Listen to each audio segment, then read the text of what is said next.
too bad, nothing, yeah, it's hella going. Yeah, I'm so sorry. Oh, 40, super 40, I'm so sorry. Put on with a shorty. 40 minutes, they actually tell me you had a story. Had nothing bad, nothing, yeah, it's hella going. Yeah, I'm so sorry. Oh, didn't tell you, yeah, you were ready.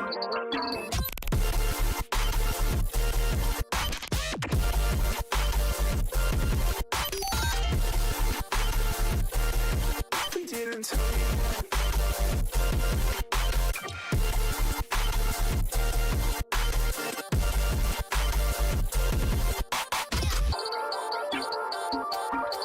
Didn't tell you yet.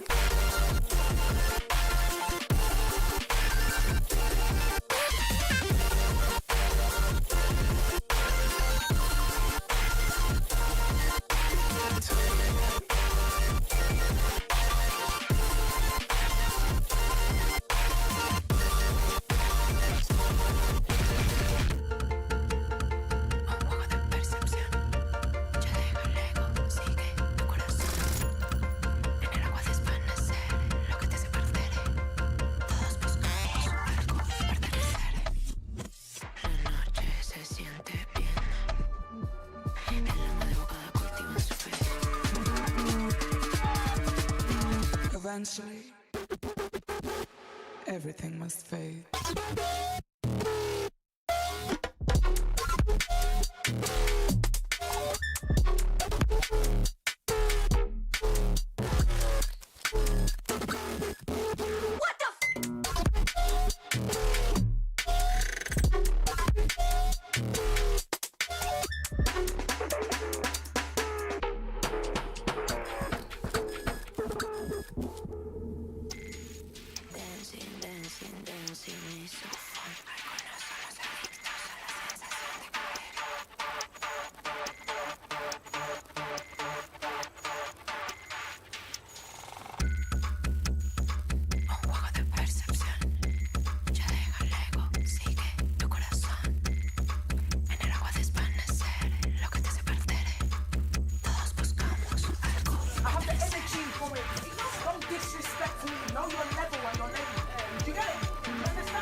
Eventually, when you fake like that.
I like to go out. I like to party, party. I like to get wild. I like to party, party. I like to go out.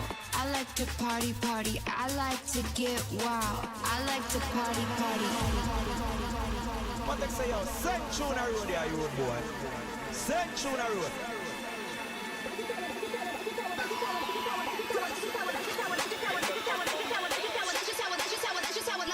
I like to go out. I like to party, party. I like to get wild. I like to party, party. I like the way you look at me when we up in the club. I like the way you look at me when you showing me love. I like to go out. I like to party, party. I like to get wild. I like to party, party. I like the way you look at me when we up in the club. I like the way you look at me when you showing me love.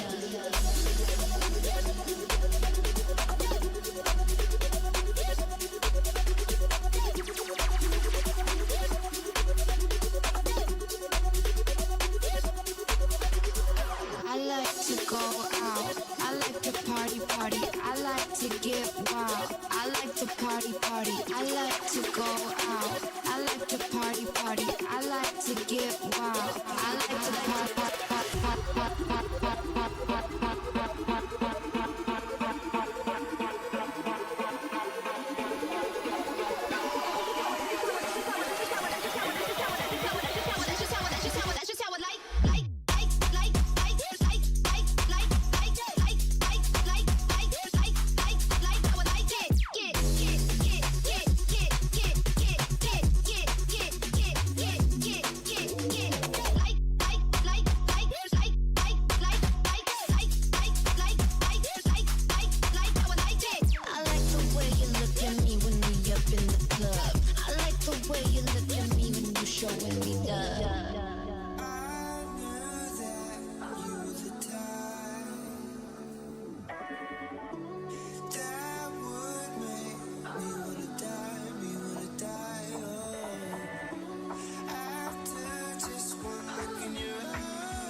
This stream contains fast flashing images that may affect viewers who are susceptible to photosensitive epilepsy and other photosensitivities. Viewer discretion is advised.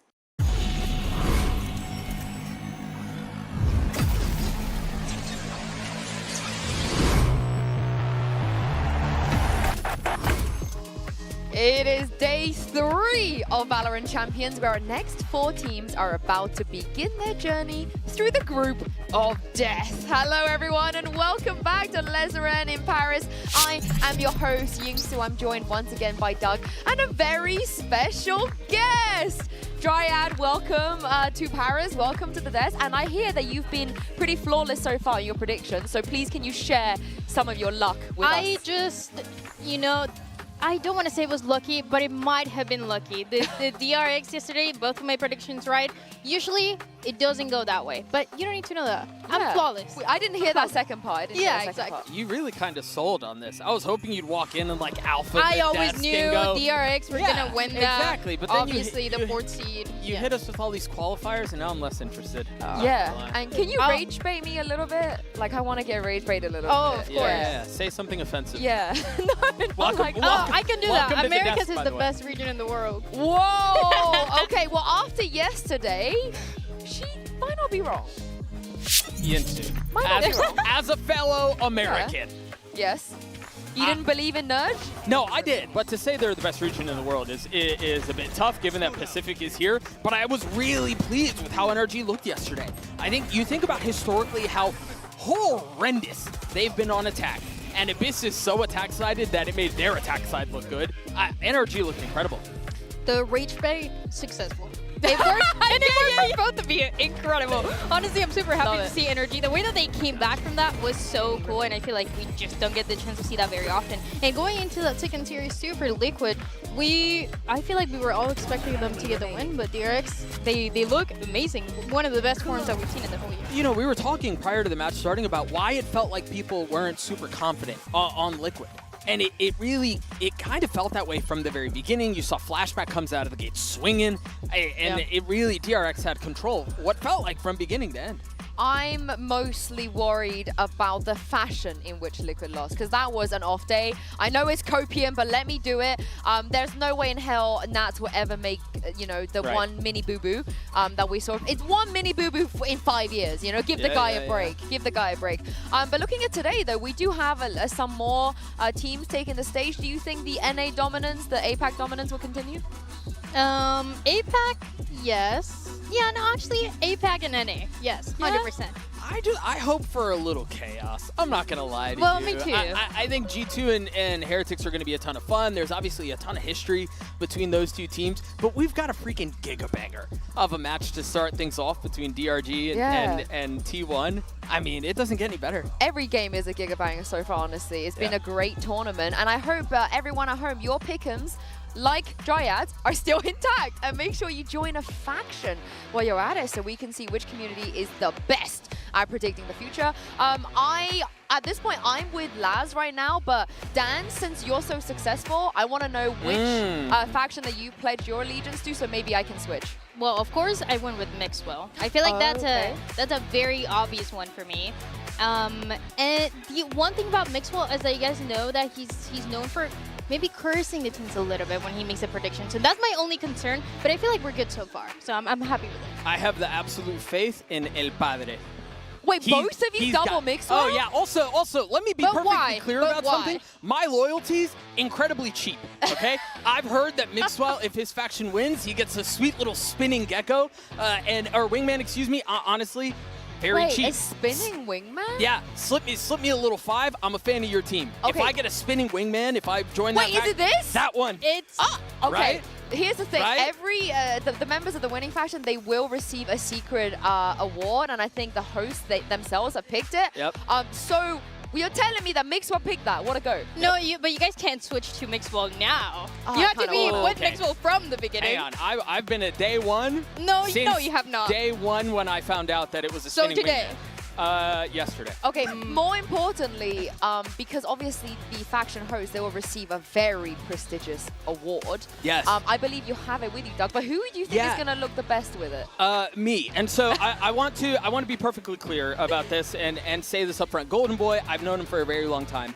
Love the guy, one of my favorite people in esports. And he's trusted me with a few things. Number one, the most important, he said he would name his firstborn son after me. Right? Which is fact, by the way. Can't take that back now. Number two. He's going to name his son esports?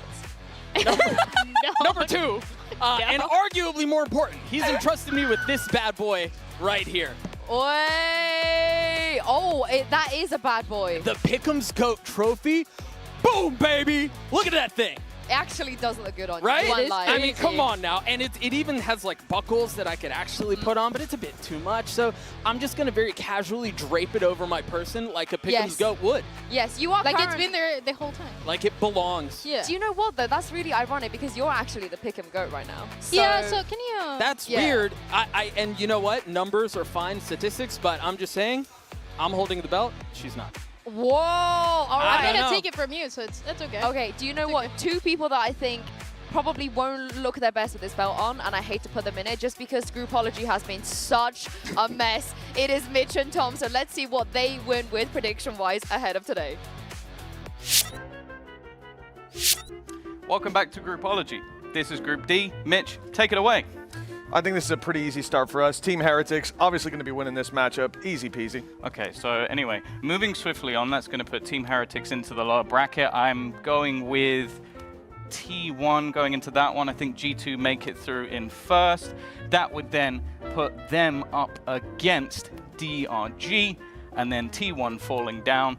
And then I think Heretics are going to make the run all the way back, but we don't have an extra thing, so we're just going to do it like that. Swift and easy. Group D is done. Thank you for your help, Mitch. Heretics are first.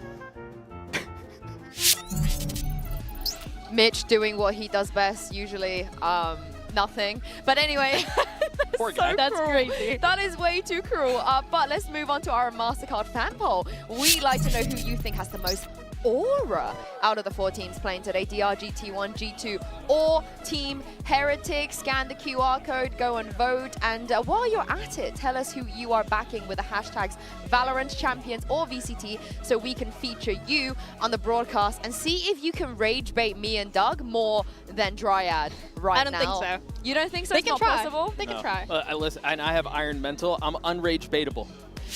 You fell for it already. Yeah, no, I did it, instantly. Dan. I'm usually the rage baiter. I feel like when I'm unemployed, I am full just rage baiting. So it's nice to have this for a change. And I do think, though, there's a lot going on today. There's a lot of opportunities for you, Dan. And we're going to start off with probably one of the highest stakes that we've had in a long, long time when it comes to teams here at Champs. Because as you guys know, XLG and DRG, they are looking to not just win a trophy here at Champs, but looking to stay in VCT, depending on who goes the furthest in this tournament. Of course, if they are both eliminated at the same time, as you can see the Champs points, XLG will not have to play Ascension. They will be coming back, and DRG would have to play Ascension in their place. But with the opening game of XLG falling into the lowers, it feels like DRG have the greatest opportunity, Dan, to just secure it right here, because XLG have to play Sen. Yeah, and we don't even know how that's going to go. It's not that it's impossible for them to win it, but it's going to be a lot harder. And yeah, like I said, for DRG, they have a good chance. I also just think it's so cool that we have 2 Ascension teams on the side of China and they have the chance to do so, but it's a lot more stressful because you don't know who's going to make it, who's going to have to play Ascension later. Hey, can we talk about the storyline? If my GOAT, Demon1, saves this team from having to go into Ascension. That is crazy. And pulls off the dub today. Holy smokes, it's cinema. Yeah, I mean, that will be a crazy storyline. But the fact of the matter is, before him, it was Vukashu that helped them to get all the way to Champs. And what a player he has been. I was not a DRG believer during the group stage, but as soon as they hit playoffs back in CN, something just turned on for them. It all kind of married together. Of course, you know, even Wolves didn't make it in the end, but DRG did. But here's the question though, Doug. Do you believe that without Vukashu, they can still put up these performances, and can Demon1 make them better? Yeah, I have two independent thoughts on this, and I think it will lead to the answer being yes. So I do really believe that DRG's playstyle and their strengths are more than just Vukashu and a lot of what he does individually. I will say a lot of their success is that they put him on islands, they just give him the tools kind of sometimes to say, hey, I need you to go out there and win a round for us. He often does that, anchoring and taking space and being a bit risky and aggressive on his timings, this, that, and such, but I do think Demon1 fits that quite nicely. To be honest, he's got a lot of the individual mechanical prowess that you would need in a position like that, but also I love how DRG pairs a lot of their initiator utility with engaging on sites. It's probably some of the most seamless that I've seen in all of China. They're a ton of fun to watch. I'm super excited to see Demon1 and what he's going to be able to do this time around, but I am a little bit concerned because, you know, last year when he was playing for NRG, he was struggling a little bit with flexibility on the duelist role. Then with Lev, it was a little bit of the same when he was playing the controller, and then he goes back to playing the duelist, and then, I mean, he gets out of that team, and we haven't seen him since then. So I wonder how he's going to fit into this role because, like you said, Doug, he's incredible mechanically, but when it comes to filling the role and playing by himself, I want to see what happens. I think there are two things here that make me inclined to tip the other way. Number one, Demon1 understands that he has been handed a gift that most athletes dream of and never get, and that's a second chance. An opportunity to perform on the global stage, to essentially erase the history of where things have been rocky, where he hasn't been able to adapt, this, that, and the other, and I think for a competitor, that is gold.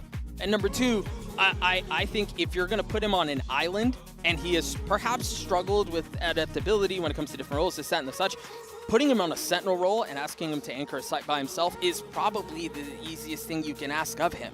You're not worried about timings on hitting sites. You're not worried about things like that. It's, hey, man, you're on your own. We know you're insane.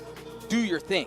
I have the same worries as you, Dan, in terms of the playstyle of DRG, but what I will say is I love the way everyone is just collectively, universally excited that Demon1 is back. They're so happy. You know, Ethan was even saying in the press conference, Demon1's biggest win condition is that he over-delivers. And when he over-delivers, they win champs. Yeah, and that is what he's good at. I mean, it's the prodigal son returns to the global stage, right? Like, it's such a good storyline. I think he fully understands that. I think DRG's social media team fully understand that, and they're leaning into that, as they should, right? It's hard not to root for this story. Honestly, Doug, I'm glad you mentioned that because, of course, with Demon1 back, we got to farm him for some content, right? DRG were farming him. I was farming him as well. In fact, I made sure to catch up with him ahead of champs and play a little game of hot or cold. I am honored to be joined by the 2023 champs MVP, Demon1. Welcome back to the champion stage. Thank you. As you know, everyone's very excited about you coming back, so we got to milk you for some content. Of course. I feel like you've been doing a lot of content already with your new team, so are you ready for this? Yeah. All right. Some more. The game is very simple. I'm going to give you some statements, and you got to just tell me if it's hot or cold. Okay. I'll play with you, see where we lie. Let's start with the first statement. I think you're gonna be, I feel like I know where you're gonna go with this, but double duelist compositions. Is that hot or cold? I'm going hot. I'm gonna do hot. Yeah, I'm instant locked in hot. Why did you have to think about that one? Well, the meta is different now, so like it's not like ideal to do double duelist, but you can get away with it with certain characters, and you can make it work. Is that not the expectation of you stepping in for this roster to be able to flex the duelist and I guess the sentinel role? Find out soon. Okay, we'll find out. All right, let's move on to the next one. This one, honestly, 2 years ago, back at Champs then, I don't think I would have asked you this question, but I think we've evolved a lot since then. So TikTok dancers, Demon1, hot or cold? No, wait! But I've seen you. Absolutely not. But I've seen you make so many like different types of TikTok content with DRG. So why is it cold? No, I do not like doing them. Oh, you don't like? They just force you to do them? It's not forced. I'm like, I'll do it. I'm not gonna say no, but I'm not gonna do my own TikToks. That's for sure. Okay. So where do you draw the line? Has that been something they pitched you? You're like, I categorically will not do that. There's certain things I wouldn't do, but like I don't know. Do you think that feels like too ridiculous? Okay, so do you think you would have done something like this back on your previous teams? You know, like when you were a champ? Oh, those TikTok dances? Yeah. I don't know. I don't think so. So it's a recent development. I guess so. Yeah, I've been doing a lot of content the last 2 years, so We love Yeah. that. We love that. Next one, again, I think I have a feeling where you're going to go with this. Hot or cold, Demon1? Standing up on desks. It's still hot. I'd do it again. Some things are still the same then, you know? Of course, yeah. Okay.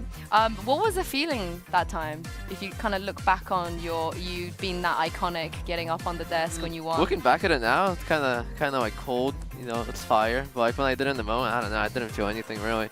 I just did it just to do it. I feel like you invented aura at that time. We didn't have that word then. We didn't know what to call it. Yeah. And now I think other people are trying to replicate that. Have you been watching the global events this year? Do you feel like I watched a little bit. Yeah, they've stepped in your shoes a little bit maybe? Maybe some people, some moments and stuff like that. Yeah, there's definitely been a few. Yeah? Oh, we got something planned for this event? Me? I don't know. Going in without any expectations. Whatever happens. Maybe you can run across the desks, you know?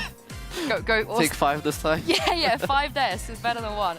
And last one, we'll do a bit of plugging here since we have you, Demon1. DRG bundle. Hot or cold? Oh, okay. What do you like about it? I like the colors. My favorite color is actually green because of my color of my eyes. Ah, so it matches. Yeah. Okay, I'm gonna ask you a horrible question. Which bundle do you like the most? The Lev one, the DRG one, or the EG one?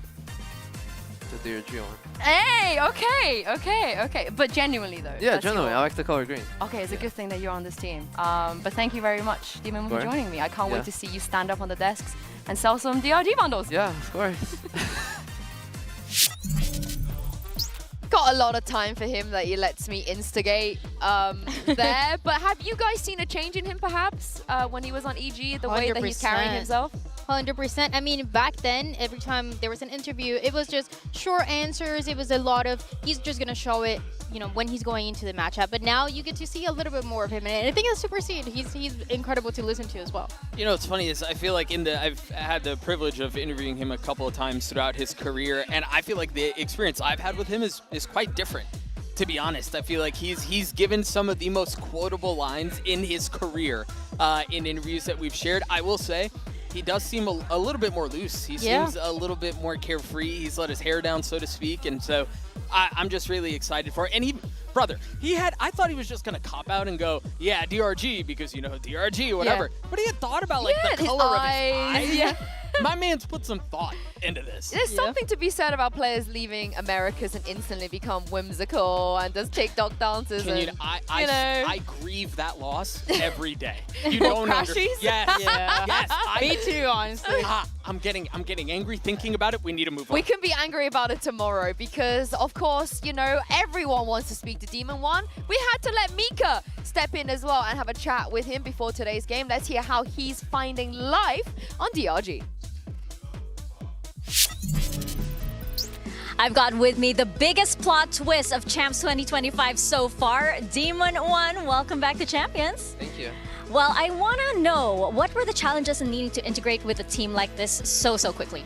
Obviously, the biggest challenge is the lack of practice. We only got to play like a couple maps together, so we have to deal with what we have. And the other one is obviously a language barrier. Obviously, that still exists, but we've been making it work and coming up with key terms to help us succeed. Plus, you're still the GOAT. Huh? You're still the GOAT, too. Yeah, thank you. Good luck. Thank you. Oh, that was just such a wholesome interaction to be like, thank you, you know, I'm still the GOAT. Well, and you know, obviously a microcosm there, but a really good example of what I was saying earlier. He's a little bit looser. He's a little different here. Yeah, I mean, he was talking about the biggest challenges they might face, and I think the elephant in the room is, Dan, I think T1 is the biggest challenge they're going to face today. I am so excited to see T1. I mean, last time that we saw them internationally was back in Bangkok when they lifted that trophy, and now coming again, I feel like we're in the same situation as we were coming into Bangkok of we're not really expecting too much of them. We know that they're not bad, they're not good, they're just kind of in the middle, and it's the perfect opportunity for them to do it again. I'm not saying that Team 1 is going on a run. I'm just saying that I have a lot of hope in this team. I mean, they're probably going on a run. Let's be real. A desk divided. No, but let's be real. Okay, how do you feel about T1, Doug? I think they're a strong team, and I'm really excited to see how they do. I think the addition of DH to this squad has been a ton of fun. I know we're going to chat with him about him a little bit more later, but to suggest that they have hardware raising aspirations is a little hard. I love their map pool. I think you take a look at it on your screen now. Sunset is a bit of their playground. They feel really comfortable on there. I think it's going to be a fun matchup. I imagine we'll see that map today in this map pool, but T1 looks strong. I don't know that I'm willing to go as far as to say that they're going on a run. But just in today, though, in general, you know, against a team that has a sub who's not even from the region, I really think this is not going to be super difficult with T1. It's there to lose. Yeah, absolutely. They have more pressure because they know that, at least into this matchup, they are the favorite team, but also is Demon1 on the other side. So it's kind of like a 50-50, depending on how you look at it. I feel like it's going to come down to, you know, Demon1 was saying it when you were talking to him, if they're going to change things, if they're going to keep the same, or is it only going to be him feeling what Bukashi was doing, or is it going to be something completely different? I just think for me, DRG, they would have to have a live performance to be able to take down T1. I do think T1 probably the favorites. And you mentioned DH. How do we feel about DH? I'm a big fan of DH. He's been an injection of life to this team. Again, he's been a ton of fun to watch. Joins the squad for stage 2, and he's been exactly what the team needs. I think, you know, we had this conversation a little bit day one when it comes to rookies debuting on this stage where everything has a little extra shimmer of black and gold and how blinding that can be. But for him, I think this is going to be a really big test as you think about his career development in the long term, and then also today.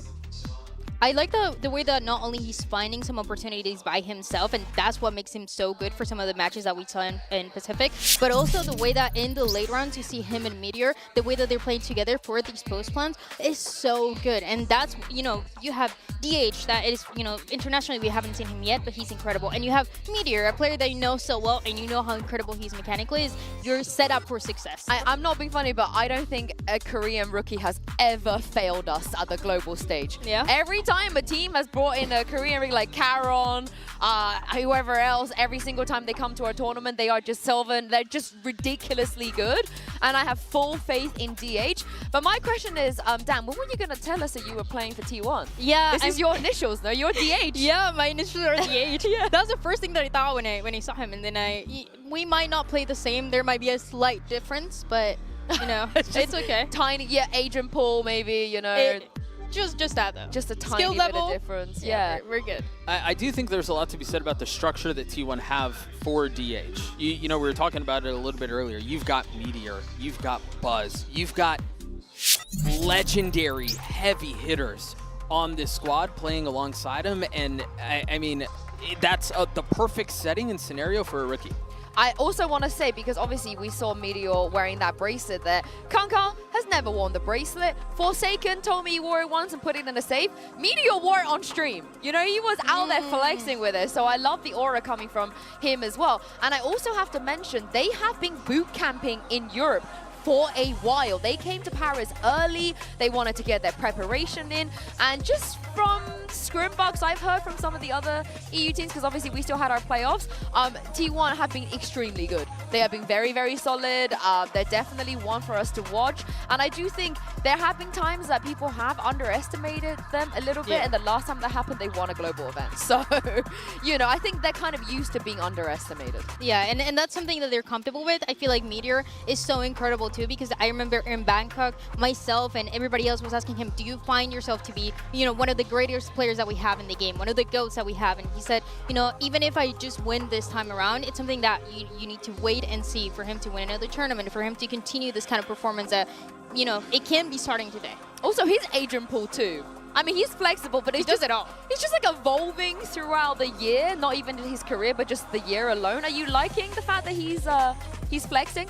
Yeah, I think that's part of being a veteran and doing what your team needs you to do and being able to perform regardless of what role you're in. I think Meteor's a ton of fun to watch. And, you know, we highlighted Buzz as well and his career trajectory. And, like, yeah, I think this team should not be slept on for as much as people might hesitate.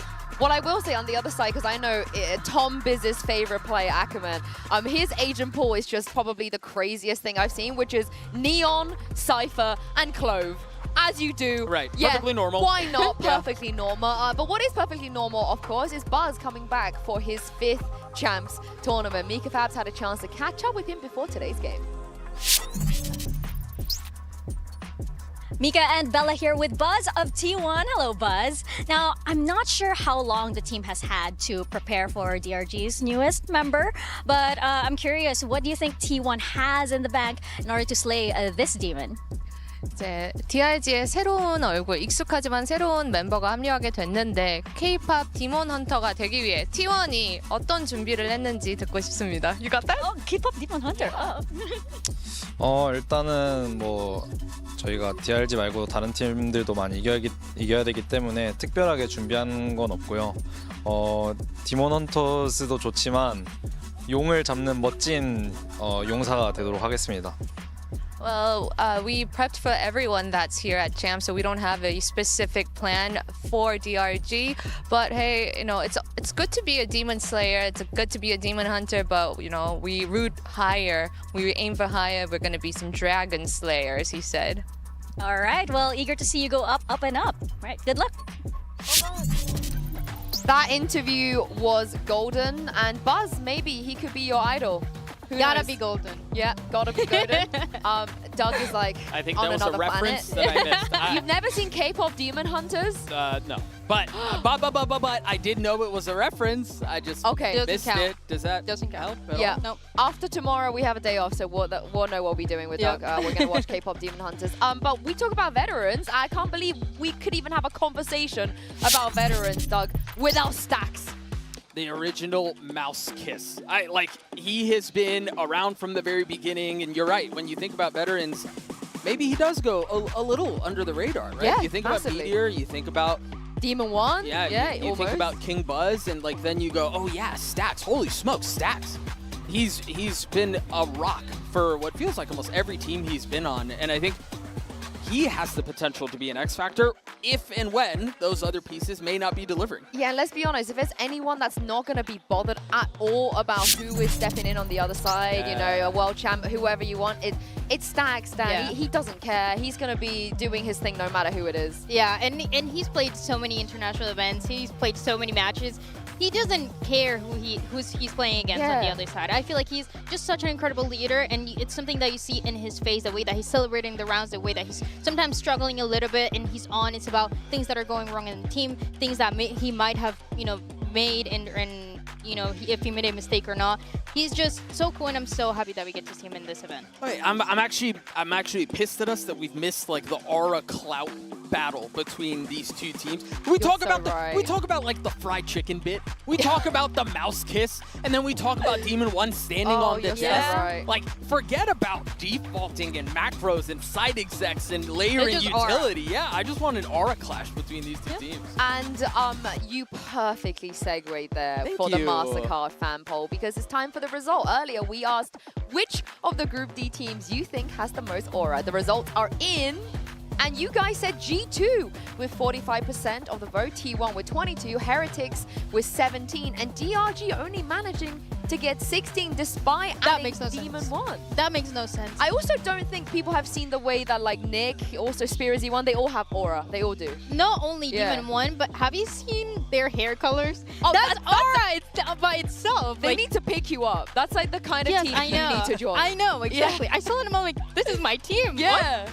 Yeah. I was thinking about G2 winning, and I thought, well, I don't know. And then I remembered they walk onto the stage with Oakleys, and they're decked out in Polo Ralph Lauren the whole time. No, but they have aura. Yeah, that's what I'm saying. That's what I'm saying. Especially now. Because can I tell you, I try walking out onto something like that, dressed like that, I look dumb. They look awesome. It's crazy. I don't get it. The thing is, I love G2, but I also love rage baiting. They're they're tryhards, they don't have the natural aura, but what do I know? Because if we look at predictions, I had a bit of a stinker yesterday. I was 2-0 and then 2-2.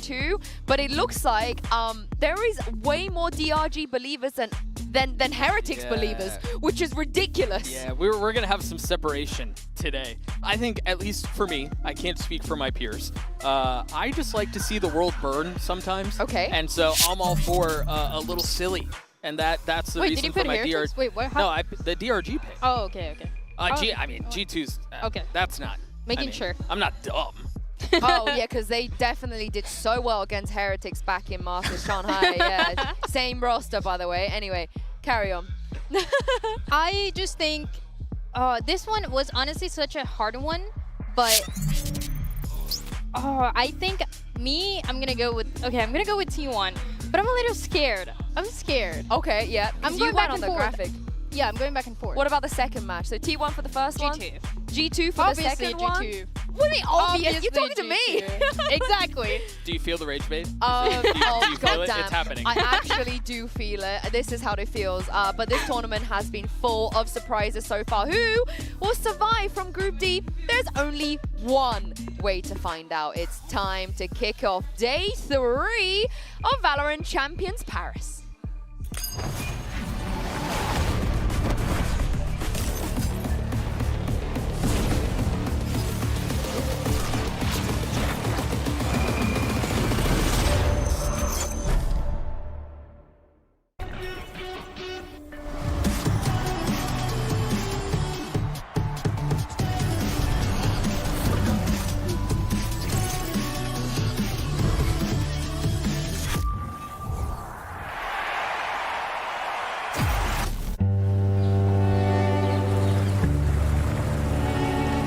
Every time we see the big stage, we know that that's where we belong.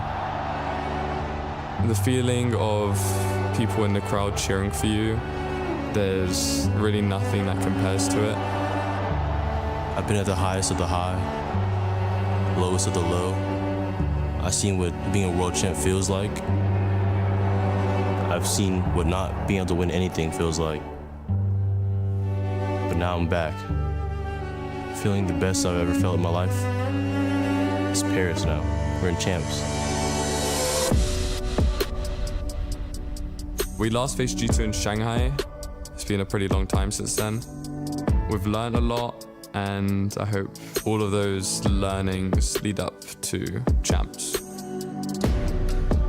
Going against Team Heretics, I feel pretty confident. I'm ready to play this tournament again because they know when I was a world champ, I was unstoppable, and I'm ready to be unstoppable again. My dream ever since starting Valorant was to win champs, and I'm gonna do everything I can to make that goal a reality.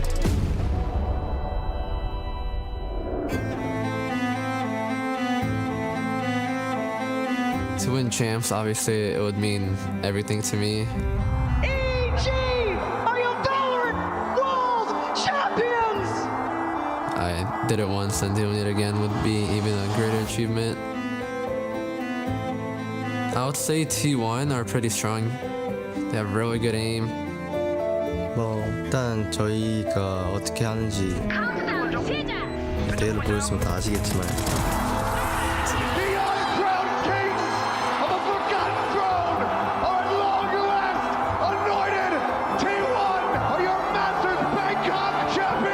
저희가 일단은 조금 재밌는 팀이고요. 그리고 이번 챔스를 위해서 준비를 엄청 많이 했어가지고 I always give my 110 effort to be the best I possibly can. All your time goes into it. You work on your craft. You make sure you're not making the same mistakes. And I literally sacrificed my whole entire soul to be here.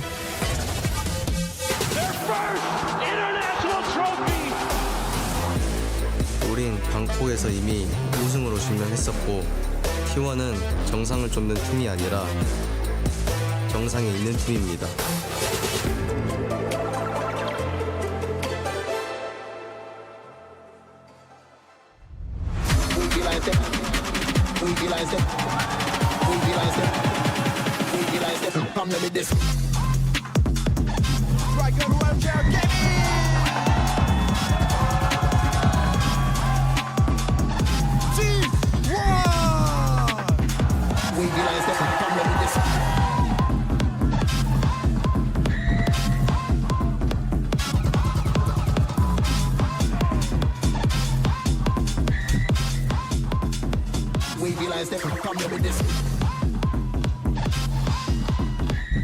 T1 already have a title this year. It's time to see if they can kickstart their journey of winning the one that matters the most. But talk about return of the king. Demon1 is on stage. I don't know about you guys, but I'm getting goosebumps seeing him playing again, just in general. The aura that we talked about from the beginning, I'm so excited to see him play and exactly how he's going to be feeling for this side of Dragon Render Gaming. As we get to see the maps too, I'm just this map of Lotus, they played so many times. Yeah, I mean, the Sunset Dug, as you rightly said, this is something that we were definitely going to see today. But you got to say, looking at the rest of the maps, it ain't too bad for DRG. Yeah, when I look at this pig ban phase, I'm inclined to think that they won that part of the game. Why? I think they won it in a pretty meaningful way. We talked about how successful, I mean, both these teams are at Sunset, but DRG are no slouches on it. I think DRG love to 1-4 on Lotus a lot. They leave previously Vukashu on an island and let him contact and make sure, at least on the attack side, there's nobody taking aggro space. And then they play around his timings and around his space style. I imagine they're going to do a bit of the same. And then Ascent is a really fun map too. I love the way they play it. Yeah, I look at this and I go, T1 might be in a little bit of trouble here. Talking a little bit about that map of Lotus too, one thing that catches my attention is that not only do they play a lot of those 4-1s, but they play a lot of 5-minute hits where they have 2 sets of utility. If that first side hit doesn't work, they're going to have that second random utility to make it work out, but it makes it a lot harder for the post plan, so that can be an opportunity for T1 to capitalize from that. I still feel like, yeah, there's a good chance for DRG here, especially if they get the map 1. And you might look at Lotus and go, well, hang on, they're, statistically, throw the numbers, and you go, oh, it's only a 50% win rate. That's not very good. They're 4-4. 2 of them losses were to Billy. Yeah. And 2 of those losses came in the last, what week or so to the number 1 team that's coming in from that region. So, those are fake numbers. But also, out of the 9 matches that they played in China, 8 times they played this map of Lotus. It's insane. Even if they were not winning it every single time, it just shows how much practice they have on this map. And this is the thing, DRG, they know Sunset is coming. T1, they know Lotus are coming. If they don't take it away, it will get played today. It has been one of the few weak points for T1. But comps-wise on the other side, you're going to see Ackerman on Neon, but don't assume this is what he plays for the rest of the series, because if he wants to whip out a Clove or a Cypher, just because why not, he will. But how about Demon1? Do we expect him to just 1-for-1 the Cypher? I do. I genuinely do. Yeah, because of the time that they had to be together, to prepare together, I think that makes the most sense. I just want to see if he's able to actually perform with the Cypher, kind of playing by himself the way that Vukashu used to do in China. Yeah, I think it's the 2 things I was mentioning earlier, and you said it exceptionally well, Dan. They didn't have a ton of time to change things. And so you can't really revamp your entire structure over, a week, maybe 2 weeks, and then you consider travel, this, that, and the other. But so that's problem number 1. Number 2 is, I do think it's probably the best way to slot him in. It's in my opinion, one of the easiest transitions. You go out there, we're putting you on an island. Either they're going to bully you or you're going to be a dog, right? That's kind of what it comes down to for him. Especially considering he was talking about, comms issues and having to warm up into that environment. You don't want to put him on an agent where he needs to give that much info. You want to just let him be. Right, or timings. Timings becomes a headache. If you haven't been drilling things, you don't really know what time your duelist like to go. If you're the initiator, or if you're the duelist, you're waiting on your initiator utility to hit at the right time, and half a second changes an entire hit. The cool thing about DRG is that they remind me, in the NA, they remind me of Cloud9 in the way that they like to play fast. They like to get very aggressive. No, I'm kidding. I love Cloud9, so I think it's a great thing. But they like to play very fast. They like to get messy very early into these rounds. So for Demon1, it feels like there's not a very complicated a game plan with multiple layers of things that they have to do that you see, for example, in a team like Fnatic, in a team like G2. So it's easy to fill him into this role, playing that Cypher or playing something else, but with a style that is going to be just messy for both sides. I can't believe there's $1 million question that's more than what's Demon1 going to play, because what on earth are T1 going to play? Do you want to see them do what they were sort of trying to shoehorn earlier, maybe with Chamber being a viable option again on the patch? They could throw that in. Well, what are you guys leaning towards? I love Chamber, to be honest with you. I think in the right maps, Lotus being one of them, I think he can have a ton of value, especially on the defensive side. But having Buzz on the Yoru, I think Yoru's just too strong right now, to be honest with you. And I'd rather not change up any of those things, but we'll see what they decide to go with here.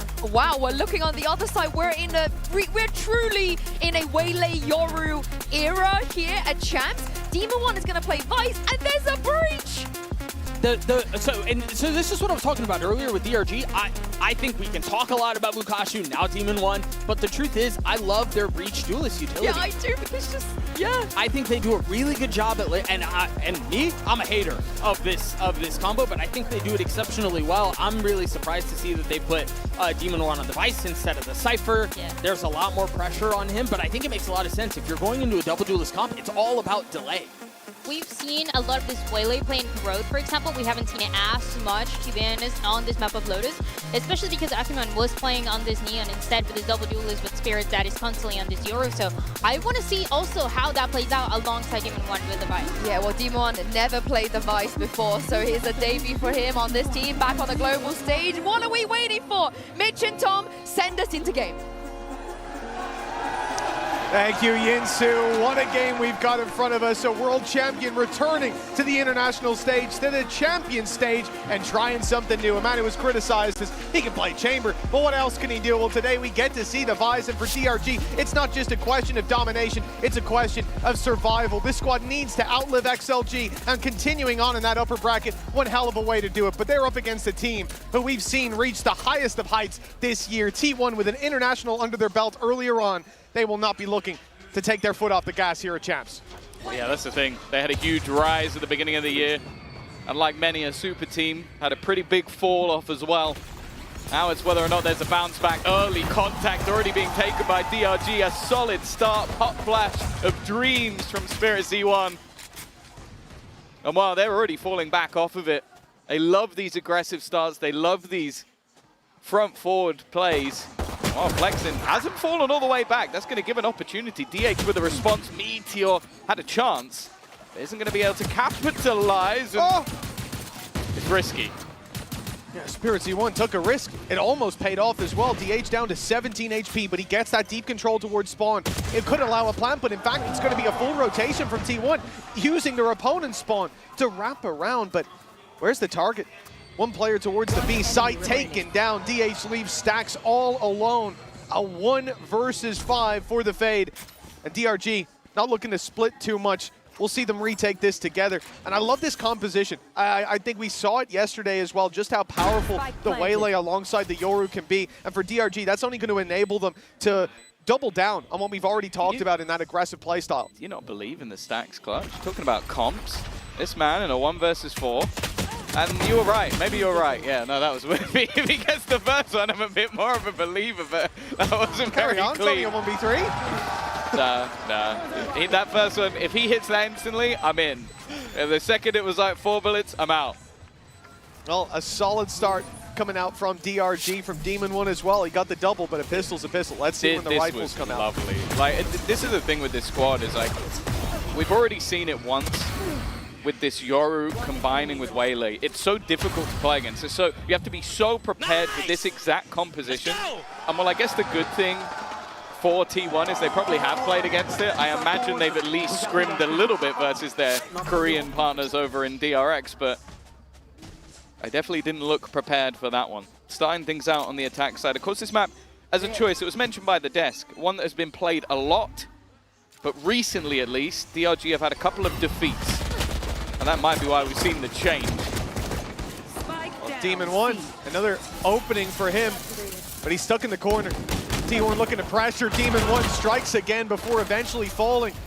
Damage from here on out for T1 possible. They look to retrieve the weapon. The Bulldog will be picked up. DH low on ammo, but good enough to take Spirit Z1 down. Akaman, no, cleans up before this gets too spooky. With Flexin on the other side of the map, there will be a weapon lost. Yeah, it's maybe a little bit more costly than they would have liked, but ultimately not the end of the world coming into things. And I think that's actually the sort of, that was always the interesting talking point coming into this match. What Demon1 would be doing. Will he be taking up a more aggressive role? Will he be trying it out maybe on the smokes as he has done in the past? But I like the fact they've done the straight swap, because if you've ever watched this squad when they play regionally, Vukashu a lot of the time is on an island. So you have a guy that maybe can't communicate quite as well with the rest of the team. That's fine. He's going to be an anchor player, as you can see right now. Full aggression from DRG as expected. It's a bloodbath to start with. Only the first falling from Ackerman, but Flexin follows. Nick trying to recover. Stands his ground, Nick! The triple That's given them a real chance, but the players left only have pistols. Retrieving the weapon is deadly, and Demon1, 1 versus 2, Buzz low. He's got a chance. A great start to the map already, but this would be something else, and they know exactly where he is. A ghost in hand and a full HP Meteor if he swung that door. He's done that on purpose, though. He knew he'd be giving the game away. He heard the player taking the orb, and it was almost just bait that I'm going to break this, but then I'm going to retreat back and make you start to question where I've gone. And that's exactly what's happened. Buzz currently keeping an eye back towards mid. Sneaks his way past, but Buzz is just tucked in on the corner. Meteor, normally a safe pair of hands, but the information hasn't yet been garnered on where Demon1 is going. The problem is Buzz, in the meantime, is wrapping back around. So many angles to clear, would have to check his back. He's going to. He's checked the right angle. Puts it into a 1 versus 1 scenario, but the time has been ticking, and Meteor is just patiently waiting. The timing should work out for him as well. It's a nice attempt, but it's T1 now on the board. Oh, one hell of a try. And there you're getting to see the caliber of Demon1, a player who we've seen lift that trophy, and for good reason. But this time around, it's too much to ask. Hell of a hold from Nick, though. They were losing players left, right, and center, and he just comes out, Prowler into a double headshot, and he'd already taken down Izu. And regardless of how this one could have been DRG's, it should have been T1's a bit more convincing, especially 100%. with that start. And that is a costly round coming into the next. If they full invest, they're putting all their credits on the line, and there you go. It's full rifles. Oh, it's going to be this early fight once again. Door already being open. Paranoia had to be used almost immediately, and with the smoke down, it would be risky, but Ackerman's gone down elsewhere. An early fight that has worked out for the side of T1. They are facing off against this early brawl, and for the second time, it looks like they're coming out on top. Take a look at that space taken as we got on board with Meteor. He's on the wrap as they go towards the B site. Deep control up towards heaven as Izu takes another flex and going through the doors out of the round. This was the chance for DRG to break that economy of T1, but T1, they're not letting anything slip. Fighting tooth and nail, every duel going their way, till it's Nick and Demon1. An ult online early for Demon1. Nick not far away, but committing them, even committing the rifles into this round from this point forward seems like a mistake, and they have called for the save already. The objective now just to carry these weapons forward, give them a chance, and after what was a shaky round 3, this is a great course correction for T1's economy. Yeah, I think you're always going to have to keep an eye on Meteor in matches like this. You're talking about an MVP player. Of course, the recent memory will put someone like Forsaken, of course, but Meteor is an incredibly tough player to play against. It's seeming, though, like Nick has woken up on the right side of the bed. Aim has been clean. He's made this one a bit more costly, but still going to be taken out by Stacks. And although it's a round that is a little bit more damaging after how it started for T1, they're not going to mind because they removed every single gun.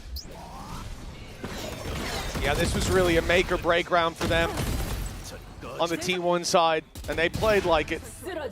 Great control from Meteor, and that's a gap that I don't expect to see DRG leave all too many more times. But with the 3 players committed towards that A site and your Vice setup on C, fortunately, it is just a part of the game. Yeah, a lot of the time you're going to set up aggressively on A and then go back through.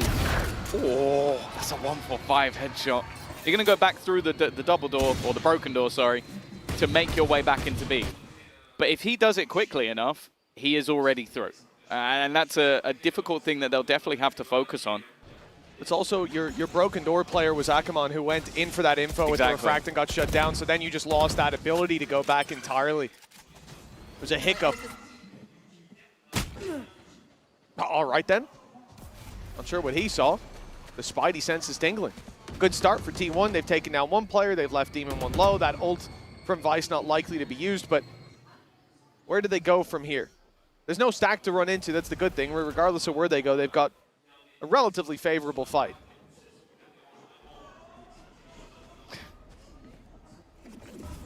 Meteor might be in a little bit of trouble here, but he's not going to be the one going first. And while Flexin is left revealed, blind, not quite stunned. Yeah, he's somehow managed to retreat, and that is going to pull a fairly hefty rotation back from the defensive side. The main thing I'm worrying about right now is that clock. 25 seconds to get onto this site, and he held the line at least a little bit longer. Aftershock trying to deny the plant. Another kill for Spirit Z1, but they are on their last leg, tagged up, and he's managed one more. It's the same position though for Demon1. Another 1v2. Now here's where you start. 60 HP, a Sheriff, but if he pops that ult, he's got a real chance. Low HP on Meteor already. Headshot onto Stax could set him up for success, but Stax gets ahead of the problem. 3-2 locked in for T1. But a surprising round as well in terms of how much DRG got done. They had one player towards the A site. He was up close, he was blinded, he was revealed, he was pushed back by the wall, and still, he makes it out of there, ends up drawing blood. That's damage that shouldn't really have been done. And from there, DRG do a great job to just keep trading out these picks. Again, it's not a round they're likely to win, but it's also not a round they're likely to make close with how it started. So, not a bad beginning to this map, but T1 in the lead. Yeah, and DRG are now actually going to take a relatively early tactical pause. We haven't seen much of them in terms of the buy rounds. It was those first couple, and then not able to get things going after the last two. This will be when they next get back onto the board, and with some fairly hefty ultimates available to play with, you can understand why. The other thing as well is we've talked a lot about this being a map that really likes to be played by one side in DRG 8 times over the last few months with that 50% record. But on the other side of things, although it hasn't been played much, at least a couple of the results I think are quite promising for the side of T1. A dominating victory versus Nongshim with a 10-2 attack side, and then a very close game where they lost in OT to Paperegg. So although you might look at this and go, okay, this is DRG's pick, this is, sure they're coming in with a stand-in, but this is their best opportunity. I don't think that T1 are going to be too worried coming into this map, and especially with the start they've had. I'm getting a little bit worried that if we don't get a response soon from DRG, they might just run away with this. It's always a fear, and one that could be realized as we get back into the game. They swapped Demon1's position. Soon to go up, and indeed, after that pause, the change-up, you look at the ults in play for Demon1, it's a good stoppage. Having his ultimate to work with. But a deep play by Izu is going to get a lot of information. This space wide open, not being fought for. There's the solo site defender spotted, pressured as well, and Izu shuts Demon1 down. The A site open for business. And DRG forced into the retake. At least they'll have that rolling thunder to work with, but Meteor is going to be a snake in the grass. Yeah, this is a nasty position that they need to clear. Nobody coming in from behind. It would just be this firefight. First one goes his way, but the trade is there quick enough. Plenty of ultimates to play with either side, and in fact, T1 will be the first to throw. They're going to put in that ult to try and slow them down. Rolling Thunder on the other side. Convergence path was being set up, but not yet thrown in. Still held, at least for now, but they need to start finding these kills. Buzz with another, Izu one more. And while he might have used his ult, but he'll get one more or back towards it. Nick falls. And that was a very clean round from T1. Much cleaner than any we've seen so far. Well, in almost every round, DRG have been fighting for that A main space, right? They've been pushing up deep. Even in the round where they had pistols, the Sheriff ended up close to the smoke. So, of course, Izu's going to put the dimensional drift through. But finding that pick onto Demon1, hell, the information might have been enough. But you add in that kill, and the round spirals out of control. You're on the back foot playing the retake. Meteor able to pick off another on the way through, and that's Izu down. And you can kind of understand the thought process on the other side as well for DRG that, okay, we've just taken a pause, maybe they try and adapt. Fast-paced play though from Ackerman. Nice setup to clear out Meteor. He has been a burden, but a quick execution. They know they've lost map control. T1 hit into C. Not a lot to say about this round for DRG. They've got their pistols and they've been at least making it competitive in the start with that deep A play, but once the push comes to shove for T1, they are ruling this battlefield with the rifles in hand. No chance to even the playing field with Demon1 falling so early, and well, this one done and dusted pretty much as it starts. 5-2. You talked about that snowball. We saw DRG call the timeout to try to stop it, but it's got worse. It has. It's looked more dominant since that moment. Well, I guess the other side of things is it also gives Autumn some time to talk, and it seems like, well, at least the round prior against Guns, it was purely based off they managed to find exactly where Demon1 was. he's been a one-side anchor. The second he was down, it was a very easy take. This round, you're up against pistols, but it's also just the sheer pace at which T1 are reacting. Confident calls coming out of Stacks. And when he's in flow state, it feels like the rest of the team go with him. Flexen's fallen early towards that door. It's been a death sentence. The dash used to get back out of that A choke point, and T1 with the early fight towards A main. They're not intending to hit here. Noise made with the door open as Izu tries to distract, puts the decoy through, but the rest of the squad making their way into Demon1's den. This time, the Vice wall towards B. And although Izu falls and Meteor, they still have this C hit to rely on. The Thorns are going to divide up the troops a little bit, buy some time, maybe buy a 1v1 for Demon1, but he backs out as Spirit C1 goes through. The trade, at least, DRG holding on to the advantage. Well, there's the Steel Garden. Weaponry removed, but it's how fast they can actually get in to deal with this. Immediately, Buzz is going to activate the overdrive. Not affected by that ultimate. Now they have the guns with a convergence path. They're going to trap each other in the corner. It needs to be an instant headshot, and well, it is, but not for the side of T1. Ultimate's committed, but it's definitely worth it to stop that snowball. DRG back on the board after 5 in a row. Yeah, they do a great job here of dealing with Izu towards A, but not overcommitting on the rotates. Obviously, Demon1 holding down that position. It's why we've seen him in so many of these clutches. He's the last man alive because he's left on the other side of the map to hold his ground. And although he backed off, there was good reason for it. They knew that having that ult online later is worth far more than him standing his ground for a 1v1 and being traded out. And it ends up pretty much securing them alongside Ackerman's committal. 5-3, but that's a round where they have ults to respond after side is taken. Now we'll get to see what happens when they don't, and when the Steel Garden's online for Meteor as well. Again, early control. Buzz been taking this space at a perfect horn thrown through. It makes things so easy. Spirit C1's found 2 though. Oh, it's just running through. He manages to get a third. A huge round from him individually. Well, the man we've mentioned, that Bangkok MVP, might just get to show us why. He's got 2 players playing contact off that first. Flexen takes him down, and if he didn't, it would have to be a lightning fast adjustment onto Nick. 5-4. What a response from DRG. What a response from Spirit C1. These haunts from Stacks have been getting away with so much. It feels like they got extra HP. They're just not being broken. What a spray, though, and he steps through the smoke for a bit more. Buzz then trying to reclaim space, reclaim an advantage. With Spirit C1 down, runs straight into Nick, and the round's done. 1 round between them. DRG, they've looked like they're seconds, rounds away from being left in the dust, and yet they're able to come back swinging every time. Oh, that's going to be our... That's our first. It is our first. That gives us a little bit more time to talk. No, I think for sure. Like, I was definitely getting a little bit worried, but they still have that confidence. I don't think it ever left. Like, how aggressively they're willing to swing. I think Ackerman as well, being able to just put himself in such aggressive positions. But this was all about maybe just a little bit of a late smoke coming in from DH, because they were already fully swinging out on the angle. It drops, and that's just that little bit of extra space given to Spirit Z1, and he takes over the round. I also want to give credit to Nick as well, though.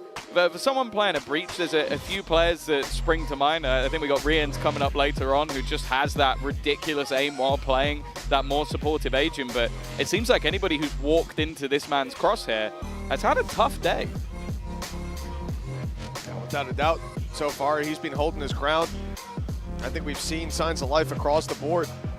For DRG, it needs to be built on from here, but you spoke about T1, one of their more recent games, right? Having that strong attack side, the 10-2, it's no longer in play. It's already going to be that closer half, but it's a good time to touch on for DRG. Where are your expectations at as far as their attack side when we swap? What foundation do they need to lay here to build something beautiful? It's sort of a weird one, because if you go versus BLG, they seem to struggle on their attack, but in their victories, it's normally the attack side that dominates. So thinking back to a few games ago versus XLG, they had an 11-1 attack. I don't expect that again. But normally they have at least an even half or a victory. But that is the same for T1 in other matches. They can still pull it back on the defensive side. I think we're in quite a balanced ground. The only thing will obviously be is how that double duelist is played. And I think when you bring in a Waylay, I expect more on the attack because you have that dive. I think especially when you know you're coming up against a Vice, having that Waylay, you can get over and through all of that utility and you don't take any damage. We've seen it from Buzz. He tries to like slide through it. You still take a hit. Yeah. With Waylay, you don't. Yeah, and something that we've already touched on in one of the previous games that we had where we saw this exact same comp, and I think it was most evident on Abyss, the fact that you have, or actually most evident on Bind in our previous series, where you have this element to adapt. The Jet, you dive in, you take that space, you're now in there. Same for Neon, you slide into the angle, you're in the angle. There's no getting out for free. But with Waylay, you have the choice to go in, get info, and get out immediately. You have the choice to go in, get info, and commit, or we've seen a bunch of times now, it's so disruptive when they dive through, throw the stun back, and then refract. It's like this stun just comes out of nowhere, unpunishable, and that player is dead to rights. Especially with a Yoru, because that I think my favorite thing yesterday was when you then had the second layer of you've gone, okay, I think I finally dealt with Waylay, and you turn around and Yoru's just like, hello. Yeah. Like, I've been behind you the entire time. So I think that the combinations on attack get me that little bit more excited. I think right now it's about if DRG can get enough rounds on the defense, I will be confident that they can close this out, even if we end up like even. Yeah, and I think looking at their defense as well, talking about the buff that this gives them in terms of that A main aggression, you think about bringing a Raze into this map. I think for most people, what will be the most conventional and historic A hold. When you're playing aggressive like that, you're throwing your nade down early, and now you have to hold that space and fight with it. Whereas, again, with the Waylay, you have this ability to play aggressive early if you want to. We've seen how the util dump works, but also the ability to get out of there after. And with it being Omen, who's typically aggroing alongside you, you have the ability to cancel any of those aggressive plays if they're overcommitting. For T1, that means it's difficult to crack the code of initial aggression, and even when you do, it's difficult to capitalize by finding picks. If the Raze is pushed up and you figure it out and you punish, you're a man or two advantage. Not the case here necessarily, with DRG having a deep tool belt to fall back on. I really like this composition, and I think it's growing on me game by game. Yeah, I think I was somewhat convinced when watching DRX yesterday. Well, we're right back into the action. Again, some early control, and this time, Flexen's been caught trying to push up. A lot of these openers have been going well. Now there is going to be this time the sheer ready and waiting, and that will leave Buzz. I was going to say isolated, but luckily DH got ahead of it. Yeah, two players in, enough of the angles covered. Door almost broken, Buzz in the corner. Akaman's got a decision ahead of him, and now the information is there. Spirit Z1, door is broken for him. He goes back to play with his teammate. Two on that angle. Buzz needs to be patient. Dodges the foe, doesn't dodge the flash. He eats it, and Akaman and Spirit feed him some bullets alongside. Stacks. He'll only get himself the double. Damn good hold, but it's Demon1 back in there behind to take the 5-5 scoreline, neck and neck. Yeah, it's been some real fightbacks in a lot of these rounds. Like I'm thinking the last few that have been won by DRG, it's still T1 getting the opener.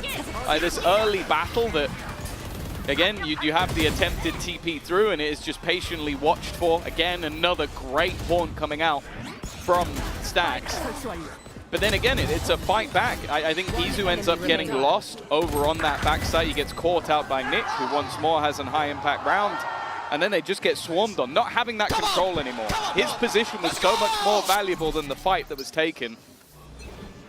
And well, from a 5-2 lead, and things looking pretty bad for DRG, it's again. Oh, man! Flexen's cursed. Flexen's been having a really tough time, but that kill I can't even fault him for.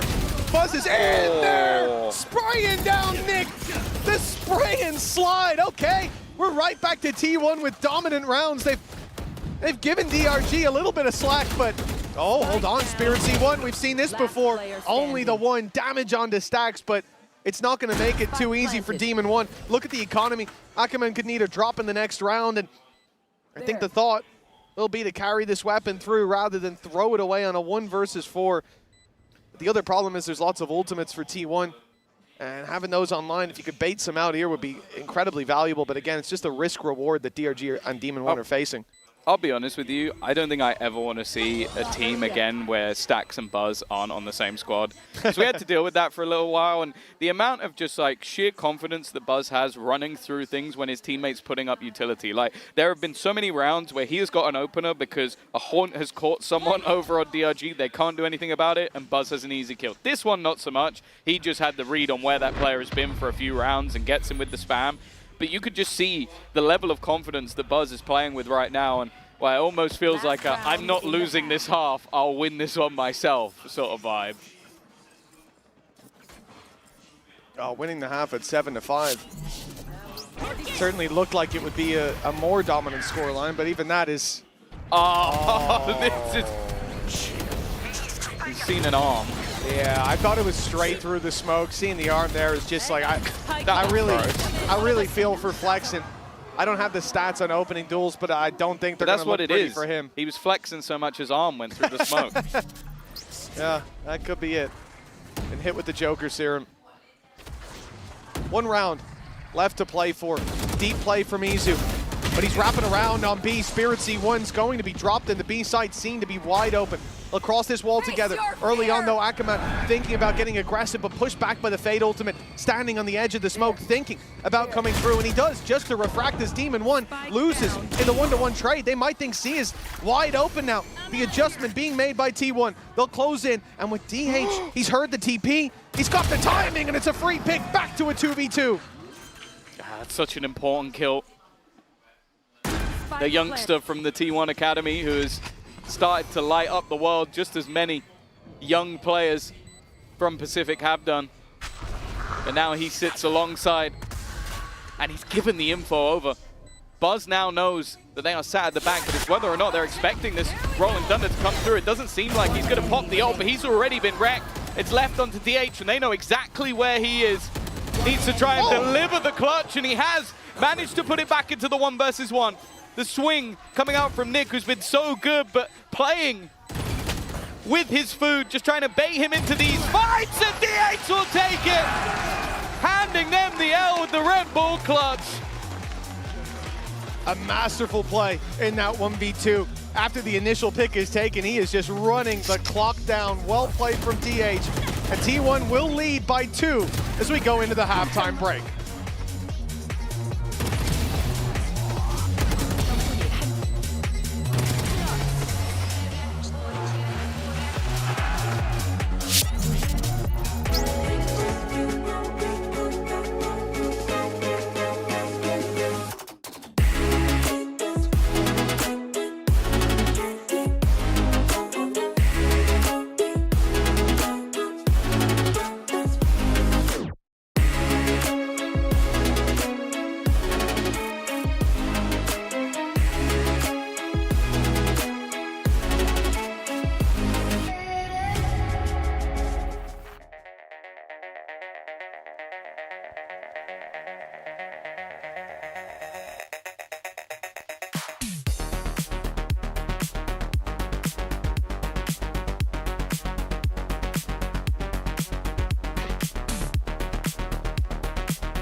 Welcome back as we get into our Coinbase Econ report. I'm excited to see who's going to be highlighted. This was a scrappy first half, Tom.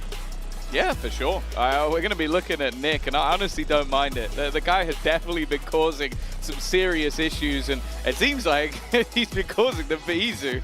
It's an absolute nightmare, and a lot of that is him being left alone on those lurks. And I think it's been so important for Nick to be able to sort of pick off that one player so that in their retakes they're not getting backstabbed.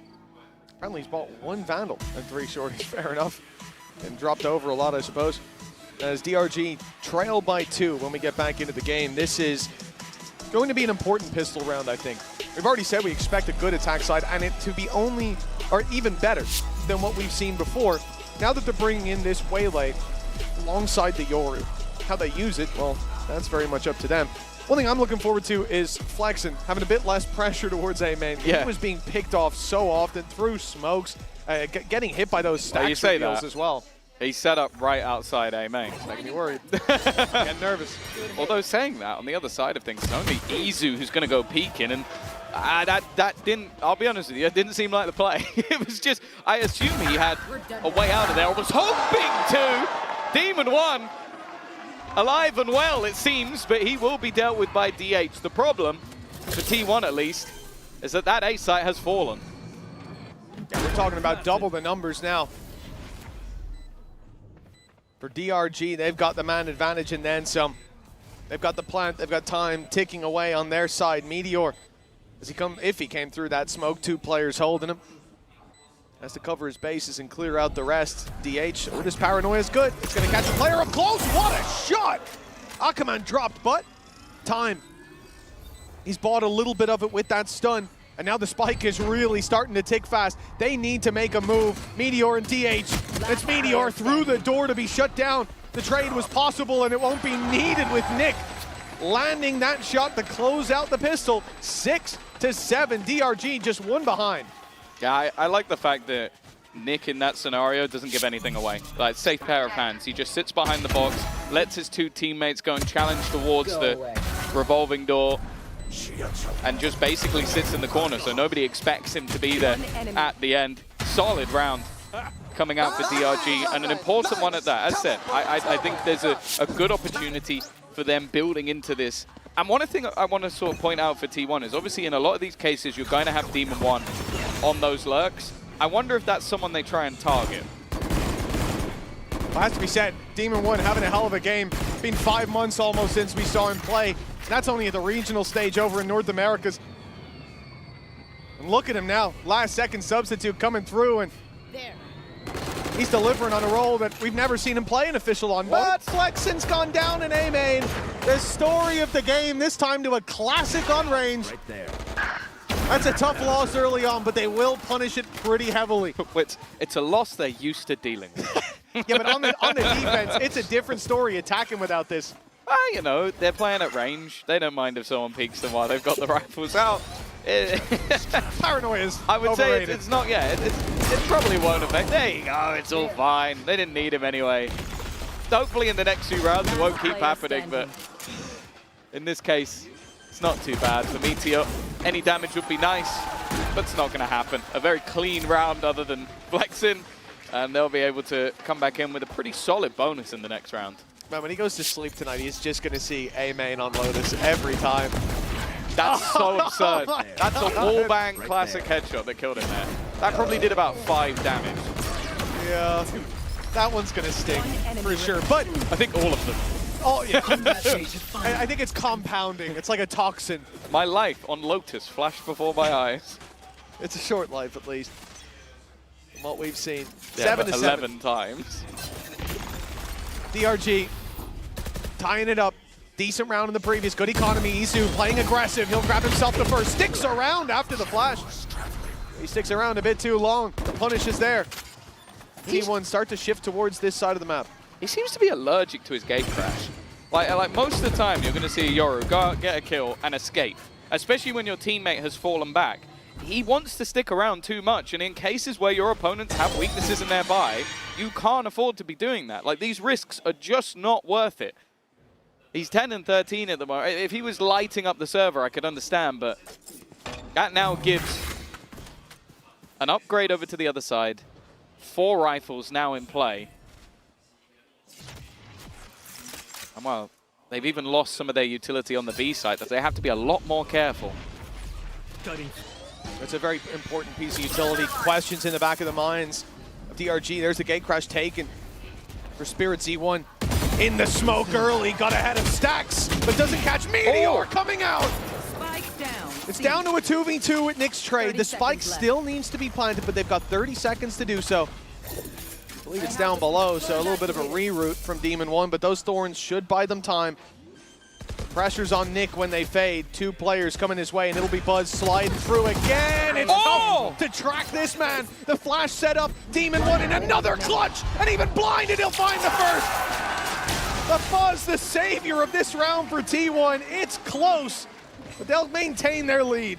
Playing against Buzz's Neon is just a nightmare. Like, the movement that he has is just absurd. Like, even if you get the drop on him, it doesn't feel like it. Well, definitely an opportunity here. As a bonus round goes, it's definitely not bad, but I do feel like, especially in moments like that, they're going to feel a little bit hard done by that they don't manage to take that round home. Nonetheless, you'll see in a moment what damage has already been done to the T1 economy, and on the other side of things, Nick coming in with a rolling thunder. This could be an immediate response from DRG. Cover going out. Now, we talked about how direct they like to play on the defensive side. Well, you got a Rolling Thunder online. Rifle's just about bought up. This is your time to play that aggressive role. Love that bait. That's beautiful. The refract from Ackerman. We talked about the ability to just get out of those deeper angles. This time, the dash not used. Instead, gets rid of that paranoia, burns up util, and confirms that there was a heavier stack on that side of the map. But after T1 re-cleared the space, they're on the rotate. Moving towards this A site where Meteor was left to solo hold, where they were giving up control towards the tree, but now they'll be 3-man stacked up. But they're not here ahead of the push, and Izu goes down alongside Stacks. Ackerman was third! And T1, they had to rotate. They were here a little bit late, but now they're out of the round. This might have to be a save. I was thinking a lot of what we saw in the defensive half was Ackerman being a one and done. Like, he'd fly in, get a kill, die, and that would be it. Not this round. He's now put himself up right near the top of the board, but there's a lot of contention for that on the DRG side. So many top-level performers for this squad. And I said the danger for T1. The only player surviving in the last round was Buzz. They have no choice but to save. And even if they do save, a full buy in the next round, very unlikely. Yeah, I mean, you can see the credits there on the players who've lost their life in that early fight towards A. It's not looking pretty. They'll have to piece this together. This could be DRG taking the lead, stealing it out from under T1. What an incredibly competitive game we've had so far for DRG. Coming in as an Ascension team, the stakes couldn't be higher. As we said, it's not just about lifting a trophy, about making a deep run, making a name for your org, winning your first map for DRG on the international stage, but most importantly, it's about defending your spot in VCT, about not having to go to Ascension, sending XLG, who are already in the lower bracket. I believe it's Sentinels they're going to play. There's a good chance they go out early, and even that one win for DRG could put them above XLG and avoid Ascension. Honestly, hell of a way to do it if it's over T1. Even if it's not based on him individually, there's a lot of good performers. If Demon1 comes in and even helps them win a match, he's going to go down in history in DRG for one of the people that helped keep them in the league. Like, it's so important because, as we've seen many a time, nothing is guaranteed at Ascension. You could be the best team for the entire year, but you have a bad couple of days, and that is already over. It is always a brutal format. And with the pressure of being one of those teams dropping down, you're expected to be better than the teams in the Tier 2, and that is not always the case.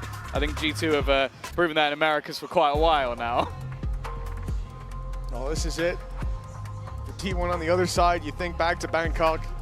You saw them lift the trophy. Yeah. And definitely, in terms of opening up this group, in terms of opening up champs, you don't want to see them go down early if you're a T1 fan, but especially to a team from Ascension, especially to a team who've made a last-minute substitute of bringing in one of the best chamber players and lost one of their seen. best players. Lost one of their best and put in a man who's never played Vice before. But with Ackerman opening up this round. One of the rifles, DH is down. And is it retrievable? It might be stuck on top of the box. That's disastrous if so, leaving Buzz as the only man holding a big gun. They're on the rotate to the C site. Izu and DH already lost. And a lot of the stopping power that you'll see in a buy round doesn't exist here. Okay, the rifle did fall. Thank you, Jack. Not Jack, I'm so used to EMEA. Just give him credit. Why not? Yeah, thanks, Jack. Oh, it's a bold play from Buzz. At this point, you can understand wanting to try and put the world on his back, but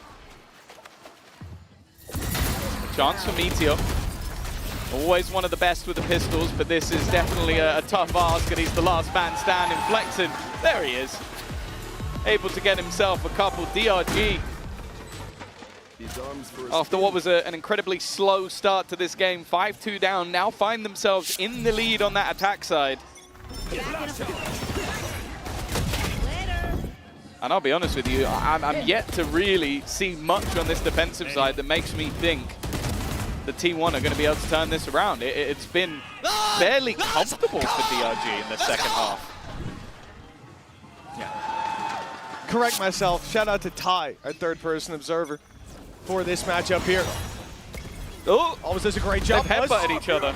He's already come in, smacked the player straight in the head, but not with the rifle. Izu down, but DH is delivering. He's found himself a triple before eventually falling. Stax was there, but Demon1 deals with him.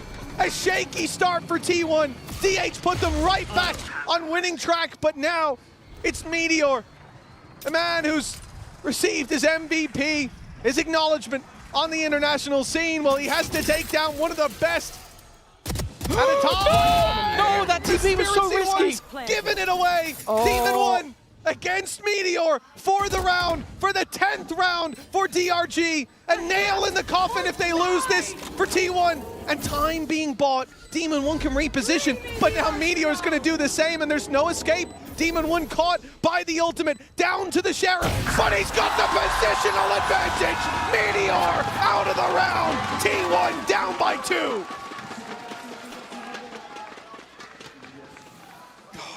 Spirit T1 gave me an absolute heart attack there. Clears so many different positions around the A site, but then gambles on his gate crash, and that gamble was definitely not worth it. Almost handed the round over. DH at the beginning, it feels like a lifetime ago, the amount of work that he was able to do. And yeah, just a silly mistake, but luckily, Demon1, top of the server right now, has been a safe pair of hands. Definitely seeming like the stand-in of the century so far. And while Meteor, sure, not a whole lot in this round, but dead within seconds. The Bucky can be dangerous, but not on a peak like that. Demon1 spoon-fed that pick. Can DH recover? Oh, he's going to let him fade away on the side. Izu, classic in hand. He's good for one. Done well. Stax at least finding another, but it's not enough in a round like this. The man left. DH, Stinger in hand. A flank that they don't expect. Remember, they held onto that space towards A-Long for a long time. I don't think they heard that weapon be picked up. He's dodged the flash. This timing could be perfect, but Demon1's there to greet him. And even if he wasn't, Spirit Z1 should have cleaned up. 11 on the board. DRG, the underdog coming into this in most people's minds. Looking at T1's performance, looking at the substitute they've had to make, looking at the role for Demon1. They're close to taking this now. This is the thing, I almost wonder, and it might sound ridiculous, but like Demon1 going into Bukashu's role of basically, it's much more simple in the aspect of like, we need you to hold this side of the map while we directly hit somewhere. You don't need to focus on setting up utility or like when, for example, when he plays smokes, like putting smokes into position. There's no real reason for him to be caught without his gun, and you put this guy just to frag. Well, he's 18-9. He is the top fragger in the whole server right now. It's looking very, very good. I'm sure there's some doubters or hate watchers sat there at home like, no, he's meant to be bad. He's playing in a one trick. He's playing in the Chinese #2 team. He can't be the top fragger in the server. So unsuccessful hate watch so far, I'm sure, for many. But for Demon1, it's got to be an absolute field day, a return to form. And T1, well, they've hit the panic button. You're 11-8 down. you're up against a team with a standing. I also just want to add the context of the rest of the group. The other two teams are G2 and Heretics. Obviously, Heretics went on a crazy run last year, had a bit of a rough patch as of recent, and G2, I don't think they broke a sweat at all in winning Americas. In fact, they subbed in Baby Bay and made him look good. I'd say he made himself look good, Tom. He's a good player. Out of the server or in the server? A little bit of both. Okay. Out of the server, I agree. No. You're joking. I'll let him know. I'll let him know what you said. Well, 11-8, and this could very well be the end of T1 if they lose this round, at least in this map. Their pick Sunset up next, so it's not all dire signs. But it is definitely a time to be worried if you're from Pacific. Full clearance of this site with that command, but a big shutdown. T1 playing outside of it, setting the trap and springing it just on time. Nick with a double makes this look a bit more doable. The op of Izu on the way, but still miles away. Buzz injects himself onto the site. A chance for him to be isolated, but now the rotates are here. Now the ult's in play. Buzz's swing is perfect. Izu's clearing everything, and they will find this round a much-needed win for T1. Yeah, I am surprised, though, with that advantage that we see both the Nightfall and the Dimensional Drift go through. Like, they were clearly very worried that that round could turn on its head, and honestly, with how some of them have gone, I can kind of understand why.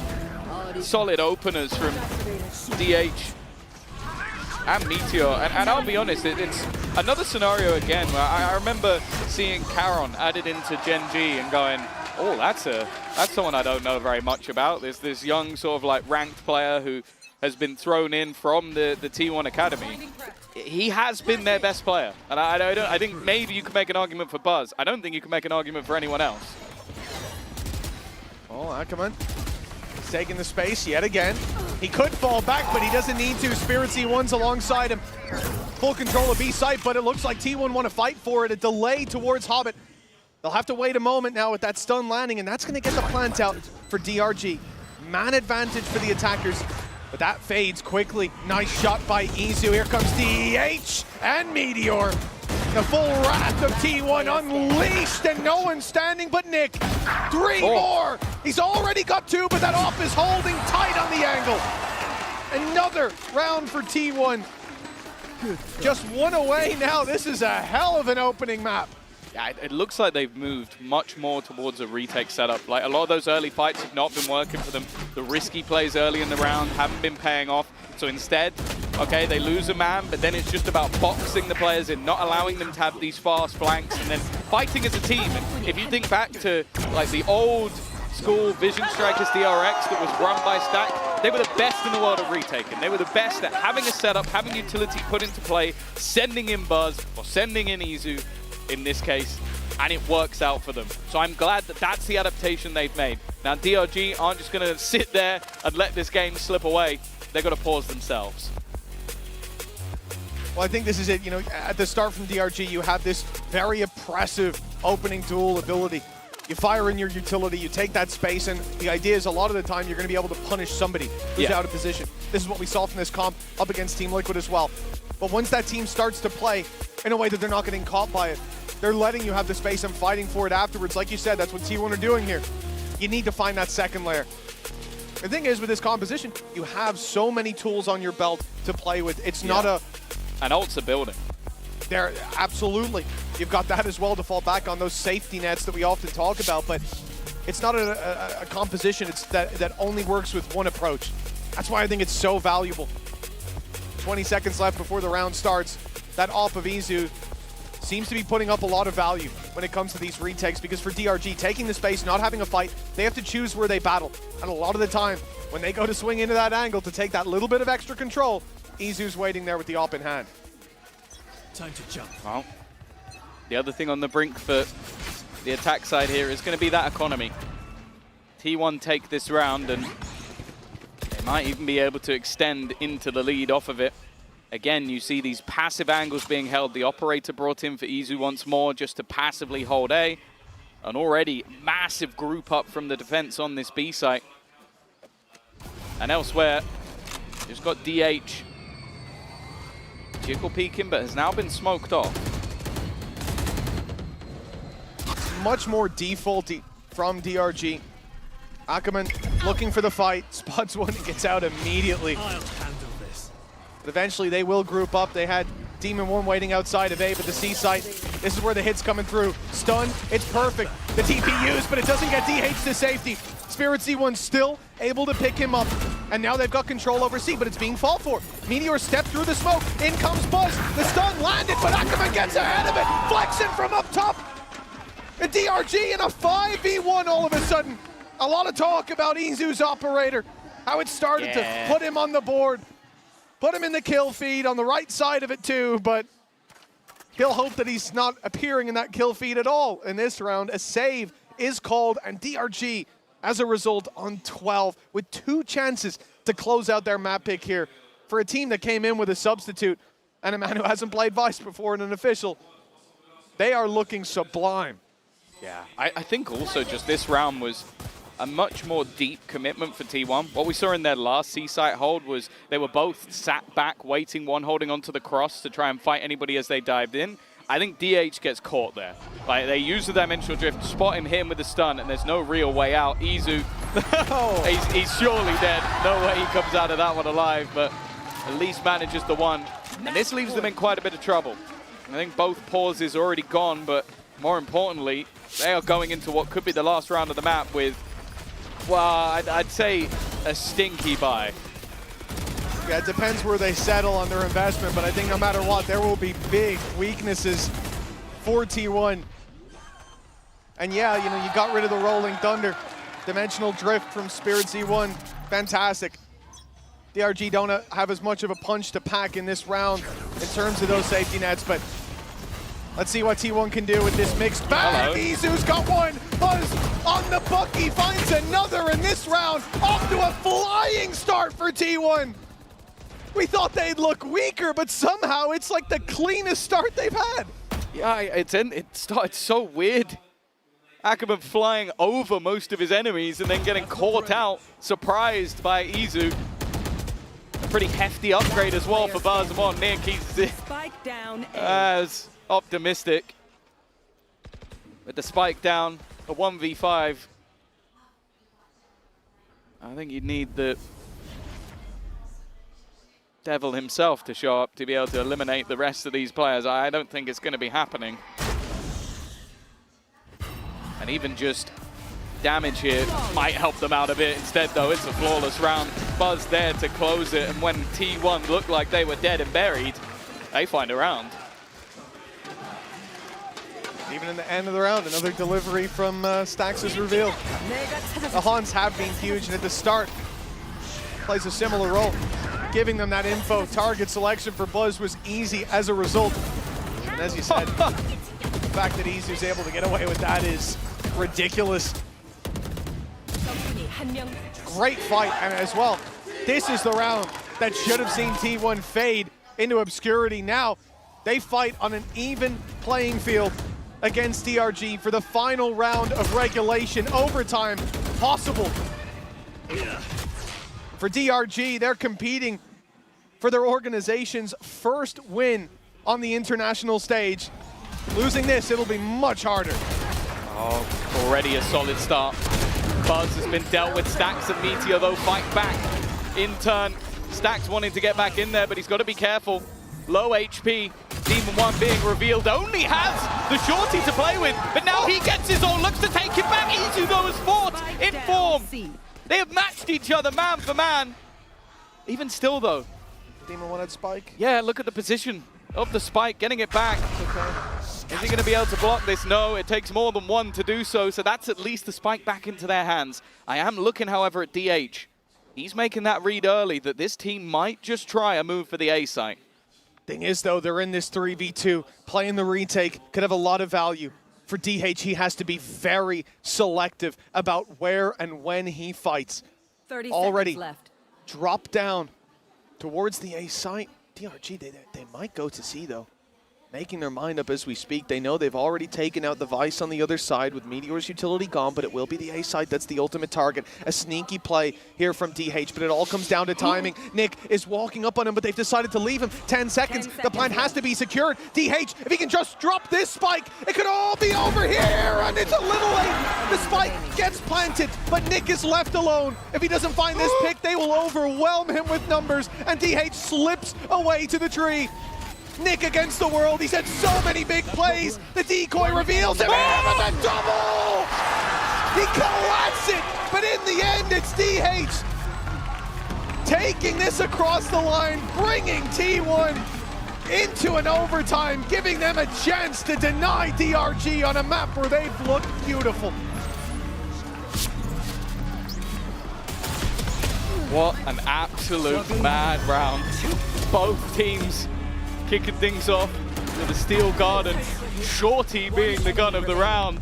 And Nick, well, that was one hell of a try. He was actually stuck in place by a seize that was thrown by a stack. So he gets those first two, probably wants to try and move in that direction, but isn't able to reposition. And DH, once again, spoken about this youngster coming into the squad, replacing a member who helped bring home a Masters trophy. And right now, he is the best player in the server. Well, overtime for DRG. They had the lead, they had the chance to close it, but now T1 could be right back to winning ways. On the attack side, our T1, but look at this stack up from DRG. There's 4 players here. Previously, we've seen them fight tooth and nail for A, and T1 have been keen to take that space when it's given, but now it's a trap that's sprung, flex him through the door, grabs one before falling. The numbers even. But it's Nick with the pressure on his shoulders again. This time he delivers, but the slide in from Buzz, punished for the 2 versus 1. DH reads that that's the decoy. He might have to jump on Spirit Z1, a 3rd kill. And the TP taken to the other side of the map. A plant and a 1v1. How many clutches has Demon1 been in? But this one, the most important of all. TP up top. They open the door. So Demon1 has tried to bait the idea that he is coming from this position, but I feel like it's going to take him so long to go all the way back around. And once that smoke fades, DH will have the idea that this man is no longer in position. In fact, it's such an obscure angle. I don't even know if Demon1 will expect this at all. And the problem is now that clock is starting to tick, the doubt starting to be in its mind. DH has played it to perfection again. Where have they found this man? A Red Bull clutch to give T1 a shot at map victory. And don't get me wrong, DH has been playing the game all throughout regulation, but these last 2 rounds, he has hit another level entirely. What a play in the 1v2. Catches both players completely off guard. And a 4K to deliver T1 the lead. 1 round left. They were trailing 12-10 with weak weapons, a Bucky in play, a mixed bag across the board, and they came back in with a dominant win. But DH for 2, giving them the lead, and with a timeout for DRG, the team that looked set to close out this map, it's to set history for their org. Well, now they've got to climb back into the game. It is funny to think that while we talk about Demon1 not really playing for the last few months, when he was last playing, it was at least in the Tier 1 over in Americas. For DH, this is a guy who is playing in the Tier 2, and this is his first map on an international stage. I don't know where, I don't know if they're building these like young players in a lab. Like Caron felt like it was just cheating to have someone that good. DH now feels exactly the same, but 27-16. He is dragging players like Meteor, Buzz, Stacks, Izu, people who've been there, done that, got the t-shirt, to potentially the first map, but boy, might just have to do it again. Buzz within the first seconds of the round is dead. Ackerman's been so impressive in those opening duels. dashing in. We've seen him do it not that many rounds ago when DRG were on the attack. Cover going out. But with that, it looks like they'll still commit to this A site. Demon1 holding the flank. This could be a mistake. There's so many players here. Stacks traded out. DH gonna burn the paranoia just to deny the space. Slow them down. Well, look at the rotation. Everybody's already here. Do they call for the rotate back? It looks like they will, but the Ops now in position. Holding that cross. Flexen's got him. Finding strength in the scars he's been dealt on A main. But they'll still move towards this site. And the numbers are still here for T1. At least they were. Yeah. Well, maybe the only one that really matters is still here. He would basically win them overtime if he can somehow hold on to this 35 seconds and decisions are there to be made. Meteor has left his team. I'm surprised they're splitting up. I'm surprised that's the decision. And while this time DH can't save them, Ackerman will put him in the dirt and Meteor's so far away. I'm not sure I agree with that. I think the best case they had was to try and fight it as two. Now he has to find a 1v4.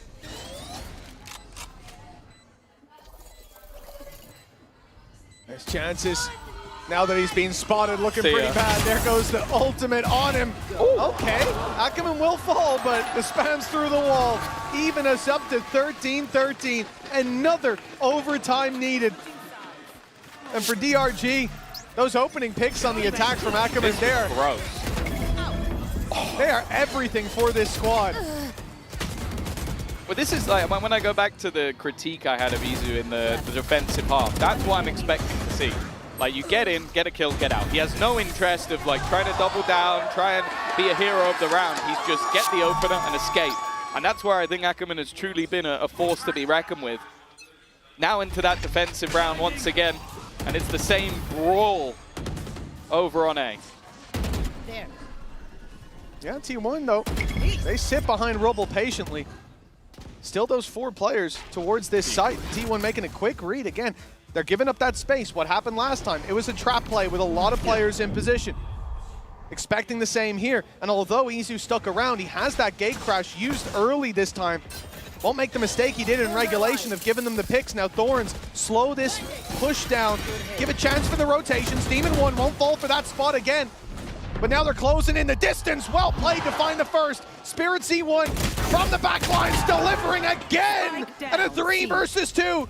The defensive round looking likely, but with Ackerman down, we're back to a 2v2, and T1 have got a plant.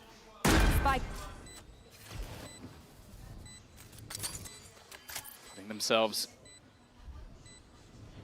in a position to turn this round on its head, have another chance at claiming the victory on their opponent's choice, but Flexen and Nick have an opportunity. The flash is going to slow them down even more. The aftershock not quite finding anything, but even still, it has cleared an angle, it has checked the spot, but that time is ticking. They need to get a move on. First contact in, Izu gets one, and it is close. But Meteor will make sure that they're the ones that get another chance at victory. Another match point for DRG. Last time it was a timeout called here. They saw it to correct course. And actually, I'm seeing in-game, it's going to be a timeout again, Tom, but it's T1 this time, taking the breather. Interesting call as they're in the lead, but they did let it slip a couple of times, so well, why not? I think also just, this is where you need a cheese round. This is where you need one thing to work for your squad, and then you close out the map. This is the perfect time for the coach to come in, because realistically, if you're a round down, you take a pause, you're basically looking to fix something while you're switching into another half. Like the round you've just lost, it would be irrelevant because you're not playing that side of the map anymore. Now, you're coming in and it has only been those attack side rounds that have been working for either side. This is what they needed to fix. One defensive round, and this game is over, and the coach earns his money. And one of the big strengths for T1, thinking back on towards the end of regulation, at 12-10 down, they go for this all-out play of aggression towards A main, something that I think we're used to seeing from DRG on the defensive side. We're used to seeing from most teams, but it was getting Buzz into this deep spot, swinging open door, and having just this all-out brawl. The focal point of so that much space. was Stacks. He might be bottom of the board, but the amount of supportive assists that he has had. His haunts are unreal. Yeah, they have been, dare I say, some of the best I've ever seen. Like, it catches someone every single round. In fact, it catches multiple people most rounds. Looking like it might be slightly different, though. You've got Izu set up outside of B. He's got that operator in hand, and they will take that control. But the second they take it, Stax is immediately back to go and support the other side of the map. Yeah, I mean, the honk goes up and no utility as a response. Nobody's seen. It's now time to reinforce this C site. But it might be too late by the time he gets there. They're already teeing up for the push. DRG straight in. Meteor under pressure. He's surrounded. Stax comes in to help and finds the first. Lands another! Stax keeps delivering! And he might have delivered them the win! Nick, on a sliver of health, has to stand off against the op. And even then, even the classic can take him down. 15 to 13, T1 climb back from what looked like defeat and claim map 1. DRG's pick. Yeah, what an incredible start to this series. One that feels like it could go all the difference to 3, but we will have to wait and see. We'll be back with Sunset after the break.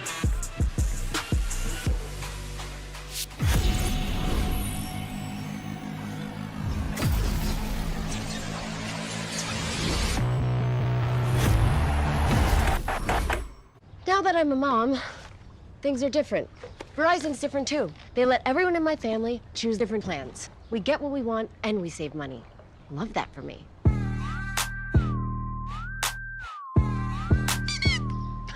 An update is required. Financial system updating.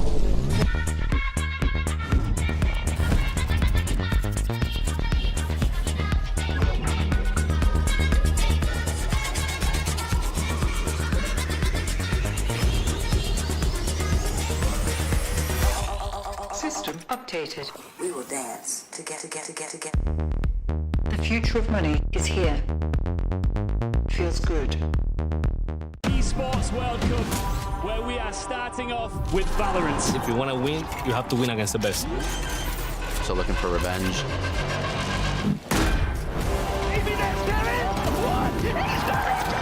Alpha hit behind one. There's the shorty. And Alpha goes crazy. They've all battled through the pressure and expectation. Heretics have come back all the way! Finally, we won. Finally.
guys, Mika and Bella here with Autumn of T1. And now Autumn, this is DH's first international and he is popping off. We know back in Pacific that T1 has been preparing him for this very moment with events like T1 Homeground. But talk to us how the team, the Masters Bangkok champions, of course, have been preparing him for this very moment here on the champion stage. 오늘 경기가 DH 선수의 첫 국제전 데뷔이자 챔스 첫 경기였는데 오늘 너무 멋진 경기력을 보여주고 있습니다. 이제 방콕 마스터즈 방콕 우승자인 T1 선수들이 팀으로서 어떤 이야기를 해줬길래 이렇게 잘할 수 있었나요? 사실 팀원들이 그 친구한테 뭐라 해줄 필요가 없이 워낙 큰 무대에서 자신감 있게 할 수 있는 거를 증명했기 때문에 콜업이 된 선수여서 팀원들이 이제 하는 거는 그냥 하던 대로만 해라, 자신감 있게 해라 정도로만 하고 너무 잘하더라고요, 알아서. Well, the team didn't really have anything to tell him because DH was called up. He joined our roster because he was able to perform well, be confident on big stages like this. He was born ready. And I guess the team just said, hey, just keep doing what you've been doing because, you know, we all saw how good DH was and he really proved himself today. Well, he better keep doing what he's doing. He is a natural. Good luck on the next map. 감사합니다. 감사합니다. Like I said before, when has a Korean rookie ever failed us? What a debut for DH here on the global stage. I've got Dan and Doug here with me. Once again, these numbers, Doug, this is ridiculous. And if he keeps doing these, you know, he's going to have a nice time in Paris. Yeah, I think he's going to do quite fine. The stats are fine, and they're good, and he put up really good numbers. But what impressed me most about this kid was how often he was in clutch 1v1 situations, and he was the one winning them out. And he was winning them out against the likes of, it felt like Demon1 every time. He was constantly in those positions, but that boy stood his ground. He was incredible for T1. I mean, pretty much the reason why they won this map too in that overtime, when he gets 4 kills as well to secure it, they go into that second one and finally they're able to close it out with stacks. DH has been incredible. He was good towards the beginning and he was good as well to keep T1 alive in this map. Yeah, cool, calm and collected too from him. And it's time for our Verizon high-speed moment. And this one goes to what happened on round 8. What a fantastic retake from them. We saw so many of these as well. This wasn't an isolated incident.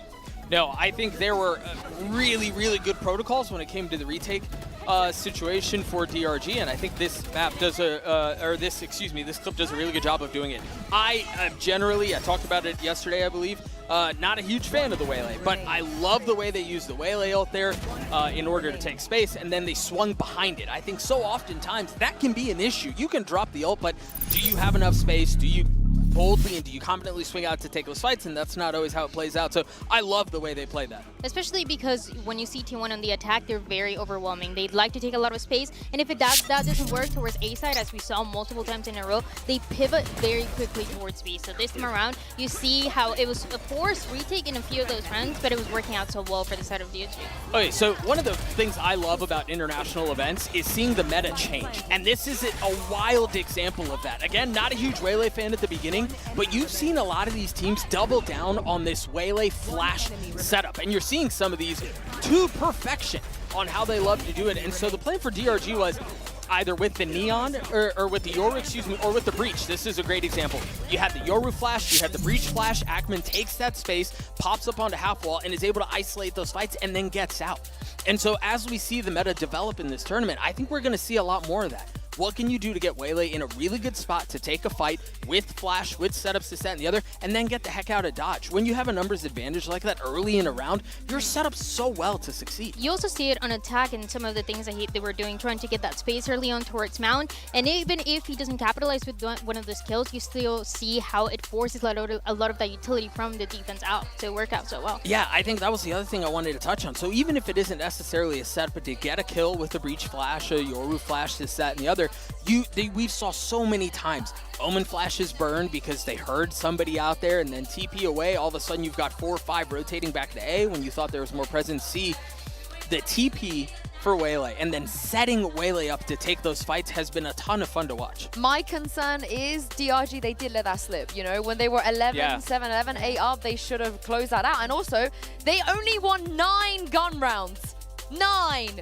Which is absolutely outrageous given that it went to OT. So I can't wait to see what Nathan D had to say about what happened ahead of map 2. it's Amika and Vera here with Nathan D of DRG. Now, just wanted to get your thoughts on the Yoru and Waylay composition because the team seems to have a really good understanding on it, especially on that map and especially with the retakes. Was this always the plan, especially with the recent roster adjustments?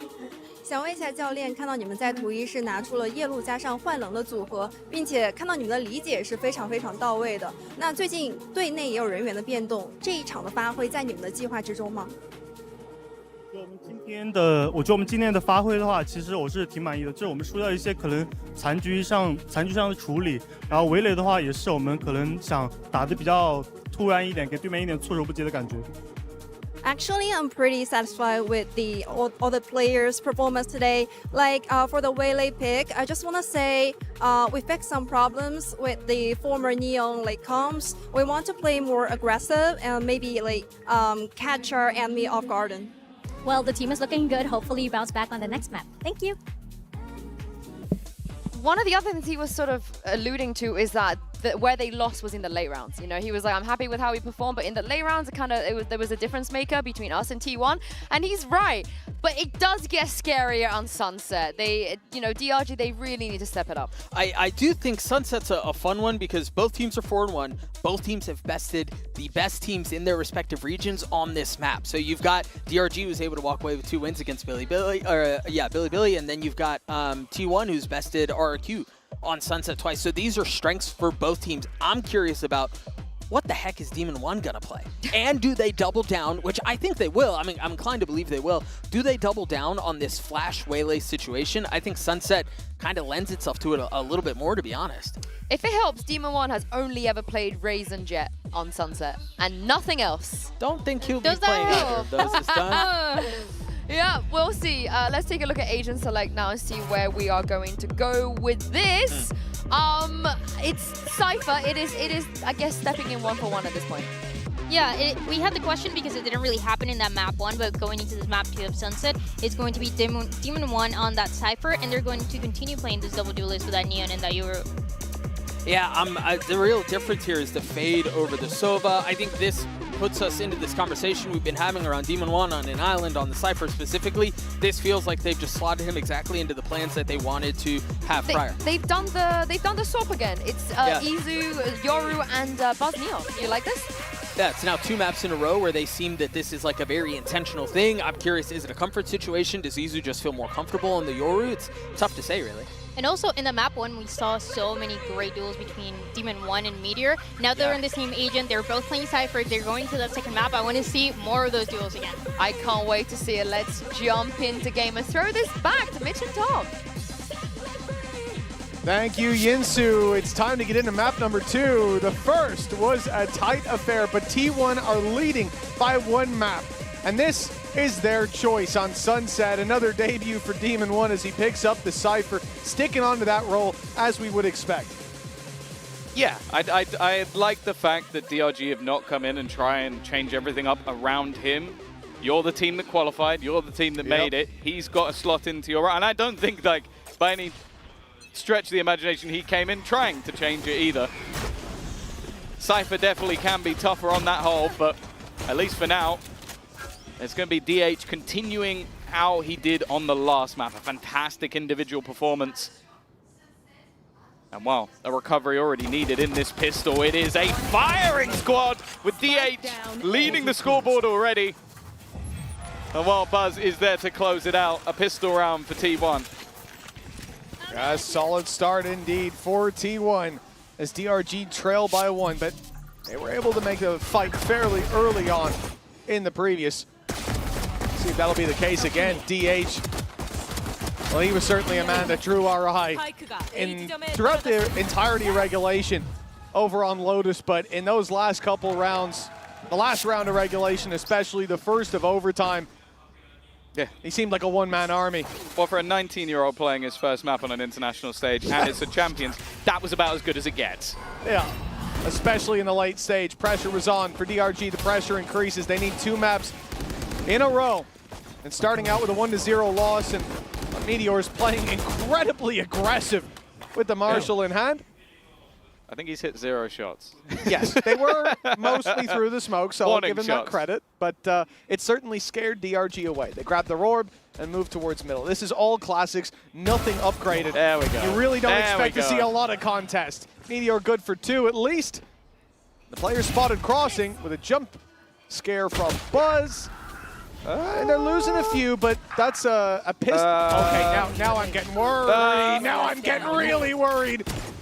And they know where DH is as well. This man's been so reliable, but an early response like this from DRG, this could got a really gun. There we go. disrupt the rhythm. A rifle, but only 30 HP, Tom. He's got to get the jump on Headshot DH. will do it. That's the thing. DH has light shield, so a single bullet to the face would be enough to win the round. Now, he believes that he has baited 30 seconds left. DH, but DH has just sat at the bottom of middle. He's waiting on this fight, and it gets a little bit scary. But that youngster is the safe pair of hands again. He's looking to try and get the rifle, and he will find it. Yeah, that's at least a silver lining, but the same as the previous map. It's great damage from DRG. They had nothing. And a few more bullets loaded up into that Marshall, and maybe this could have been a clean round, but the fact that these classics are able to win fights like this from Ackerman straight down middle. That made that incredibly close, and you can see how tense it got on T1's side of the stage. They win it, but again, they have to invest fully. This round. Oh, it's a singular rifle being put into the hands of Buzz. The rest really isn't much, but well, if Buzz is playing like this, maybe it won't matter. This is a terrible bonus round coming in from T1, but somehow it's working. They came in with a singular rifle, I think a stinger and a few pistols. Yep. And now Demon1 has to try and save DRG from, I want to say, embarrassment. Now, this is not a round they should be losing. But Demon1 in a 1v3. 2 players on that angle. Spike secured as well. He's got all the info to work with now at least, but what is that going to do for him? And I love this positioning as well. Look how spread out they are. Buzz to take contact on his right, and then a big swing from Izu. He's tucked in though. Set himself up for success, Demon1 did, but Buzz, the one to carry this round through for T1. I'm thinking before we get back into the game, okay, they've got to fully invest, right? We get in a barrier up, they've got nothing. Oh, it's an easy round. That's what you would think, but Buzz made it an uphill battle, and they came tumbling down. 3-0 start. Again, you just talk about the supportive utility, the paranoia that came through. I think Stax is the one that, yeah, he puts that dart into the corner, and as they swap to look to the dart, that's when Buzz peaks. Like, it's just a perfect setup for that exact push. And while DRG fell into the trap, they lose to an incredibly weak bonus, and T1 have got a flying start. This round, light shields across the board. Easy with the Outlaw. A lot of stingers, though. Yeah, they've got to get close. That's the real problem. Those shots don't land. The gate crash is used to get out of dodge before that's a little too scary. Now, those stingers are nice and close. All of these fights look maybe even favorable for them. T1 have to group, take these fights together. It's Izu looking for some on his own, but around that laneway, when they come to push back in, that's where DRG really pack a punch, not just on close range, but with the numbers by their side as well. Flexen picks up a double. Spirit C1 there as well. This could be DRG's round. A return. A MasterCard thrifty as they put one on the board on their weaker round. That's one way to reset after a third round embarrassment. If we could just swap the last 2 rounds over, I think we have a perfectly normal game. But no, it is just the pace they were able to get in. Obviously, Buzz was so low. That second kill was very easy, but from then onwards, it's just stellar work. Playing these close range angles, knowing the vulnerabilities of their weaponry. And while Flexin and Spirit Z1 have now given them a round they never should have had. Balance restored, 3-1, and this is where we'll see the buy. A pretty strong one coming back up for T1 with an operator for Izu. So far, the best rounds from DRG, where they've got 4 stingers, and the next best was when they had classics. And it wasn't a pistol round either. A very, very strange start. But this has been an unusual series, looking back at Lotus. Now rifles invested on both sides. for T1. They're taking a pretty heavy blow in the last, but a 3-0 start, especially when they didn't buy in round 3, that's going to give them enough to buy right back into this. Buzz has ultimate to work with, but I'm looking at the other side for DRG. Ackerman 1 away, but Spirit Z1 already has that dimensional drift, and on the attack side, that's probably going to be used here to clear up all this space and maybe stop Izu from having the impact with the operator. He's on the angle, waiting for his chance to strike, and there it is! The gate crash back to safety. But Spirit Z1, he's got the sight for them. Yeah, just clearing out any risky angles will allow the rest of the team to run through clean, although saying that, Meteor's managed to find one on the cross. I think that's Demon1 trying to jump around the edge, and instead, another solid paranoia thrown through to give Buzz a little bit more. The TP to the other side, it leaves Nick, but he's done well. He's managed to make this one look interesting. Flex implants on the other side of the map, and now has a 1 versus 2 to play with. Well, Flexen's first half on Lotus was a disaster class. It was picked off in aim A, and it felt like in every round. But here's his chance. He certainly warmed up in the second. Now carry through that momentum to a 1 versus 2. He's got Izu and DH, 2 big players for T1. The operator swapped out. It is just the rifle, but Flexen isolates one. 10 bullets left, but time ticking. Playing inside his smoke. He can challenge as soon as it's tapped, but Izu! He expected it! Lands the shot with plenty of time. I think he's putting the gate crash through to attempt to reclaim that off, but surely it's too far. Yeah, it's not going to get it. Even still, though, a very nice attempt for the remaining couple of players to teleport to the other side of the map.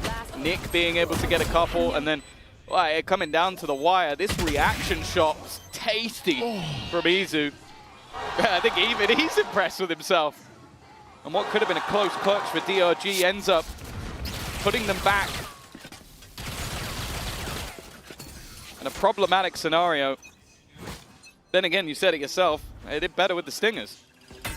Yeah, we're right back to it. But only 2 Stingers this time. They've still got those rifles to back them up. Demon1 and Spirit Z1, the carriers of the heavy weaponry. And this will be, again, a round where DRG move together. And still going to be disrupted by Izu. And nasty angle in mid. That's Ackerman down. And especially in a round like this, Tom, especially with a Stinger, seeing him slide in and get up close, close that distance, gain you space, you really want your Neon for a round like this. Huge pick from Izu. And he keeps the control on mid as well. That gate crash, not even that close to fading, so he can stick around for quite a while. They've not been able to clear him either. So he's still going to have this very fast flank, and because of that, they have a very good idea that there hasn't been a rotation. 3 players still committed to this B side of the map as they look to try and make their way through.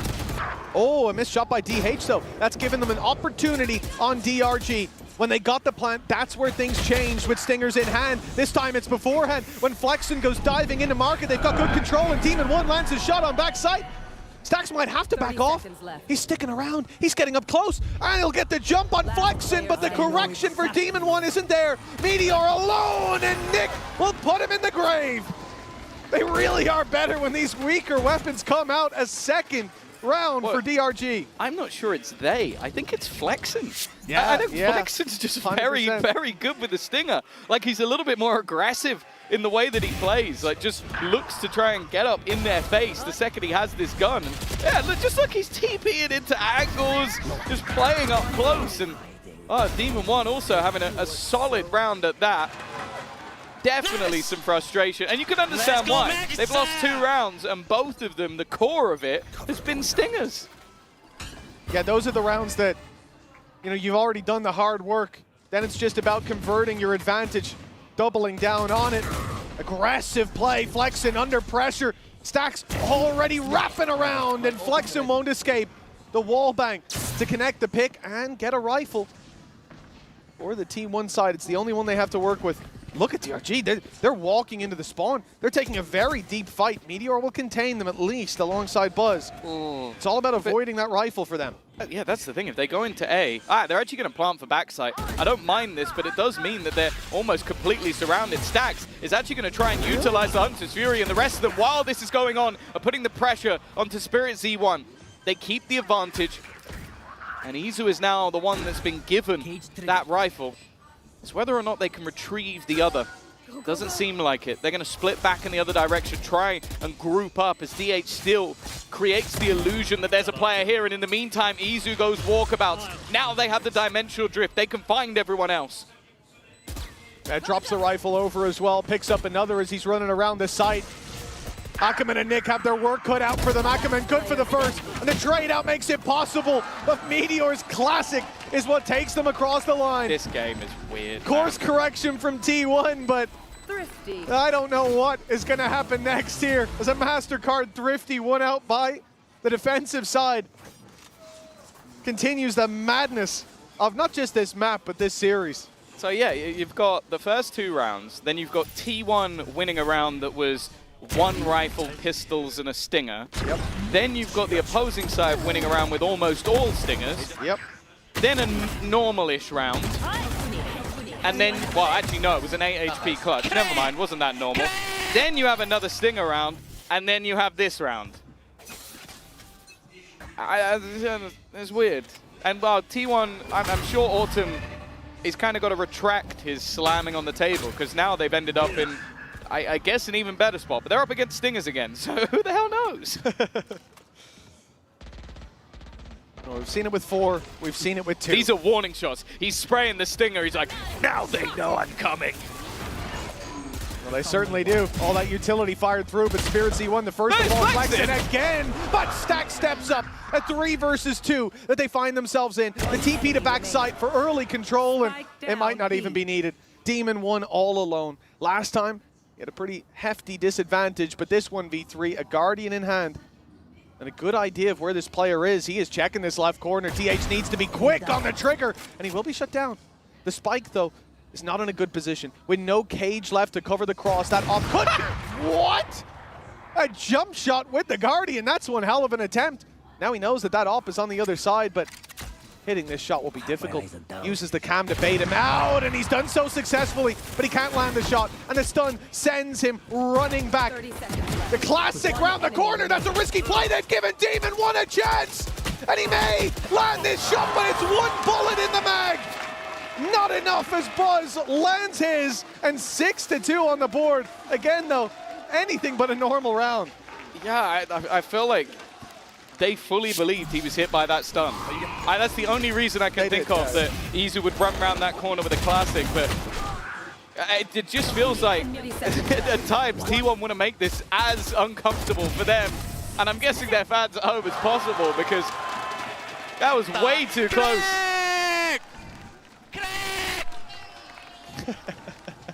Who's Greg? Pal's here? I think it might be that he's cracked, I'll tell you that. 6-2. The lead for T1. Well, they find it funny. They've been slamming desks in the coaching booth. I need sort of like that side by side.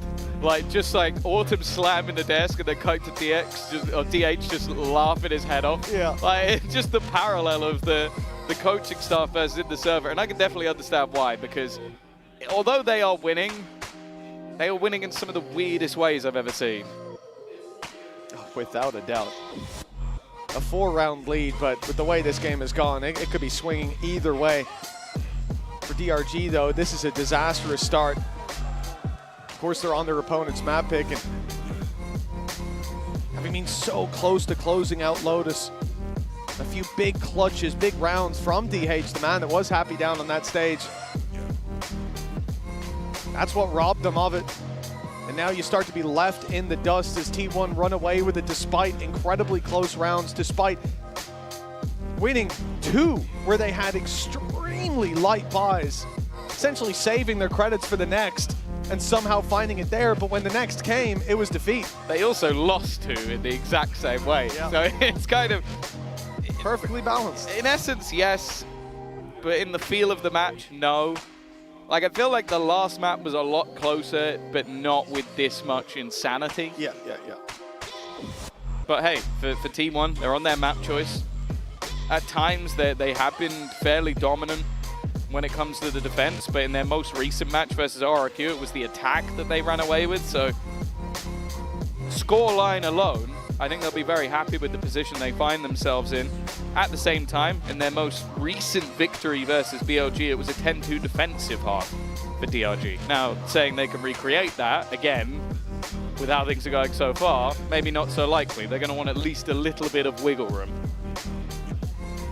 I think the interesting thing about this, and I know you folks are getting your stage shots, but when we get back into the game, you'll see that T1 actually left in a suboptimal position. What do you mean? They have a stinger. That's a great They have go. to play with a stinger despite winning 2 rounds in a row, and I think that really tells the story of how this has gone. A streak of 2, but every round has been so damn close. Well, what I've been told as well is that although we do currently have ourselves a technical pause, DRG are going to take a tactical pause directly after this. So this may be a slightly elongated pause for more than one reason, because I can understand why. Like the manner in which you're losing a lot of these rounds are like, I feel like a lot of control has been given over on B main. I feel like they've left a player there lurking to try and hold on to it. I don't think they've had too much success when they've gone for these more direct A hits. And other than those B hits with low buys, there hasn't been anything that's worked for them on the attack side. And that is alarm bells, because if you get those couple of rounds, you build off it, you start getting yourself into the half, you show something with your buy rounds that you're able to sort of maybe bait players into certain fights or get certain map control, then I'm not worried for you. But when they're the only rounds you're winning, that shows that, okay, it's only these cheese rounds where you're able to get up close in someone's face and spray them down with an SMG. That probably means that this attack side is going as bad as it could be, and you've just had a little bit of luck that's helped you out. So I'm definitely nervous for DRG, because as we sort of mentioned, the importance not only of this match, but the whole tournament, of them not just trying to battle the champions, which is the goal of everybody's year, but also they still have their life on the line for just being in Tier 1. They are one of 2 teams that is the case. And you then have to consider the group that they're in. Like, okay, sure, a match versus Sentinels is a tough one, but you're going to be up against either the previous year's Champions finalist or G2, who most people coming into this event put them at least top 2. Like, you're either having them or PaperX, who's probably favorites for the whole thing. So it is seeming like the loser of this match has got a tougher match in the lower bracket. And I want to look back at the previous map. You know, DRG, they didn't win the first half. They were 7-5, but we talked about their attack side, playing with the Waylay Yoru, and how much benefit that's going to bring to them. Now, coming into this one, 6-2 down and a chance for this to extend further for T1. Where do you see, from this point, the goalposts for DRG being? Where do they have to hit to give them a chance in half number 2?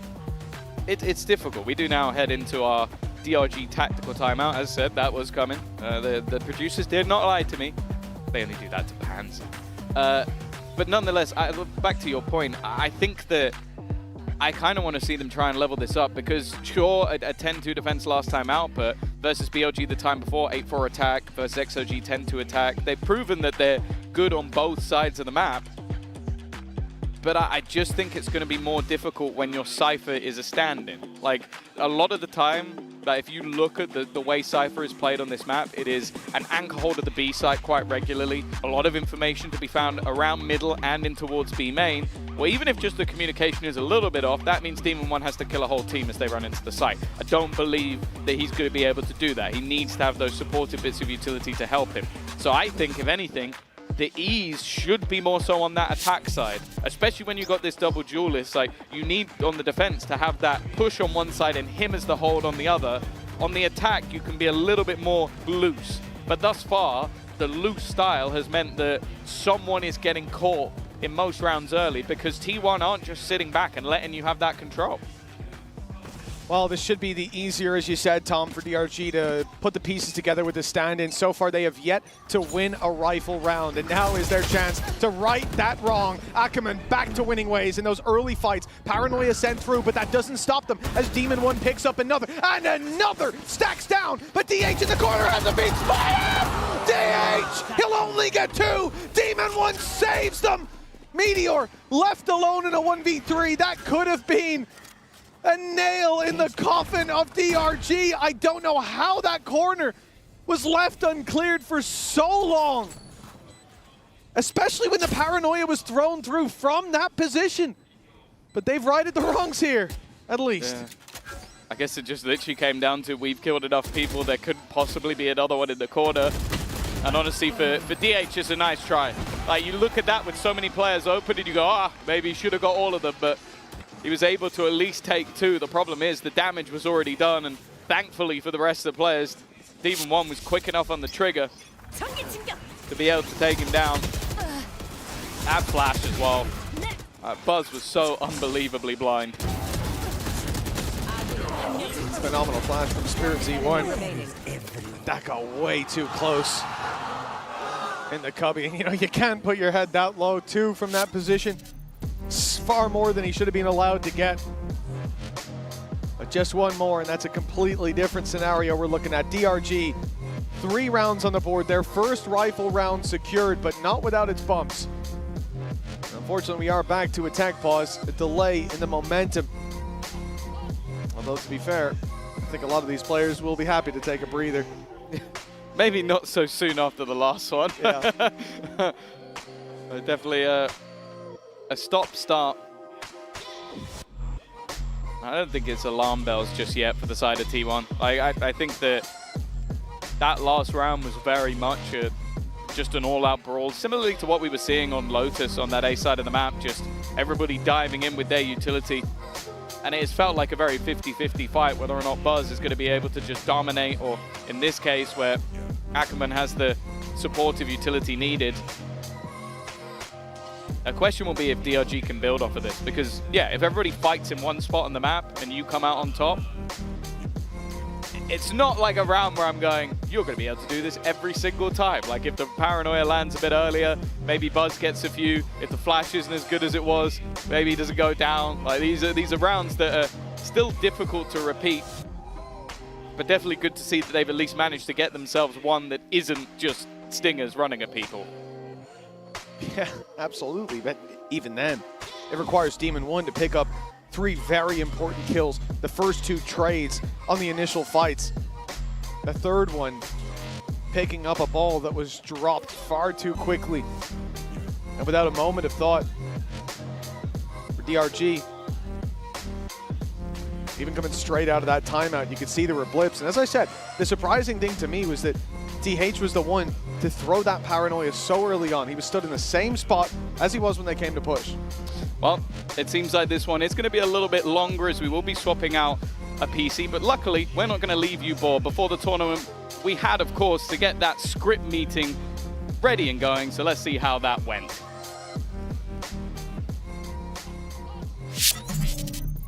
Bye guys. Paris. Bye, bro.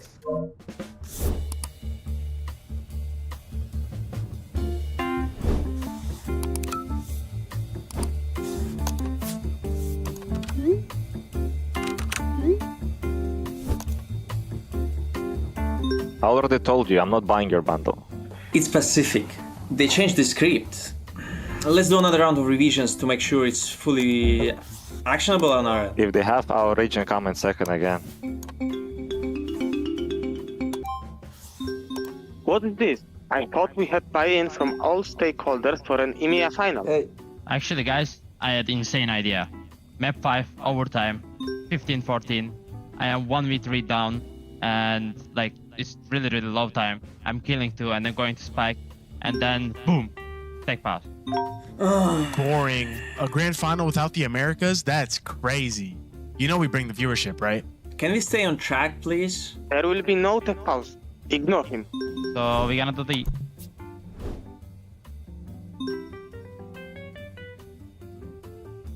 So, I invited him. He needs to tell his region, EMEA is not going second against the Pacific team again. you can lose the grand final against us instead. Hello, everyone. Hey guys. What's up? Hello. Hello. Wait, I thought we are finalizing this one in Paris. That's boring. We've done this already in Toronto. There is nothing like a good redemption arc. EMEA deserves this. Hey. There are more changes to the script again. But you already know my thoughts on this. Let's touch base once we are in Paris. Hello, 大家好，抱歉我来晚了。Did we discuss which teams to get kicked out all of the Americas teams this time? Wish it could be Team Heretics. We got it. Yeah, I wish it could be Heretics. Oh, he hates Cubert. Who doesn't hate Cubert? Yeah, keep dreaming, guys. Okay. So let's just undo all of the changes Pacific made and start over. Once you're in Paris, it will be great. Like really great. Just trust me. I think we will work out a storyline that everyone can get behind. Alright, everything sounds good for me. Thanks for following up. Yeah, okay, gotta go. All right, cheers to the meeting, guys. A bientôt.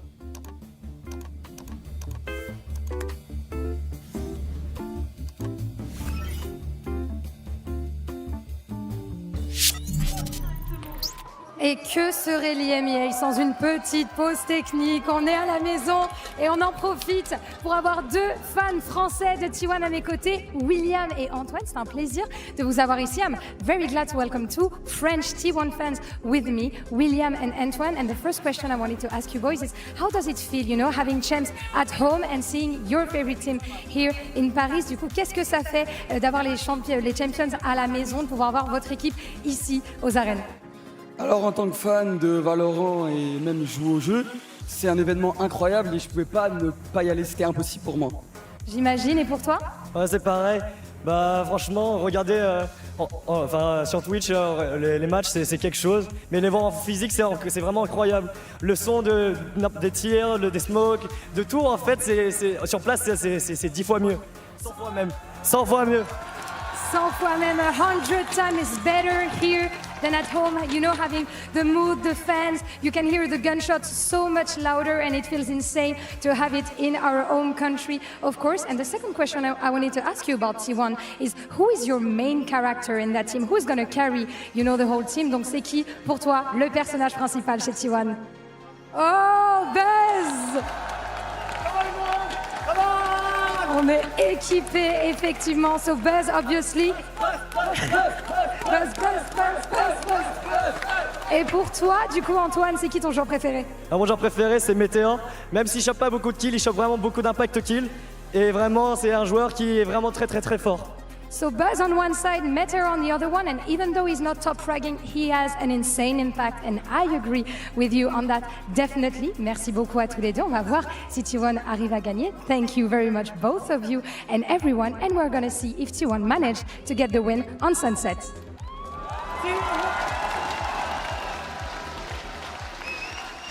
Well, it's time to find out if DRG can bounce back from 6-3 down and what has been a shaky start to this map.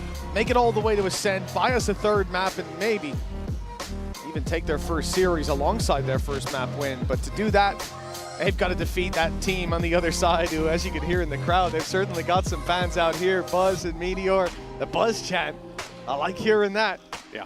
But I think it's a great point as well about Meteor that we heard from one of the fans, that he might not be top fragging, but his impact is tangible. There's a reason the man's been voted an MVP before, and he certainly set out to try the two-time here at Champions. A long road ahead of them, though. Although when he was MVP, I think he was top fragging a lot. A lot of people vote based on the scoreboard, Tom. Yeah, a lot of people. We are all scoreboard warriors at heart.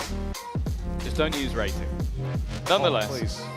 Gotta use cast. We can already see launching back into the game. Hopefully, unlike in our EMEA show match, he has already got the bind done for how to defuse the spike. Oh, you're going to bring Samuel Etienne up here in Paris? That's a bold move, Tom. It's all right. He's probably watching the French stream. I hope so, for your sake. They're in-house, you know. I'm sure he's chilling. But yeah, I think obviously the extended break, not ideal for any of the players down on the stage, but for DRG, maybe a little bit of a momentum breaker, not only them winning the last round, but also just the way that the map was going, if you just joined us, was very much they were only able to win a couple with Stingers, and with the rifles they were really struggling. They did just manage to win their first. Unfortunately, we're not seeing much Gecko. No, I was going to say, yeah, the Gecko fans have been starved for attention so far. Maybe that'll change as the tournament goes on. It's actually just Gecko's looking for his wingman at the moment. Can't so go in with one of the abilities. That's true. He's been heavily nerfed. But yeah, as we get back into things fairly soon, obviously, as you guys know at home, there was a PC swap needed down there. Always takes a little bit of time, but last time coming out of one of these tech pauses, we had a tactical pause. And what I like about this little break is that although we might not be touching base with the coaching staff, your IGLs have had quite a long time to think about things. I think that will benefit more towards DRG, who have had those struggles. They just found their first buy round. They've yet to streak 2 together because, again, they've been doing the really tough work of winning those rounds with stingers and then losing when they've got rifles in hand. You're firing shots at Stacks? No, I'm saying DRG are the ones that will need to build around this little break the most because they've had the issues. T1 are 6-3 up. One of our, they just lost the round. Stacks negative. One of the most iconic players we've had. I can't believe you take shots at Stacks. Absolutely outrageous. I gave him a fist bump backstage. I was very gentle as well. I didn't want to hurt the wrist. You know me, the muscles. Oh yeah. You're almost as strong as flexing. We just can't quite see it. The clothes, they're too thick. I'm seeing headphones going back on. I know, honestly, this whole game, like I think we came into things with a team coming in with a stand-in, that stand-in being Demon1, switching over to the Chinese region to try and make this work, and he has been impressive. He's had a lot of high-impact rounds. He's had a lot of moments where I think that you can see that the individual level is definitely still there, especially slotting into a role that isn't necessarily one that's his own, especially known for his more duelist/chamber play, but he's definitely looked comfortable within this squad, and obviously we're kind of having an eye on the double duelists of Ackerman and Spirit Z1 to see, especially on these last few attack rounds, what they can bring into play. The problem, though, for T1, when we do get back into the game, is that economically, they're going to be in a little bit more trouble with what they can try and deal with, as they did lose that last round and haven't really been able to keep a lot of these rounds clean. Yeah, I think that's one of the big problems. You know, looking back at the previous map, Spirit Z1 as well, I'm waiting to see his return to form in terms of those early duels. I'm going off memory here, which I probably shouldn't. That's usually a risky game. I think he was 6-1 in opening duels, and you could feel it. Both himself and Ackerman finding so much space. And so far, it feels like they've both been having a tough time. And I think in a lot of these rounds, there's been well-placed utility. You think about the slide up that Ackerman went for in the round that they won, because there was very efficient trades from Demon1 right after. But he slid through, and there was an immediate flash from Izu, a swing from Buzz, and in terms of the utility that T1 are putting down, then you think back to Stacks on those haunts and how much impact they were having on Lotus. It has felt like they have that little bit of an advantage in that aspect. Oh, either way, it's going to be a little bit longer. So let's go back down with Lou to meet some of the DRG fans. Et de retour pour vous jouer un mauvais tour puisque la pause n'est pas encore finie. On espère que ça va venir très vite effectivement. Et du coup, j'ai Fida et Sasso qui m'ont rejoint du côté des DRG. And I'm now pleased to welcome two DRG French fans to here in the arena, Fida and Sasso. And my first question is going to be very easy. We're in France, but you're supporting two Chinese teams. So how come is that? Have you followed, their scene and stuff? Donc pourquoi en France est-ce qu'on soutient des équipes qui viennent de si loin? Est-ce que vous avez suivi un petit peu la scène chinoise, pardon, et qu'est-ce qui vous fait kiffer DRG finalement? Alors moi, je soutiens la chaîne chinoise parce que je la regarde depuis presque plus d'1 an et c'est vraiment incroyable. Il y a vraiment très peu de monde qui la regarde et Kang il l'a dit l'année dernière. Vraiment, mettez-vous sur la chaîne chinoise et c'est vraiment le bon plan à suivre. Donc moi, je conseille à tout le monde de regarder la chaîne CN sur la chaîne de Kitty. Oh, un petit shout-out à Kitty qui est en train de caster le match d'ailleurs. So why are you following the Chinese team? I've been following them since the very beginning. There's only a few streamers who are following them. Indeed, Kitty, for instance, who's currently catching the match in the arena. So yeah, as Kang said, watch us more. Et pour toi? Moi, en fait, ça fait 3 ans presque que je follow la ligue chinoise, notamment pour BLG, qui joue demain, du coup. Et en vrai, je suis assez hip. Je les suis depuis 3 ans et maintenant en vrai je m'intéresse, je regarde tous les matchs, la plupart des matchs de la VCTCN et voilà. Ok, très cool. So yeah, I've been following them for 3 years as well and I'm also rooting for BLG who are going to be playing tomorrow also. So yeah, we should definitely watch a bit more of VCT China. And last but not least, who's your main character? Who's going to manage to shut down T1? Qui est le meilleur joueur chez DRG? Qui est-ce que tu as envie de réussir à voir carry? Moi un peu triste mais c'est Vokachu. Faut vraiment nous rendre vos cachous. Je suis vraiment déçu. Après, je vais pas cracher sur Demon1. J'aime vraiment beaucoup, mais j'aurais vraiment aimé avoir vos cachous. Yeah, so for me, it's Vokashu. I wish he was there and we really want to have him here, but of course, I'm very happy to see Demon1 stepping in. Et pour toi, Fida? Pour moi, c'est un ancien joueur de BLG, bien sûr. C'est Fléchine qui jouait chez eux l'année dernière et maintenant il est ici, donc je suis obligé de le supporter. So former VLG player for me, Flexin of course, and now I'm supporting him in DRG. And let's see who's going to be able to carry this match between T1 and DRG on the Chinese or on the Korean side. See ya. Hello, everyone. I thought we would hop on for a bit because someone might have missed us.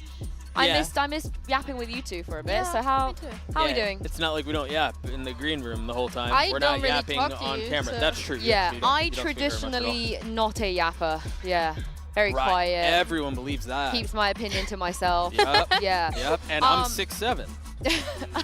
Wait, why you just dropped to like an elite Zoomer meme on me? I don't even Keep know. going. I love that. I thought it would be fun during a tech pause to play some games, but for now, just to give you guys an update, we have swapped out a PC. We're still encountering some client issues, but as soon as that is fixed, I will let you guys know. Have you ever played a game called Never Have I Ever? Have you played this before?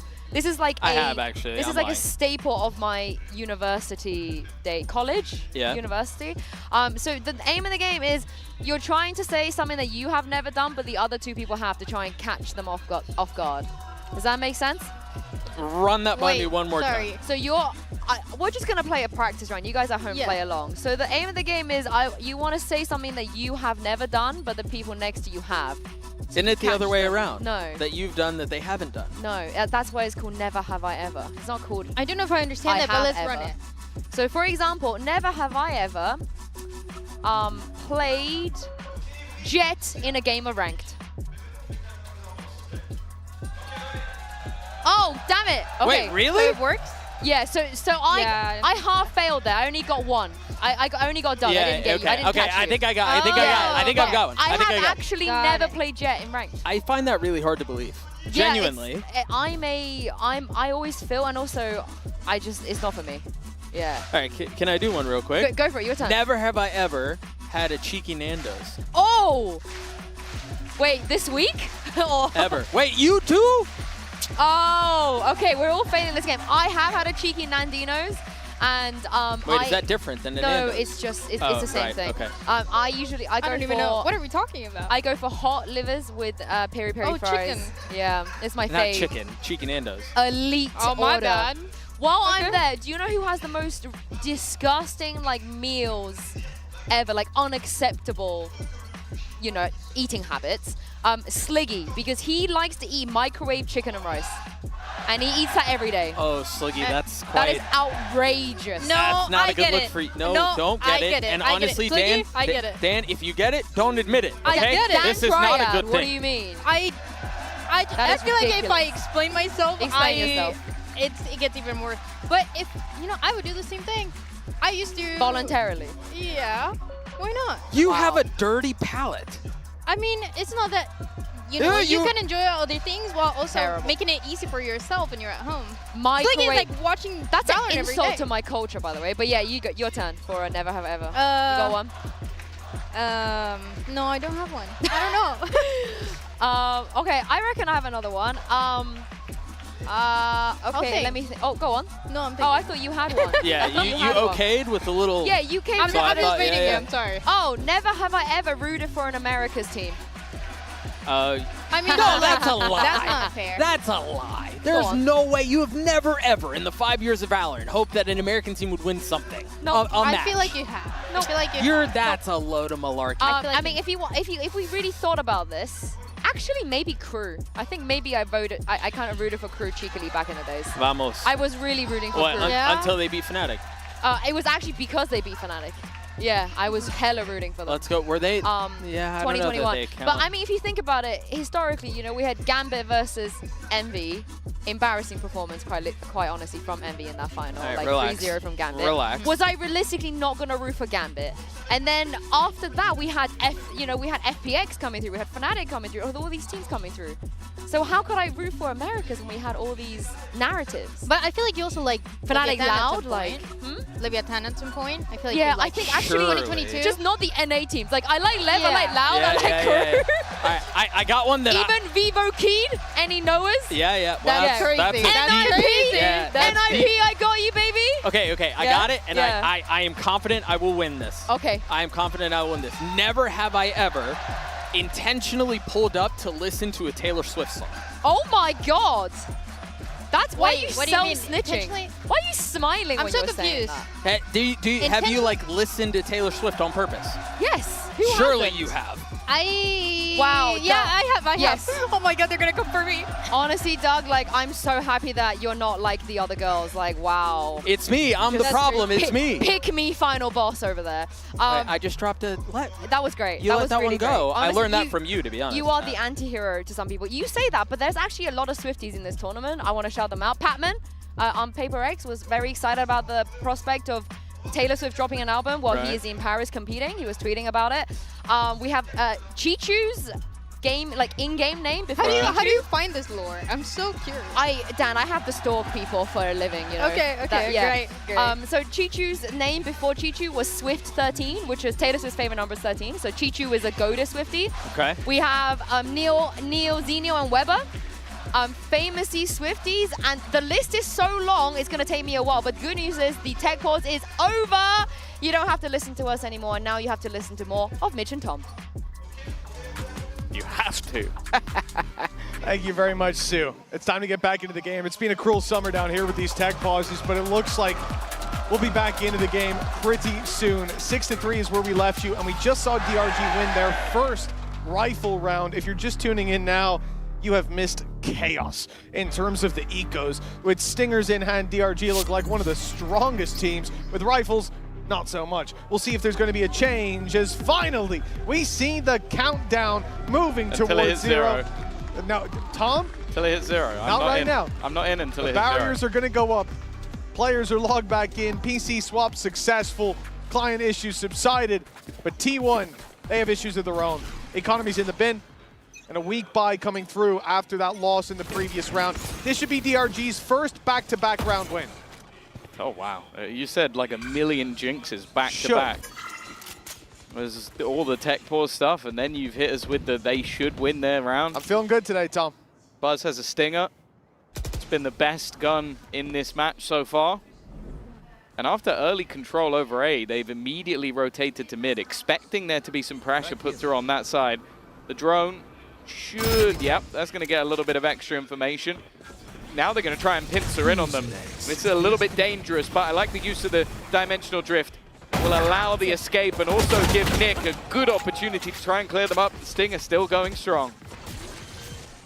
Yeah, the damage is certainly being done, but T1 Spike planted. not going to deny the plant. Going to lose another player into the trades in the meantime. And DRG, Buzz 3 has a rifle. versus 2. Buzz has got a rifle, and last time he was in a position where he was the one we looked at, it was a 3K in A main. He dominated and gave T1 a real chance. I think that's why they converted. But now, smoked out, time ticking. No paranoia to work with. No stun. Not even a slide. Nothing to help out on this. This has got to be raw aim power. They're not looking the right way here. That's a free kill. Flexen gets caught off guard, diving in. Buzz gets one, and now it's a 1v1 with Ackerman. But just about, DRG will connect the win. 2 in a row, found at last, and both with rifles. Yeah, it gets incredibly close towards the end. I like that Ackerman is just so quick to make sure that trade goes through, knowing that his opponent's in a little bit of trouble after being stunned up, but it does mean that everything is incredibly close in the end. But if DRG can continue this climb back, I don't think they're going to mind too much. This is, however, where we do get those guns coming back online. So Mitch, I'm going to hand this one over to you. I think you had about 17 jinxes. What do you have to say for yourself? Honestly, it's just my bad. Yep. I was feeling good. I got a little too confident for a moment there, but I'm starting to regret that now. 6-4 nonetheless. I tell you what, DRG looking good. They've connected them back to back, and as I said earlier, you know, they made the best of that downtime. They corrected course. But to be fair, they have a pretty good record after technical pauses of winning rounds, so... Here, at least, today. I'm not sure you have the stat regionally, but... I don't think anybody has those stats regionally. Didn't come prepared, huh, Tom? Maybe within EMEA a while ago, you could say that was almost every round. So anybody who won the game just was good at winning after technical pauses, but... KC, some of the best. We improved. We did, bit by bit. We definitely I actually improved. was the one that fixed it all. It was all me. But yeah, for T1, still stuck on 6, now conceding 2 in a row, and a big lead of 6-2. Starting to look like we could be even Steven at the halftime. One thing I've noticed in the break, actually, I'm not talking about the tech pause, I mean in between maps, we had Demon1, like, I was looking down at the stage a lot, and that guy was locked in, not on his monitor, he had his head down. He was like calming the nerves, obviously doing a lot of thinking about that previous map where, as we said, he had a phenomenal showing, you know? But I think he's disappointed not to have closed out that map. And coming in here locked in, we already saw him save the day, really, for DRG in what, round number 9, the first of these 2 that they've just had, where he manages to find a 3K in opening trades, not opening duels, but his teammates go down every step of the way. He's the one bringing it back and keeping them with the advantage, or at least keeping them even. It's a very important thing to see him with confidence, especially in this role, especially after it's been almost 5 months since we've seen him on a stage, let alone the international. The fun thing about this matchup is that if they win this, I think most people going off the next match would have G2 winning. And so then he'd get to play against Jorgamo to make it through the groups. Like, it would be one hell of a storyline if they're able to turn this around. I say it's not looking fantastic. The last couple of rounds have definitely given us some hope, although they've been so far and few between that you can't say that there's been any sort of momentum really building. Well, also look how close that one was from T1's perspective. They came in with next to nothing.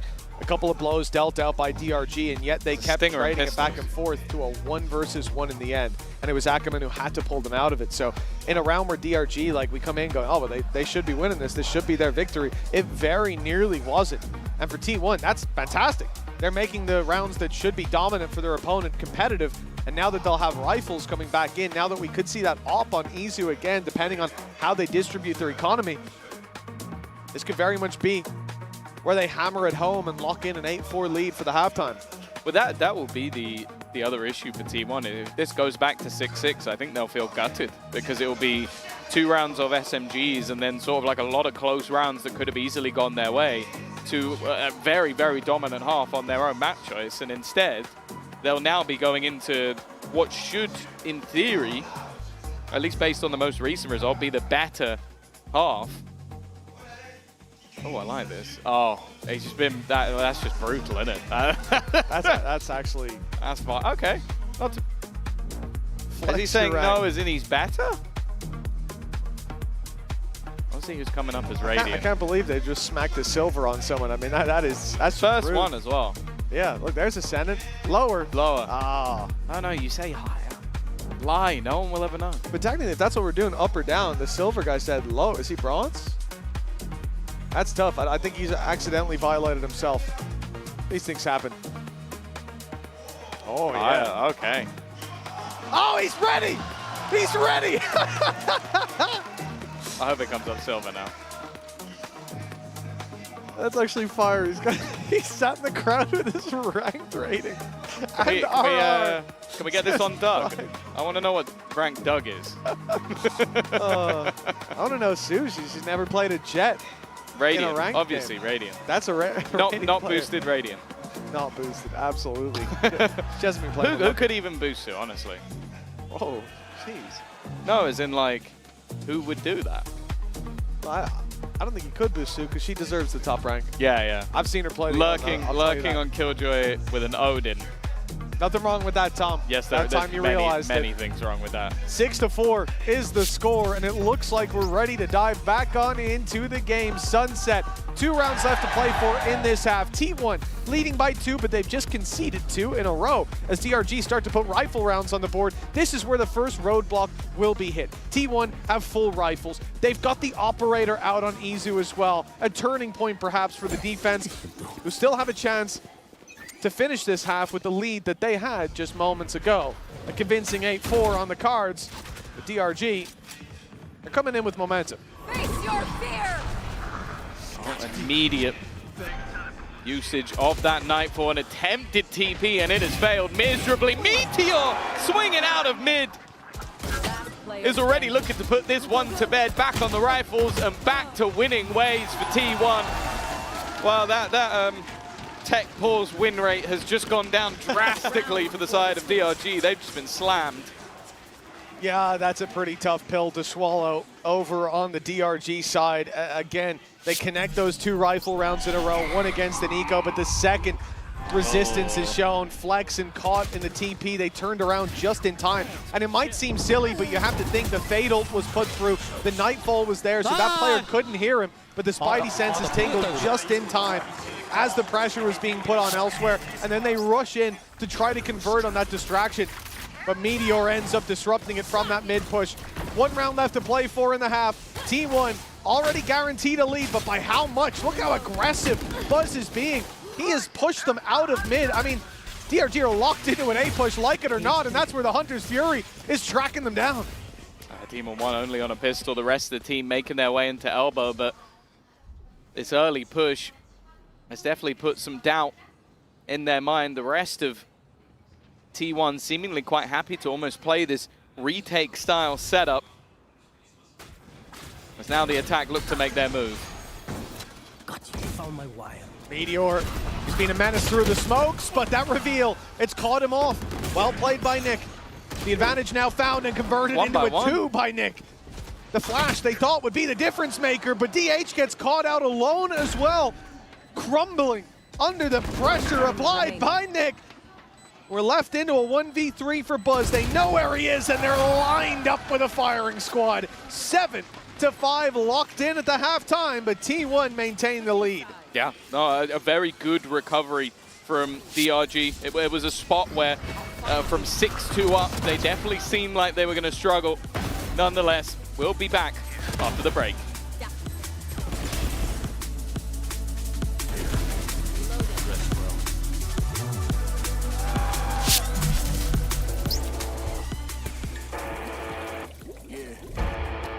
Let's go.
Welcome back, folks. Halftime concluded, and it's time for your Coinbase Econ report. Now, this was a bit of a crazy map so far. I know for me, but yep, there we go. Buzz was definitely the standout. Give him a rifle in an eco, and the man gave you a round win. Yep. No, he had a stellar half. I think especially now going into the attack side, it already seemed like he was a pretty big focal point of their defense, but I only assume that that's going to be even more so going into this second half. The setup from the likes of DH and Stacks has been stellar all the way through the match, but you also have to talk about Meteor. Given that little bit of additional space to sort of get in behind, and he's always going to cause you issues. On the other side of things, a late show up from Nick also helped out massively the final round, bringing things back into contention. And well, I said it before, the last time that DRG played this map, they had a very dominant defense. We'll see if that can be recreated. Well, they have to hope so, needing a third map here. T1 already claiming Lotus. But this is T1's pick, one they came in prepared to play. There's no doubt. Aggression early on towards mid. 4 players up close, and it's Spirit C1, a man who had plenty of opening duels go his way. And although he finds DH, the trade is immediate. And the space, well, they're taking it right towards Ackerman. Good stun, but a player further back, unstunned is Buzz. And he will be unwavering as they move towards this site. Oh. Flexen caught down to 20 and completely boxed in, nowhere to go. And he's wrapped on, but he at least finds one. Yeah, that could have gone a lot worse. It looked like he was going to get nothing for his troubles. Even still, though, Stacks is going to spot out the first. I don't know if they've necessarily seen Nick just yet. Meteor is going for the fight, a little bit individualistic. The swing back wasn't bad, but Demon1's done well. Unaware of where Buzz currently is trying to figure out every single angle. Instead, he's being swung on, and it's Buzz once again. He is having one hell of a game, closing out the pistol as he started it. 3 in the round, and a 3-round lead now for T1. Yeah, that pistol's just going to send them further into the lead, make this a much more difficult battle for DRG. And here's an interesting question, because they've been extremely good when it comes to the weak buys, when it comes to the stingers. At this point, it's a risk, but you could see them go in for a stinger buy. Looks like they've decided against it, though. On defense, it's so much more of a gamble. Like on attack, you can run it down, you can maybe find 1 or 2 players on their own. On defense, you have to basically pray you run into the stack of players, which may have happened. And at least for now, they have got their stack in the right place at the right time. They don't have the weaponry to back it up, but I feel like this is very all in for the side of T1, but they are doing well to pick apart these pistols. There was definitely danger in this round, but, oh, Buzz, he's happy to run into danger head first. And they're even clearing the backside. You know, Demon1 had a chance to fly under the radar there. You think that, okay, they 4-stacked A and then left one guy to play info around mid, around B, deep camera, so they can rotate early, but no, he was there as well, and T1 won't be caught off guard by that sneaky little play. 9-5 now on the board. A big lead. And we have seen the gap close in, but it took everything DRG had to offer. And again, it's been a while since we touched on it. The stakes for this team, they have to outlive XLG in this tournament, or Ascension will be calling them. Cutting through. Both teams having a very tough lower bracket, regardless of how results go. Hello. He's playing like his life's on the line, and Spirit C1's there to back him up. It's a clean round from DRG. The bounce back might continue, or might start here with a flawless. Yeah, what a response. All right, we've hyped up Buzz all the way through. He still sits atop the pile, but it's the same sort of stuff we saw from him in the first half. Ackerman just taking over that control, fighting tooth and nail with a teammate alongside him and just landing every single shot. Superb round from him. Puts them back on the board in clean fashion. But they're going to need a few more of those. Still 3 behind. It's one of those things as well, just the impact of Flexion's paranoia straight down through that laneway. It's so difficult to play against. This time it comes in at a bit of an angle, and it doesn't catch the first player through. Buzz able to follow up as a result. DH and Stacks with their own kills in the A site. It's fallen just like that. DRG trying to repeat the success of the previous round, but they're not quite as all in about it. Trying to push around through elbow. The paranoia out of position, and ultimately the wall from Buzz is what stops that from being a bit more risky. Because yes, he could see, but the rest of his squad was blinded up. But no one could follow up on that from the defensive side as they were locked out. And once Buzz came swinging through, it was done. This is the problem with those sort of A-side aggressive plays. Is like, it really does feel like a coin flip. Like, whoever hits their utility at the right place at the right time, whoever lands that first shot can create a domino effect. Think about it. Last round was a flawless in the favor of DRG. This, well, it's not flawless because 2 players are probably going to survive, but it's flawless for the attack who are not losing a player. It's just not a sustainable way to play the game. And because of that, T1 immediately bounced back. And sure, there's enough credits for DRG to buy into the next round, but they need to find something that will consistently work. And they're running out of time as well. Yeah, they've got the credits here, but it's going to fade very quickly. Good, man. They slide through. He was even stunned up, doesn't matter. I'm blinded on the other. I mean, those are fights for the most part that you're at a major disadvantage. There's your Meteor fan in the crowd. Happy that T1 push up to double digits, 4 rounds ahead. Rifles for DRG, but this is one of their last opportunities to fight for this map, to fight for this series. And it will be Buzz and Izu and DH falling at the hands of Spirit Z1. A coin flip that lands in their favor this time. This is such a ridiculous way to play the game. Literally, our entire map is being decided in one corner. A main, that's where everybody lives or everybody dies. And we have now just flip a coin. Let's just get everybody on stage and we'll just flip a coin each round, and whoever gets it on heads is going to be the winner. It is absurd. I love the fact as well that we have spoken about Demon1 being in this squad. He's the B player. Like, he's just been, for this whole game, he's like, are you winning, son? No? Okay, I'll save. Yes? Awesome. Great job, guys. Well, one of the things you said was like, oh, when they come to push B, his communication's going to be key. Yeah, they just hasn't mattered at all. They haven't come towards his side. But this time, it's different. T1 don't decide to just throw themselves into the blender. They've just walked up A with the spike. They have. The idea here is to fake it out and look at how it's worked. DRG rotate. They push mid with 3 early, come through market to reinforce the B side, thinking that's where the hit's coming in. But now, those players stepping back in the other direction and seeing no contest around A main, T1 should be sensing that this side is much lighter defended. And in fact, it is only flexing. Well, DRG are now pushing up. This is where they now have the information. They've cleared out B, but I think it's going to be too little too late. A TP at least from Spirit Z1. And now he's going to be able to find them that information. He now knows that this is another A hit, but it's not a stack up of players anymore. Rotation is coming in, but they can't take this risk. It's just not worth it. It's down to the spams, but nice work for Flexen. That stack's gone. Yeah, Flexen making a different name for himself when it comes to A main on Sunset. The spike will be retrieved. However, T1, they're not looking to the side, at least not with 2 of their players. Paranoia being lined up right now, but they don't find the picks and swinging deep. Nick unblinded, able to drop DH. It's picks across the board for DRG. A response from Meteor. This could be the MVP performance. In fact, it might need to be Buzz by his side. Another for Meteor. Buzz with 1, and it's Izu alone against Demon1 in the clutch. 3 rounds between them around DRG need, but Izu won't give it. 11 on the board. T1 a step closer to dominating this series, as close as it's been.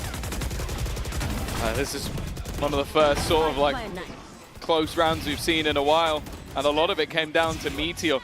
His target isolation was sublime every single time, not giving them an opportunity for a trade, well aware of the angles that were left missing, and gave Izu a chance, maybe in a round that they never should have had one, because the way that kicked off looked so good for the side of DRG. Well, at least in the early stages, we're right back to regular programming. Izu's looked to fight towards that A site with a multitude of DRG players ready and waiting. The rest of T1, though, they're going a different way. Flexen definitely having a better time when it comes to A main. Demon1, though, under heavy pressure, finds 1, but he'll go down eventually. Hunter's Fury clearing out the backside, at least the closer corners. That's going to get the Paranoia out of DH with a deep swing. Spirit Z1 falls, but Ackerman's there so quick to trade this back. The advantage stays with the defensive side. The spike trapped on the site. There shouldn't be a way for him to get out of here. The drone feeling Ackerman as Meteor creeps his way ever closer. He's got this wrap around. It's really down to Flexen's timing, and he's not clearing the angle. He's not covering it. But eventually the trade comes through, leaving Stax alone against 2. He's known for his ability to clutch, but they're grouping up, looking to play this together. A wonderful reposition from Flexen.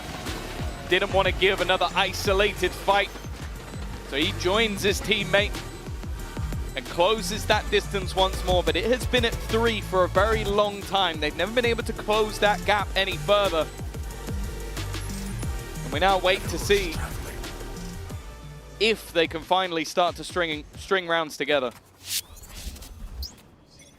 Well, it's very much now or never. Look at this from Flexen to open up the round as well. It was a TP. Cross that gap early, a hunt to bait for him. He swings on the back of it. Demon1 doing great work to find one. Ackerman's quick trade through the smoke, but really the round's about Flexen.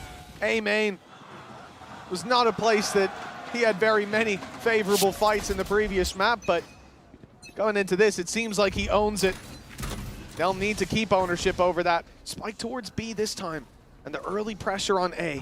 Paranoia, primed and ready, not used. Bucky in play for Ackerman, sensing that it's going to be a winker buy and that he can get aggressive with that without too much risk of delivering a big weapon to his opponents. I like that adjustment, especially with the ult in the back pocket.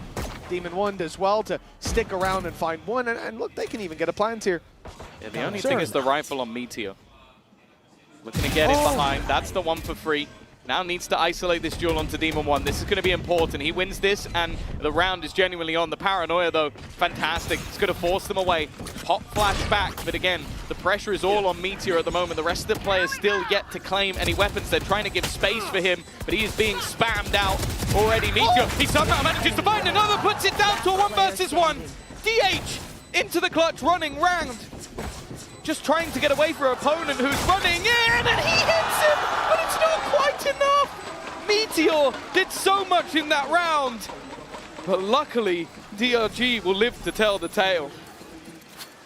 A 4K, I mean, we talked about Buzz when it comes to having the rifle with the weakness, but jeez, that is ridiculous. Did we need that slow mode? Look at this, he steps into the wall. They thought that's going to be their fast lane to success, and instead it was very nearly their downfall. Isolating. Just one man, but he fires back so strong. DRG able to close the gap to 2 now. The rifles back out on T1, and another close round with weaknesses. It makes me worried. Oh, faster play being attempted. Izu is going to spot a lot of players out with the shorty, and that's Nick already gone. A fantastic start, which will give them a lot of space. There is still another player here, but they're going to be revealed. Meteor's been getting so many kills that neural theft is already back online. Izu's such a madman, but he needs to deliver more. Meteor and DH down. Here comes the ult out of Spirit Z1. A lot of information to work with. Good stun though from Buzz, and he converts the kill. Izu expecting that decoy, but Spirit Z1 delivering in every fight and caught with a flash in hand. Meteor with a 4K in the previous. Spirit Z1 connects the same, and it's double digits now for DRG. Just one behind, and the economy of T1 starting to struggle. I really like the way that T1 tried to play that. They see that Spirit Z1 is going into the ult, so they push back sight. They try and avoid him while he's giving information, take another fight, but the fact is, he was the danger in that round. He was the problem that they needed to get rid of, and individually was enough to take that one home. We said about rounds being brought together in a row. This has meant that T1 now feel the need to pull out that timeout, because from this point it's been a back and forth with them taking the pistol, the follow-up rounds as well. That gave them a pretty big advantage. If you win both pistols, win a 3rd round bonus in the first half, and then still lose the map, I'll be honest, I start to understand Autumn's frustration from earlier in the game. Without a doubt, the timeout from T1 here to course correct. But this is a tough round to do it in. As we said, the economy now taking a big hit. We should be looking at 11 to 11. It's on DRG to make that happen, but they come in with a nightfall as well. It'll be great to clear out some of these positions that you're going to be worried about with those weaker weapons, with those shorties, or even the Buckies. Buzz is pulling one out. We saw it attempted from Ackerman to little avail, but I think on the attack side, depending on your routing, somewhere you can find a lot of value. And we're right back to this A main aggression. It's going to be a very direct play with stacks. Yeah, I was going to say, he had a Guardian. Oh, he has a Guardian again. Time's running out. Is he keeping that? He's on the other side of the map. I don't know if this is going to be a pump fake towards A and a rotate back. We'll see. Reveal's on the way, and there might not be any going back. Flexen and Ackerman have shut them down. Now we have seen that double duelist really start to come alive. It's another big round from Ackerman and a complete shutdown of that A site push. 4 in a row now for DRG. They left it late, but have really started to build into this one. We've spoken about the different stories on either side. T1, a team that won the first Masters, didn't make the second, and now look to come back at Champions. And DRG, an Ascension team that need to do better than XLG in this tournament. Otherwise, they have to go from Champions to Ascension just to stay within the league. They are fighting for that right now. At least on the other side, it's much more of that direct take again. But there's a couple of players to deal with. Meteor being one of them. On his way through, DRG lose Demon1, lose those traps, and all the information. On retake, they've still got a lot to work with. Nightfall, primarily. Nick throws that through, but a TP from DH. He is behind them now. Buying time, perhaps a thorn in their side, but Flexen quickly eliminates him. Stacks grabbing himself one, but he's fallen and Buzz left alone, surrounded and dealt with. From a big lead in half one, 6-2 up. At the halftime, they had the lead. They won the pistol. They extended it. But T1 now trail by 1 and need another overtime, this time on their pick. Yeah, it's honestly been a surprise. The way that the rest of this map were going, I thought the T1 had this dead to rights. A 6-2 start, half going in their favor, second pistol to give them the lead, but some real resilience being shown by DRG. They came in as the number 2 seed for China, but I think many had the expectation that once Demon1 was added in as a substitute for Vukashu, one of their best players, that this was going to be a different story. But maybe not just yet. Buzz, though, he still has other ideas. DH as well. Overtime, it's coming, Mitch. We're going to get it for the second map in the row, unless Demon1 can pull off a 1v5. Well, he certainly got his moments inscribed in the history books. You think about him standing on the stage, and hell, he might mount that, on the table, I say. And he might mount it again if he wins this one. In fact, he'd be very much justified to do so. A steamrolling from T1. We saw throughout that break between the maps just how deflated he was. Losing that first. Having the opportunity to close it out, but you can't put that on him here. They are playing so patient too, and the swing from Buzz to close it, 12-12 with a flawless round. T1, they bought themselves an overtime and another chance to close this series 2-0. It's actually crazy as well that after how many coin flip rounds we've had on the A side of the map, that they still do this again. Like, this has been just the most A main fight heavy half we've seen, I think, ever.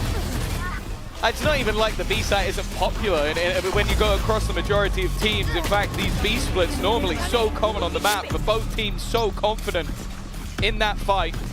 I'm almost perplexed that we're seeing DRG set up outside the B site. I didn't even know this half of the map existed. Going to change things in OT, I suppose, and a lot of it comes down to the fact that Buzz putting that wall through gives a perfect flash for Izu. Flashes the left side, Buzz is through the wall. It's a guaranteed kill if they're there, and they're almost always there because you want that early A main control. If you give it up, they have a launching point to actually exec on the site. For DRG, the site's set on B most certainly. They're locked in here. And with how much space Izu already has, it is going to be the rotation back in the other direction. The thing is, though, the pings on the map suggest that maybe DRG expected this all along.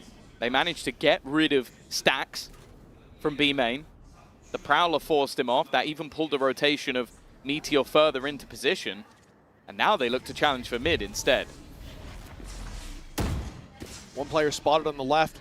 But DH is standing patiently, paranoia in hand, waiting for that aggression to come through. Here goes the stun, the paranoia, the big swing. Demon1, he was paranoid, and he managed to find the pick.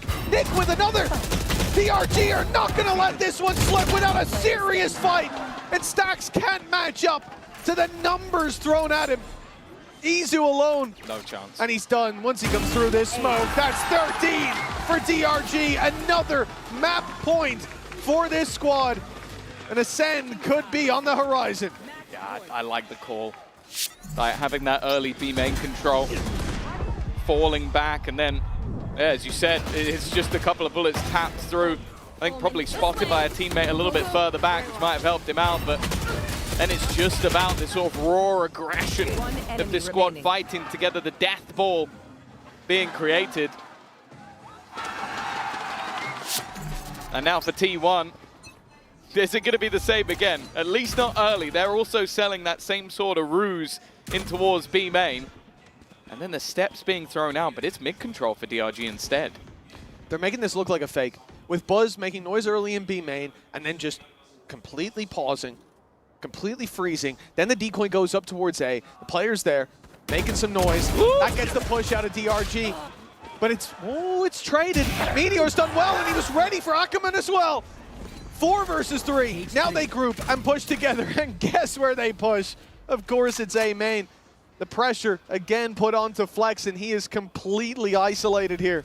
Yeah, and it's not even like this time there's a gate crash available to get Spirit Z1 back over. He's put it on the left side towards B. So he's just going to have to walk there. But definitely doubt being put into their minds. They've got Cypher ult. Yeah, Meteor potentially just going back to look for a corpse. That will give them all the information they could ever need, and this lets them know that for now the A site is completely open, although 30 seconds Flexen is going to push right into it. It's a great reposition, but the angle's going to be cleared anyways, and Buzz lands the shot. Flash through from Spirit Z1. Oh, but up close DH can't get the better of him. A 2 versus 1. Demon1's been in so many tough clutches, but this one winnable. But Who's gonna look? Who's gonna look? The wrong way, backing into each other. But when he fires his shot, Demon1 gives the game away. 13-13, another overtime. A game that I think a lot of people would have expected to be a bit one-sided, and it's been anything but. But the other thing as well is just, I feel like every time that it looks like it's going to slip away, Meteor just pulls out a round out of absolutely nowhere. Like in the first map, I want to say it wasn't the Meteor that we expected to see. This map, it has been exactly that. Like it's had so many high impact moments, and yeah, that one, okay, that's about as free as it gets. Autumn is going to take a timeout once again. Like I said, it seems like he likes to use the timeouts in the half that they've been struggling on, and I like that. Coming in, they have not been able to find too much when it comes to these defensive rounds, at least so far in OT. So he's going to try and give his squad a plan. That did work for them to win 15-13 on the previous map. DRG having a moment to talk as well. Pressure, I imagine for a lot of these players, never been this high. An OT loss before, this could be them fighting for a 2-0 in favor of DRG, and instead they're fighting for survival, just like in the grand scheme of things with XLG and the Ascension points. You need to make that deep run, and it starts here for DRG. Attack side as the timeout subsides, the barriers soon to go up, and well, DRG thinking about A main aggression. Who is surprised by that? The fight that has been going throughout the entirety of this one. Spam's doing quite a lot of damage onto Meteor.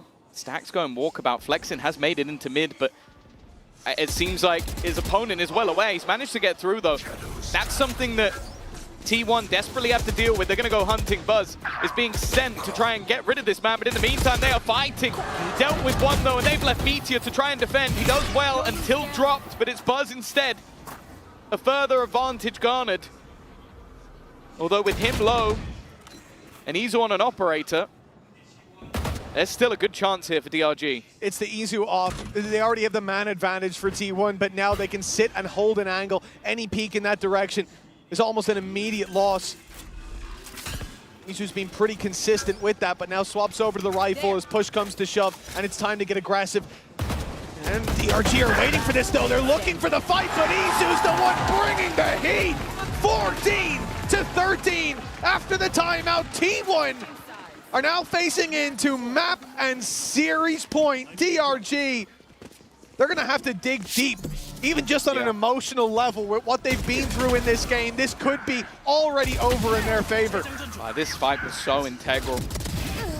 Once again, Meteor holding the line, Buzz doing so much work. They both had fantastic maps, and then even just at the end of the round, it's the movement from Buzz. I think he's definitely got one of the best movement on Neon I've ever seen. Like, the amount of bullets it takes even to kill him, by that point, that's where you have the swing out from Izu, and that player has already been spamming bullets. They don't have time to correct. We spoke about how T1 like to call those pauses going into the round they've been struggling in, those defensive rounds. That's what they've done. DRG, they're calling it because otherwise they're in the lower bracket. I think this is honestly the hardest part of the job for a coach. Yeah, 14-13, you're deep in OTs. You feel like even just the smallest adjustment on each of these maps, and it's already your series, but you could be facing a 2-0 regardless, balancing those emotions alongside the tactics. It's also as well, when you've played 27 rounds of a game, how do you then go, I have something for round 28? I have something new. Yeah. It's difficult. Or to just spot something that you think can be adapted, especially when a lot of the attack side for T1 was just ramming their head into the A site. Well, you could probably say they're going to round their head into the A side. That doesn't mean you'll win. But, you know, it's something else to flip a coin. To have the counter, so to speak. They're going again. Not full committal though. This is a fake. You can see just even in the numbers, and they're drawing the numbers completely over to that side of the map, but DRG already had a gate crash in play. Spirit C1 was ready for this. This must have been discussed by DRG. Now they've got two players on the site with a quick rotation from Ackerman. The numbers are here. The defenders have now fallen for the ruse, and they will go ahead in the early fights. Demon1 and Spirit C1, they know that DH is here. The TP crosses the trap. Early flank online for DRG with the man advantage. They just need to buy time now. Draw the eye of their opponents. That's a freebie for Flexen. DRG look to stay alive here. This Meteor is shut down after one. DH follows. And T1, they will not be taking this 15-13. This isn't map number one. We're going further, deeper into the series for another overtime. Yeah, I love the adaptation in this round. It was just that gate crash, allowing quick enough rotations after the initial contact. There wasn't a follow-up, and the mid-round call was perfect. Maybe that was the plan all along, but I genuinely think it was okay. I've seen nothing go, go, go. We need to get back to the other side of the map and fast. And T1's plan wasn't necessarily a bad one, but it was just how quick they were able to react. 14-14. Lower bracket for one of these teams versus either Heretics or G2. It's not a pretty picture, and DRG are not ready just yet to give that one up. Oh, the shot from Izu. That Spirit Z1 down, a big part of this aggression, a big part of the opening duels that DRG have been able to win, and the reposition from Izu, it's not getting any better for the attackers. He's now ready with Buzz by his side, a deadly duo indeed, and it's Buzz with the triple! DRG decimated in this round! Only Nick standing, and that doesn't last long. Another chance to close the series out for T1. Buzz has really been impossible to deal with throughout this map so far. I think even the steps of Izu might have just baited them into a false sense of security, like maybe have an operator to face off against, and then you walk into the hands of an absolute menace. This shot as well, just so clean with it.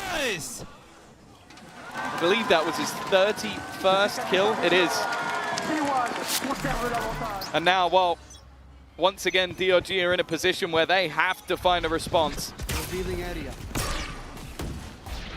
T1 again looking to fake out that presence to the A side, but it's early spotted by DRG. Trap going to catch Buzz. and he'll be put in his place by Spirit Z1 this time. Demon1 on the line, catches another, and T1, again, they have the chance to close it, but again, it's DRG digging deep on this defensive side. Meteor, he's been the one to pull them out of these bad situations, but he has to go huge here. Even the double isn't enough, but Stacks on mid. Double for Meteor! It's done! 16 to 14! T1! They've decimated DRG in a close battle, but when it matters, they stepped up to the plate. I don't know what just happened for Spirit T1. That looked like a free kill, and I don't know if he quick switched or something, but it's going to be the death of them. Meteor and Buzz both just having phenomenal performances, and well, we talk about a team that has been there and won themselves a championship this year. It takes digging incredibly deep versus DRG. Both maps heading their way to overtime of 15, 13, 16, 14. It literally couldn't have been any closer. And the finest of margins for a team, not only fighting in champions, but fighting to not have to go back to Ascension. It's a good showing, especially for a team with a stand-in. Oh, without a doubt. This could have been either team stepping up for your post-match interview, but in the end, it is T1 to take it across the line. They dug deep here. They played 3 maps worth of Valorant in 2, and they'll take it 2-0. Powered by T1 indeed. A well-earned moment in the spotlight down on that stage. Some phenomenal performances. Stacks helping out. Meteor, as we said, he digs deep. He pulls out these big plays when they need him, but Buzz was really the star of the show on this final map. Oh yeah, for sure. Incredible what he was able to do with sort of like the pacey swings. I think he's got the movement down to an absolute T. And honestly, like when you watch someone play like him, you genuinely sit there half of the time and just go, I don't know how he's done it. And then Meteor was like the 1-2 punch. You leave him in a late round and you just feel like he's gonna win it. It might not be the showing that we necessarily expected from T1, but they got the job done in the end. And that was sort of the main thing. Nonetheless, you have definitely heard enough from us today. Let's go over to the Verizon post-match interview with Buzz. Et victoire de T1 à Paris et le public exulte. On va pouvoir en discuter un petit peu avec Buzz. Hi Buzz, congratulations for this massive win against DRG. My first question I wanted to ask you is about your comp. You guys are playing double duelist for such a long time, back in Bangkok already with that Yoru. So what makes it so strong? Why does it work for you guys? 방콕 때부터 투타격대 기압을 이렇게 기용하셨는데 그때부터 오늘 경기도 그렇고 너무 잘 풀려나가고 있는 것 같은데 버즈 선수가 느끼기에 이게 왜 우리 팀의 강점이다라고 느낄까요? 일단은 저희 팀 이주 선수도 그렇고 저도 그렇고 폭발력이 굉장히 있다고 생각하고 그리고 저희가 제 개인적으로는 더블 듀얼리스트 메타의 창시자라고 생각하는데 그런 거에서 저희 팀이 다른 팀보다 더블 듀얼리스트 했을 때 좀 더 앞서 있다는 느낌을 받고 있어서 더 잘하는 것 같아요. I mean, Izu and myself, we have that extra kick for the double duelist comp, and because we started that comp, I think that because we are the pioneers, we have the better read on it. We are a step ahead of everyone else. Step ahead, right indeed. That's what we can see. Du coup, il joue double dueliste depuis très longtemps, Team1, depuis les Masters Bangkok. Donc, pourquoi ce choix? Qu'est-ce qui fait que vous êtes aussi fort dessus? Tout simplement parce qu'on est les pionniers, les premiers, comme le dit Buzz, avec son coéquipier Izu. Et du coup, vu qu'on a un temps d'avance sur les autres, on a tout simplement envie de continuer. And I want to ask you another question this time, a bit more specific. Who's going to be in your team the main character at Champs Paris? Is it going to be you, Buzz? Is it going to be one of your teammates, maybe? Tell me. 메인 캐릭터 주인공이 우리 팀에서 누굴지, 버즈 선수일지 아니면 누굴까요? 저는 개인적으로 저희 팀 막내 DH 선수가 주인공이지 않을까. 우승한다면 첫 챔스 첫 우승이기 때문에 DH 선수, 그래서 DH 선수가 주인공이지 않을까 싶습니다. I would say our youngest teammate DH, because this is his first champ, and taking that first champs title, it would have to be DH. So he's gonna have, you know, that bit of a rookie era, right? Du coup, qui est peut-être pour toi le main character de ces Champions Paris dans ton équipe? Est-ce que c'est toi? Est-ce que c'est un de tes teammates? Je pense dire mon coéquipier DH, c'est le rookie, c'est le plus jeune de l'équipe et pour son premier international, j'aimerais trop le voir soulever le trophée. Last question, we're gonna see G2 and Team Heretics take the stage now. So basically, what's your prediction, Buzz? 다음 경기 G2 대 팀 헤레틱스 경기인데 어떻게 예상하시나요? 저는 개인적으로 그래도 아메리카 리전을 우승하고 온 G2가 올라와서 저희랑 어퍼에서 만나지 않을까 싶습니다. I would say the American champions G2 would take the win and face us in the next match. Ooh, so you're excited to facing G2. Thank you very much. Buzz, 감사합니다. It's always a pleasure to have you here in interview. Toujours un plaisir d'avoir Buzz qui nous dit qu'il pense que G2 vont les rejoindre dans l'upper bracket. Let's figure out if Buzz is right about the outcome on Team Heretics and G2 very soon.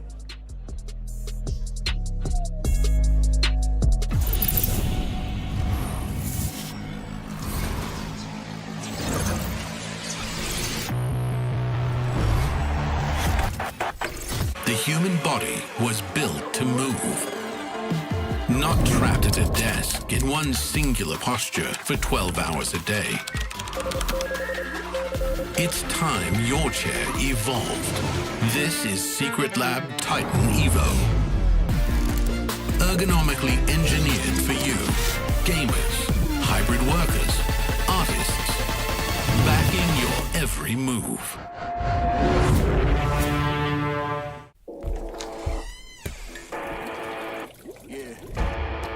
Let's go.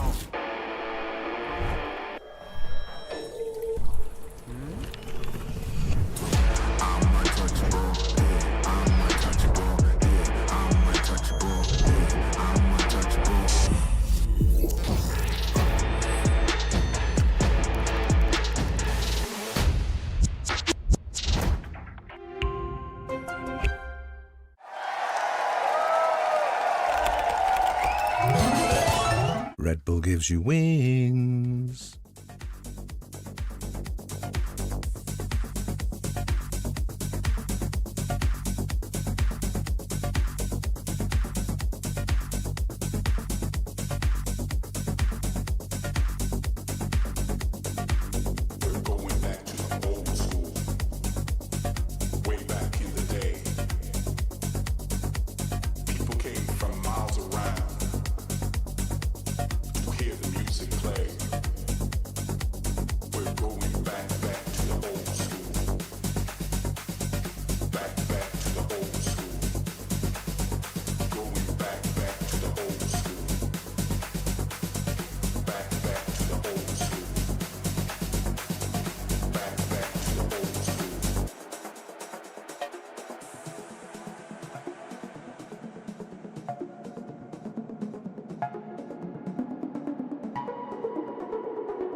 What's good, everybody? It's Bebe here. I'm with my teammates Valen and Trent, and we're gonna be playing Never Have I Ever.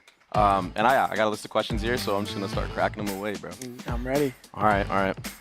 I kind of want to do these out of order, but I'm gonna start with this one. Never have I ever won a 3-peat championship. Well, we did. I mean, I haven't. Oh. You haven't? I haven't. Damn, I won one. Do you know what it feels like?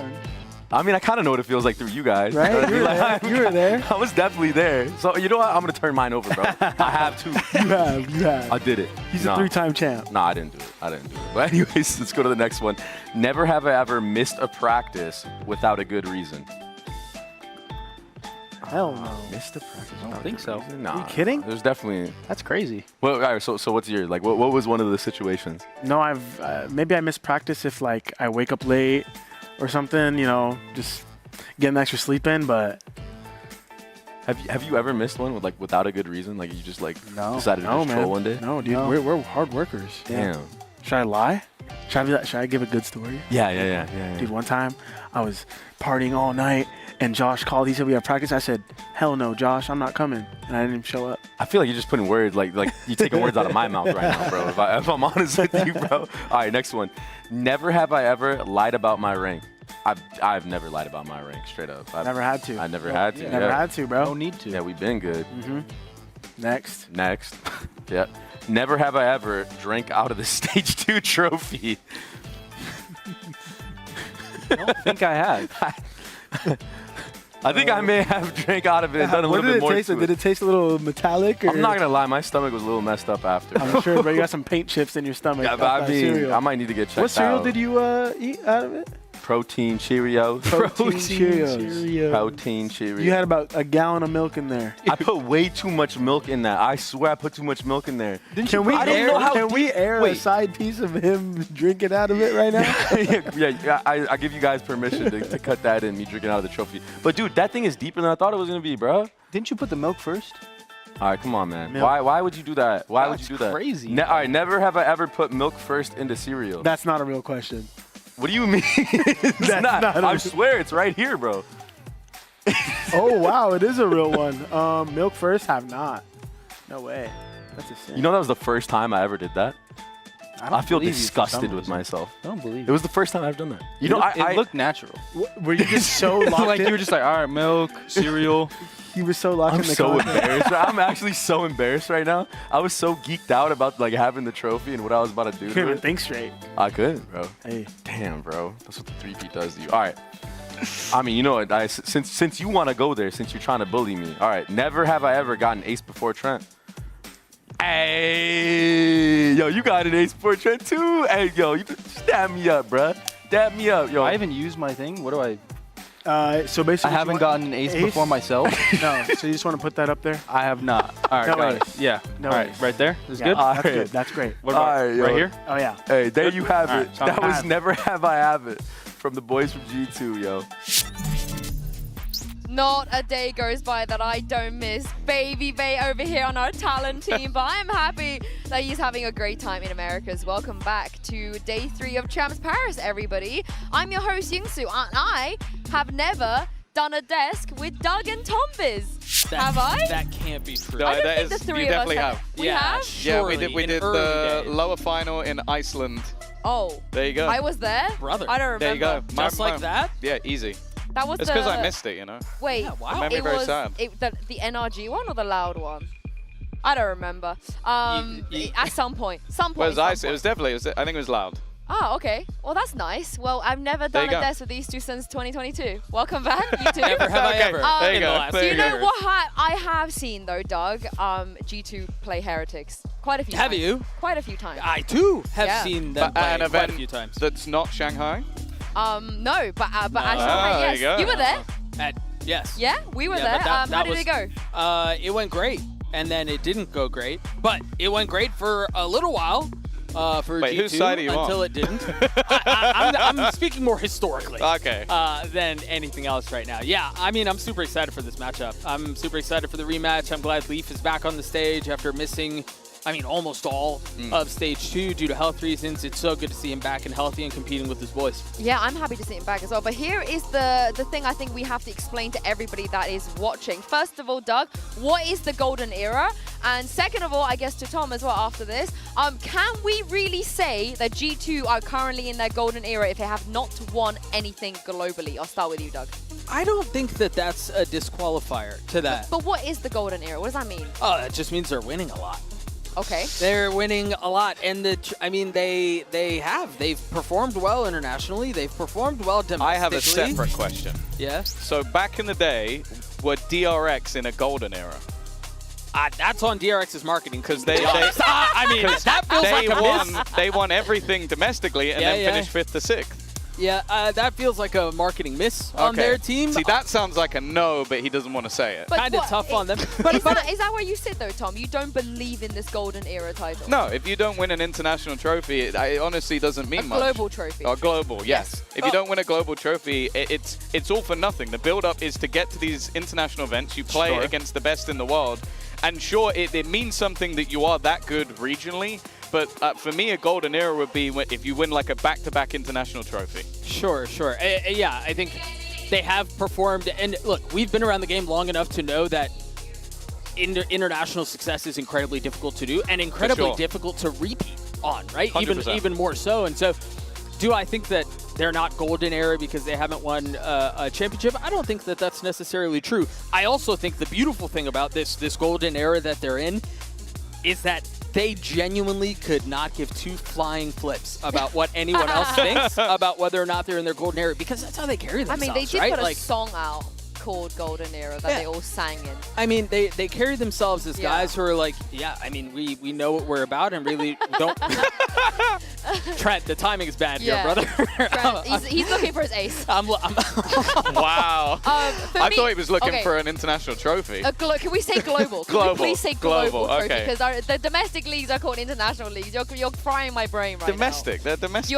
That's a domestic trophy. I'm inclined to agree with you, but alas, we're not. You want to get in trouble with Brian? Because I will snitch on you. But for me here, for me, it's the golden era. I put a question mark after that. But I do think if they win a global trophy, they will definitively be in their golden era. I don't think you can dispute that. And a lot of that, Tom, comes down to Leaf, who they sorely missed for a reason. He's just so good. Yeah, the thing is, he comes back in and they look almost flawless. I think they were basically flawless the second he came back into the team. The thing that's so impressive with this squad, though, that even though he is a phenomenal player and he's definitely going to add a lot in this tournament, when they were playing with Baby, they still barely lost. Like, they still barely lost even maps. Like, they were able to take down pretty much everybody on the road, and then he was like the icing on top of the cake, which does show how much depth this squad has as a whole. And speaking of Leaf, Mika fans got the chance to catch up with him ahead of their game today. Hey guys, Mika here, and I am here with one singular Leaf. It's so good to see you here. Were you worried at all that you might not make it to Champions, and how important is it that you are here? What does that mean to you? I mean, I didn't know 100%, you know, like I was on and off like in the hospital and stuff like that. So like I couldn't be sure if I'd get better by in time, but I mean, I'm glad that I'm here. I'm glad that I'm back to health, you know, good health. And I mean, it's just always fun playing an event. I missed EWC because of the health reasons that I had. So being able to play and being able to play at an international is like always fun. Well, it is really, really good to see you here. Another question though, I just have to ask, can you clear the air? Because this guy over here, what is the deal with him? Is he a caster? Is he a coach? Is he a player? Is he a content creator? Who is he? He's our vibes merchant, you know, but I'd say he's a little bit more useful than someone like Zelsis, if I'm being quite honest. You know, I mean, we've seen him on the server, but out of the server, he's also helping us too. So he's kind of the GOAT. And I'm sure those 2 baguettes are going to come in handy as well. Good luck to you guys. Thank you. No shot, Baby Bay's eating carbs now. No shot. It was lies. The diet tasty game, you were lies. But I'm very happy to see Leaf back. also very happy to see Team Heretics back because Tom, to be honest, should they have even made it here given how playoffs went?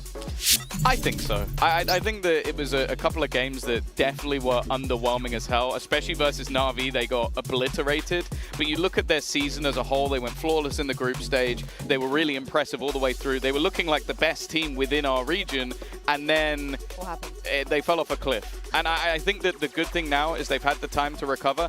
I don't think if I was picking the 4 EMEA teams or anybody was picking them, you wouldn't put Heretics in there.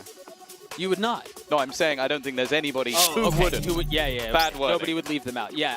I'm inclined to agree with you too. For as much as they've had their ups and downs, I wouldn't have left them out of it. And I think they've got the core, they have the bones, they have international success. And yeah, maybe they hit a bump in the road. But as we were just talking about, repeated success in this game is outrageously difficult. And they're the few that have done it well, the Fanatics of our day. Yeah. The Fanatics of our day, the G2s of the... I mean, that's so hard to come by. It is, for real. I think I'm extremely surprised that they didn't make it in playoffs. They had to rely on other teams losing and winning here and there to get them here. So I think they need to prove, now they are here, they can get out of groups, they can make a run, because their group is not exactly the easiest. But what I will say, though, despite all of their ups and downs, there's been one shining beacon, and that is...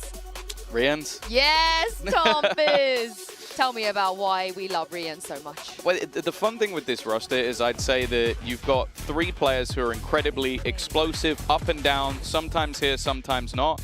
And then you have what I like to call the safe pair of hands, and that is Rian. You put him in a clutch, he's probably going to win it. He's fantastic with his utility. I think if it wasn't for someone like Leo, we would be talking about him as the best of all time. Like, he is so good in every single role he plays.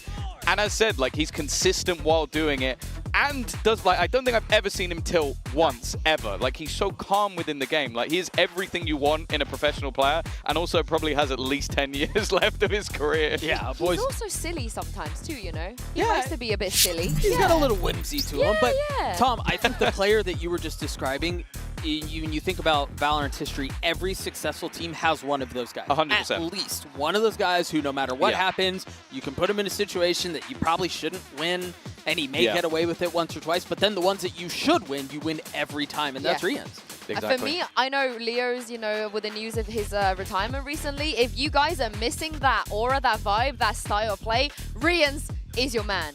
But for more on Team Heretics, here's Lou with Benji Fishy. Mika here, and I'm with Benji Fishy of Team Heretics. Now, this matchup seems familiar. I think you guys have, you know, figured out G2, but are you convinced that you still have their number? You know, it's been a pretty long time since we played against each other, but, you know, I think we've changed, they've changed, and I think it's kind of just the battle of who's changed for the better. So I guess we'll find out today. Ooh, very interesting words. Good luck to you guys. Thank you. Very happy to see Benji back, of course. He also has a chance to right his wrongs, and I think the last time we saw Heretics at Champs, the image that everybody left with Heretics is probably, you know, the moment Benji was bawling his eyes out on stage, and I'm sure he would like to come back and actually go away with a trophy this time round. Yeah, well, I'm sure he'd love to. I'm sure everybody else at the entire tournament would also love to, but you know, they have had their hardship. And, you know, I think maybe today, at least from my prediction, it's not getting any better. Tom, do you, like, what the hell is happening? I go with my head for predictions. Would I like Heretics to win? Of course. Would you like to come back to EMEA next year? Hopefully. Like, what is this? Brother, there's safety across the pond for you. Yeah, you know. In case you do get excommunicated. I mean, we already agree we are swapping him with Sideshows. Like, it's happening. You're going to Americas. But Pacific have the coolest land, so maybe I'll go there. Wait, can we go too? All right. Before I derail everything, let's talk about the most important thing here. Of course, G2 and Team Heretics fighting for their first global trophy. It's time to bring them onto stage.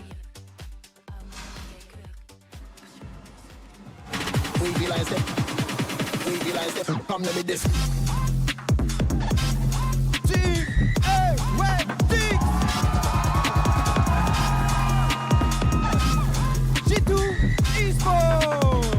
We be like step, come let me this.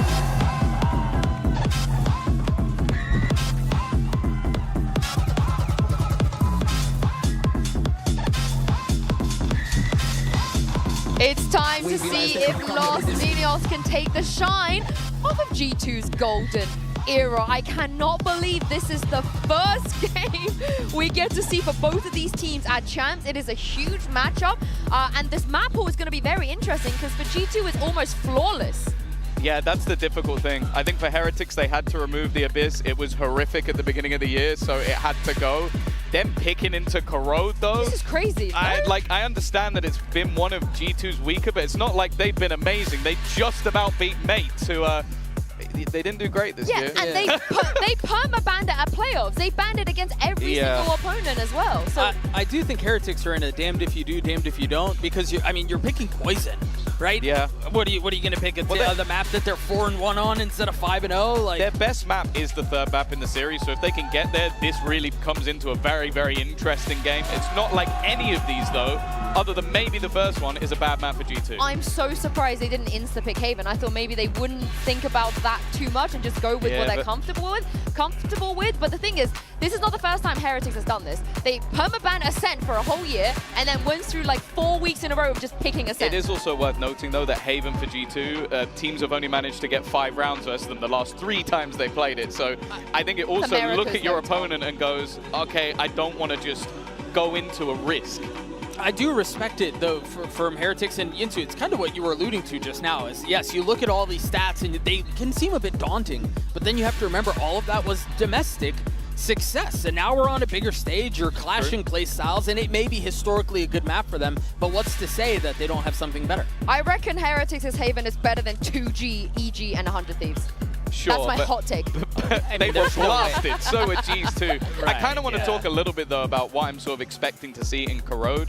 I love seeing Woot's Waylay. Yeah, I it's think a it's such a huge part of their setups. They had some really cool ideas, especially on the defensive side. The problem they had, though, was their attack. Their attack sucked. They didn't have anywhere near as much on that side. So I definitely think there's holds to be found. And I believe, at least the last time we saw it, Jorg was also playing that Waylay. So we might get that head-to-head of 2 players I think are going to be incredible on that agent. Yeah, sorry, I've been derailed because we just watched Baby Bay struggle to open the fridge for 30 seconds. And then flex. And then he, nails it. If that's not quintessential Baby Bay, like, I mean, that is him personified. I'm not being funny, but Weber would never struggle with that. Weber would never flex, but he can definitely calmly open a Rebel fridge. But the Wasteslay combo is really, really interesting. I truly believe on Voot it is a Wasteslay, but every duelist on Voot looks good, right? That is the thing he looks the best on. My eyes do go towards Benji because Benji has had a bit of an inconsistent time. That time on Corrode, you talk about the attack site, it was a bit of a howler from him getting picked off over and over again. You cannot do that against G2. If you get picked off over and over again against G2, say goodbye to the series. Especially when the likelihood is the Viper on the other side will be Leaf, who is consistently a demon on anything you put him on.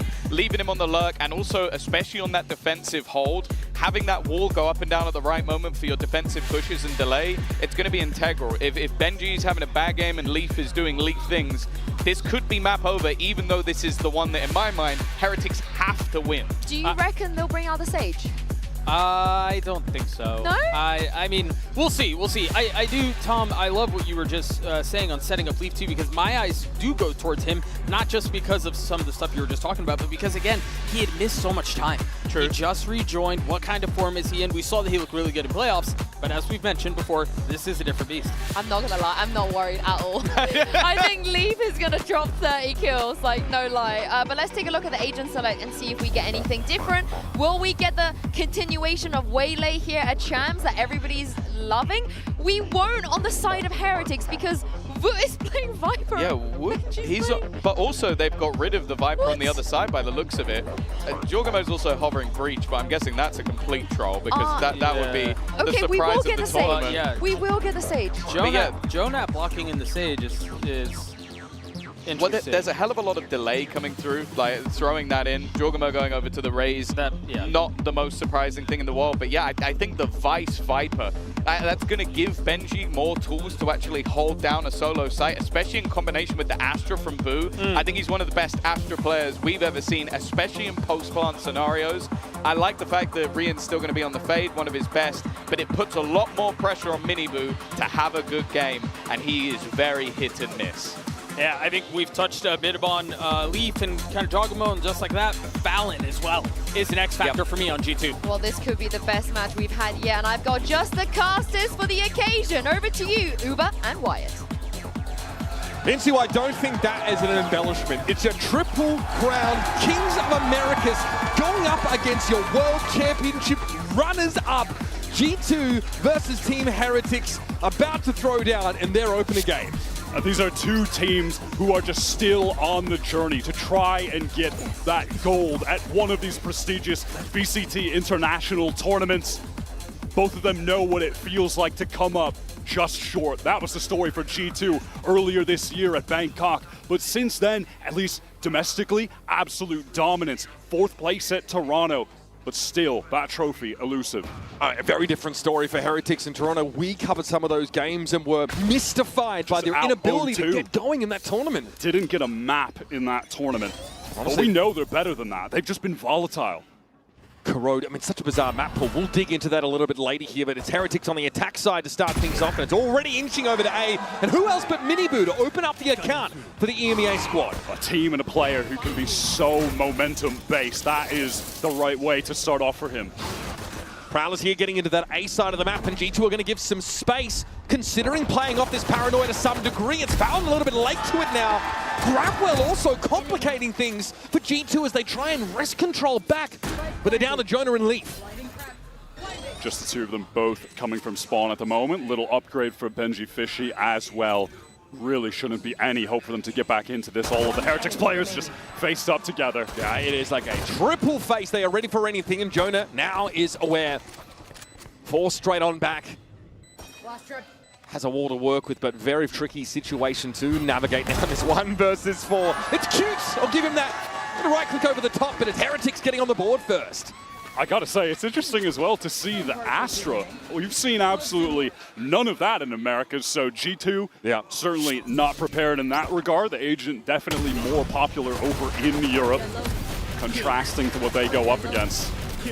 This is a fascinating first map, though. The desk were highlighting exactly why. This is one where G2 have played 3 different comps in Americas and have lost with all of them. This is their 4th new look on the map since it's been released midway this year. It's double Senti, which is bizarre. The Rays make it away back into the composition as well. That's a nice seize. Brienne's decayed down, but otherwise not affected by the paint shells that followed up that fade util. Jonah needs to top up himself. Decayed down as he's seized in the corner, but it's a wall in response. That'll get broken open. And since the recent buffs, G2 have loved leaning into this stage, playing it on Sunset, which isn't in this pool, but then also taking it to Corrode. Jonah P is waiting. A little bit of skin, a little shoulder ahead, anything. Jog steps up and then gets on out here. G2 so far have staved Heretics off of this B side of the map and have scaled into some degree of mid-control with a big push by Leaf off of the A side. Yeah, Heretics, who, by the way, have gone for that 5 stinger buy, but perhaps early ideas of going with some pace were just slowed down by G2 having both the Fade and the Sage on this B side. Valuable confirmation there. That Haunt indicates that Heretics are still milling about B main. And Jonah went to find out the hard way. Tension in the air now, as you know, in a couple of moments. Heretics are looking to test this. They got that better weaponry. It's Stingers for all of them. Very NA-coded buy-up. And Miniboo's going to get straight onto the site. Trent at least goes 1 for 1. Around the corner, it's Fallon. Couple headshots now. That's going to put the fear of God in these guys. And there's Trent. Oh, yes. G2 with an absurdly high floor, even on their worst days, get it done with the classics. Yeah, you best not challenge G2 of all teams with the 5 stingers. They know exactly how to deal with that. And I suppose this round it's just simply not missing in the site. What is happening? They line up for Trent. Oh my God. These guys have changed, man. Well, you see These the Baby Bay changed. effect right away. That is the difference. Normally, you would see Josh RT just kind of silently, he claps to himself. The team would congratulate each other. Now they're out of their seats. Josh is getting hyped through the coaching booth. They have a totally different mentality since he's joined this team. Leaf's first game back. He clutches, gets up in his seat, screams across the stage. I haven't played for 2 weeks, you guys effing suck. It sits down. These guys are different. Well, Benji, he's had enough. He's got the Guardian into this round. Instant first tap. Mid control already, though. Look at Jorg taking that space. Looks like the Hawk pinged him out, though, and now he's going to have to reconsider. That B side has opened up, though. Benji Fishy on that attack side. Always good to crack open a loose side. Now just trying to use those Nebulas to cross, but it's a very well-timed siege that comes through from Trent to deny the ability of Heretics to scale into that site. Plenty of time to work with for Heretics, and decided to cancel on that B. Slowed down a little too long by that C's, maybe. Now they need to re-clear mid. Trent steps up, sees the Marshall shot whistle past his left ear. Has an Odin in hand, but needs smoke coverage. It does get hit by that Marshall, so down to just 50 HP. Valen on the open face. They don't expect the other one. That's not good enough against this weak buy. That's a gun recovered now, potentially. A lot of center util over on this A side of the map here, but someone has to be there to take advantage. And Trent, who's already knocked down to 49. Heretics now moving in numbers. Dangerous though, and Trent through the wall. Cuts rounds down. Woot and Miniboo are bleeding out as they get onto the site. Time is short, and Trent is going to make sure they pay for it. It's just Boo with a Sheriff. At least he's been able to go up to a Guardian. Of course, that spike is down. Trent still needs to do something about this. Boo's gotten in there. Leaf and Jordan now looking to play together. Off the satchel, off the bomb buddy, and a little bit of a hop, skip, and jump. Sticks the landing. That's a G2 defuse. And we've barely gotten to see any of Chocobo playing Raze this year, but we know how ridiculous he is on the Agent. His movement is as silly as it gets. I mean, if you just think back to how much he was on that Agent when he won Champions with EG in 2023. Fair effort to Heretics, though.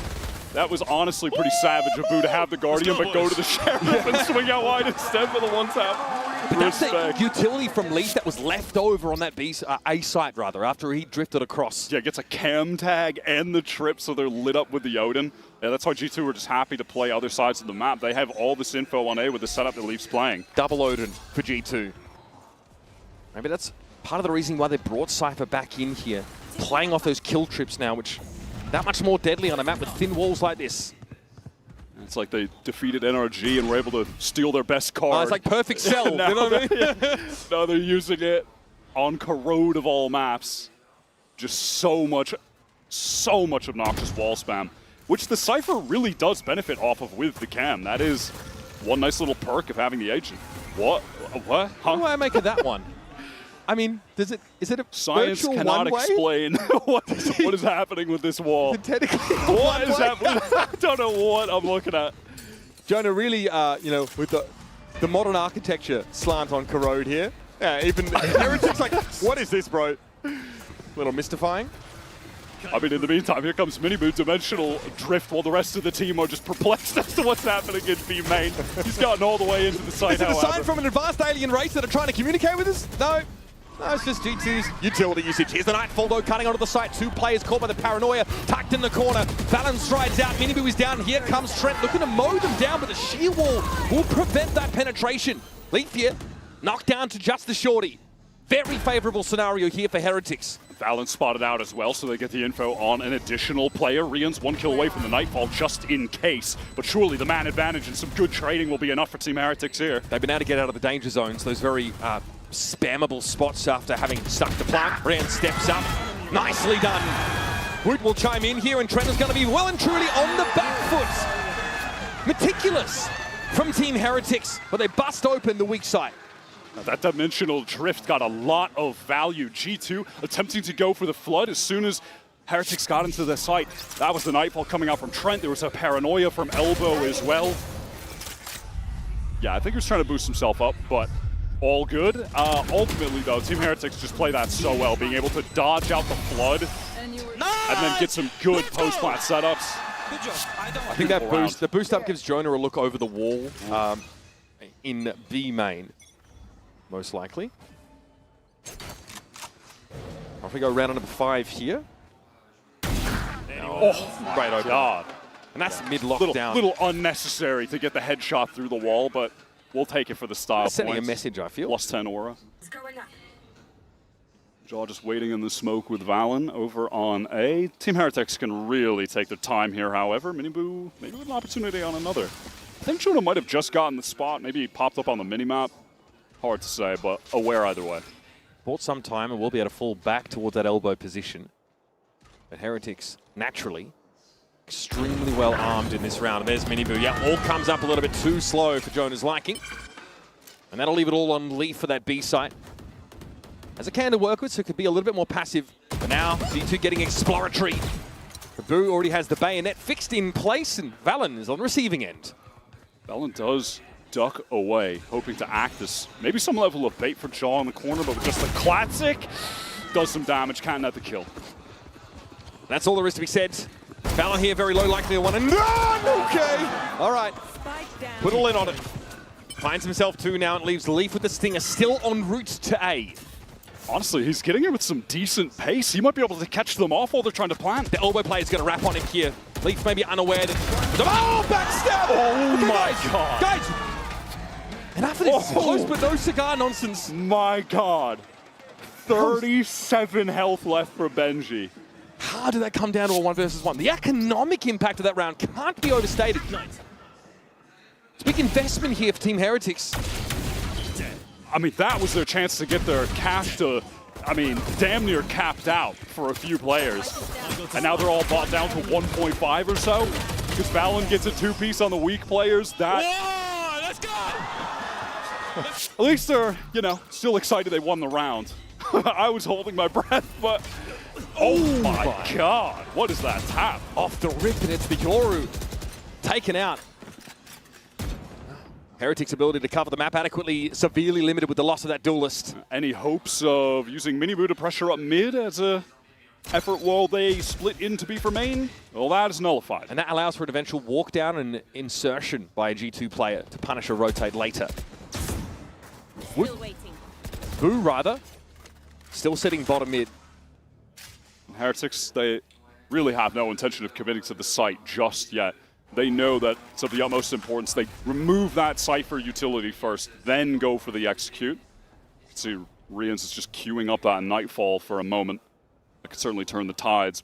It depends where that really goes. There's actually no anchoring players on the site for G2. I mean, it may just allow them the timing to get the spike down, but that might be it, however. In G2, they are getting in position right now. Look at Jaw, he's over at elbow. They might be able to flood back in. Leaf unaffected by that by the looks of things. Haunt is cleared. Jorgamo here up in tower, and the spam is a problem. Second kill through smoke of the round for Valen. Whoop down to 4. He steps up and ends up on the snake bite now. Joel trying to time this, in theory, to disrupt a plant. Quite a game for G2's duelist so far. There's going to be a double stack here over towards an elbow position. Paint shells, a tickle. Boo down to 61. This is really going to come down to Benji. He is the healthy player. He's tucked in the corner. Still healthy, still ready to throw down, and he's waiting for Jaw to give him something around that corner. Still no barrel sighted. Slow orb at the feet of Benji. He maybe is slowed by that, and Valen's been brought back into the game by the res. It's 4 players on G2 now for a retake, and Jaw just tanks the shots. Not a care in the world. Slams down on Benji, and it's Valen exiting the round with 3. A G2 play that with some really lovely patience, just allowing for the time to get that res, and then they go back in. It was really well done.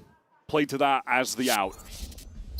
Again, playing around the Nightfall, playing off the side at G2. Just a nasty timing from Valen. Just a little burst spray through.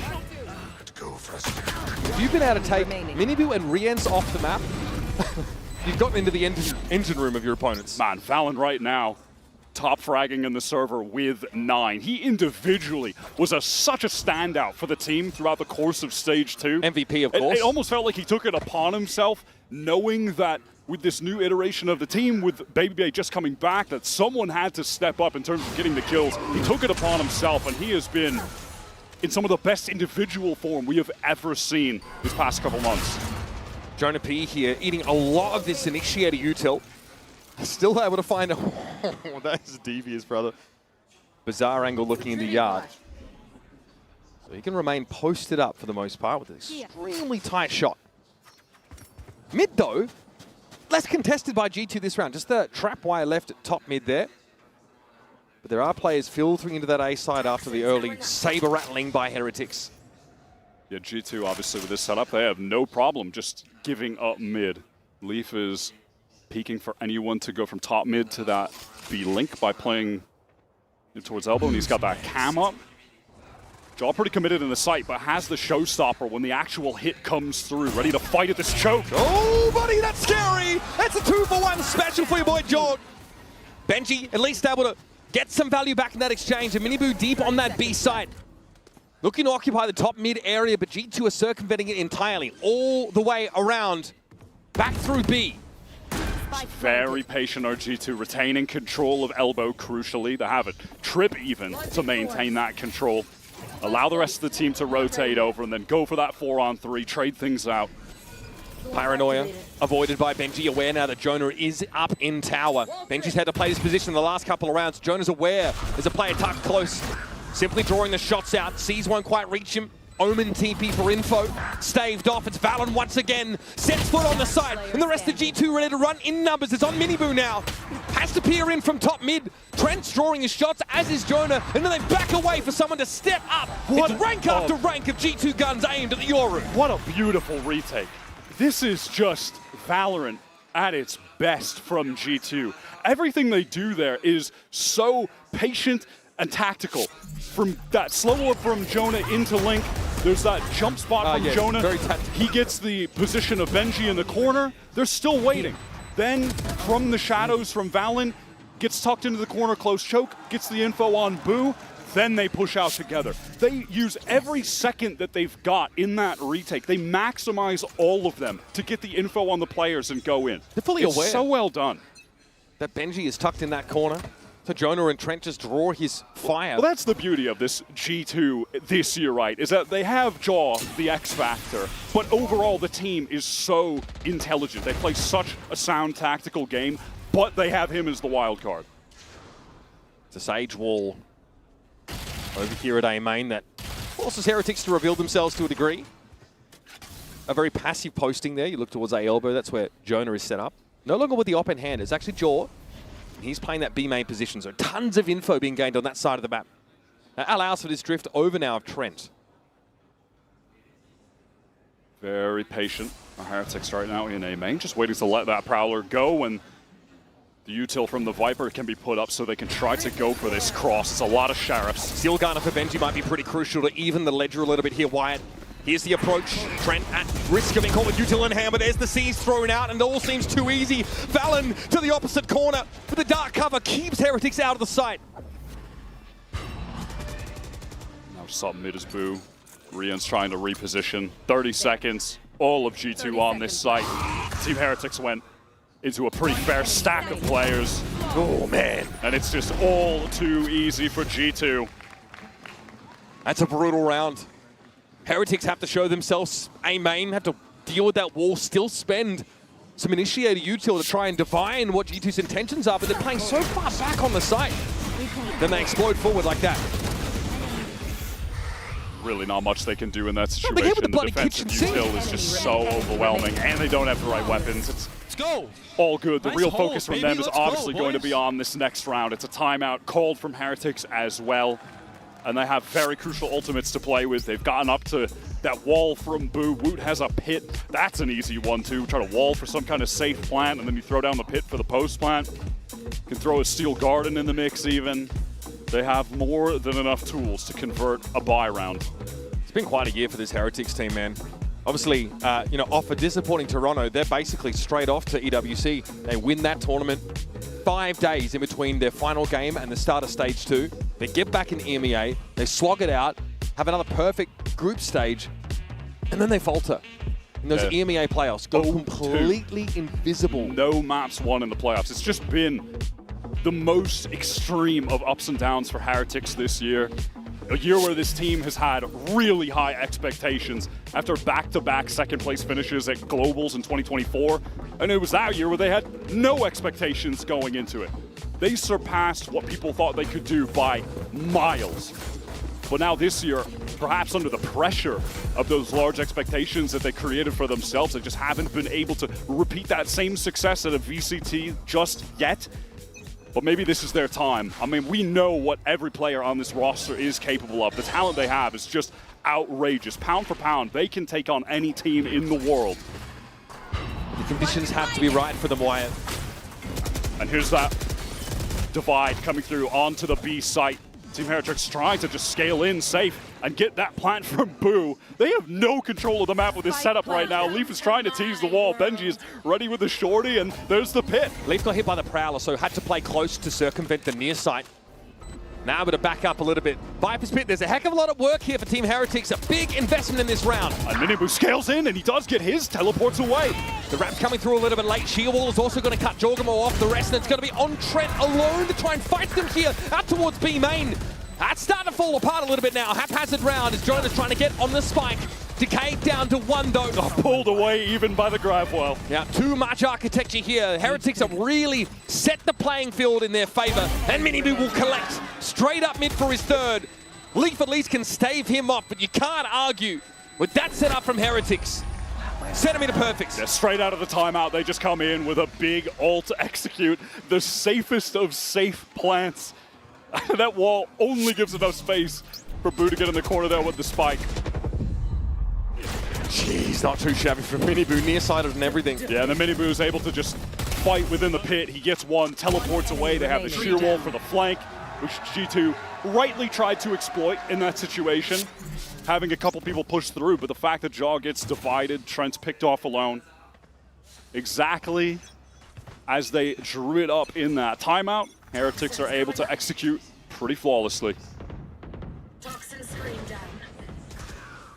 Prowler here, cleared early by Jonah, who'll fall back to pocket. Now Rians has got an Odin of his own on this attack side as Heretics make a lot of noise early on A main. Take that extremity control. The other one currently under the watchful eye of Jaw, who has picked up that operator. He's the kill trips on the B side there. Trent is going to be pretty important to that plan because it'll require him to spam from top mid.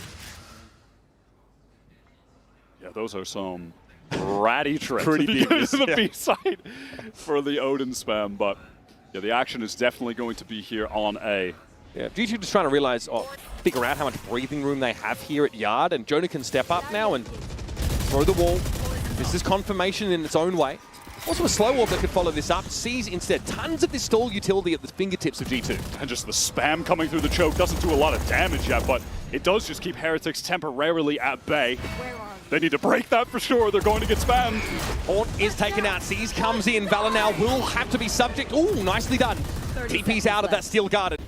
The G2 give up the site, come back in with their primary weapons available, though it's going to be an old-fashioned throwdown. There's Leaf fighting him too, and Boo can't stand under that level of scrutiny. Rians has to get here and get involved, but he'll be trolled around the box. Spike is loose, not at his disposal whatsoever.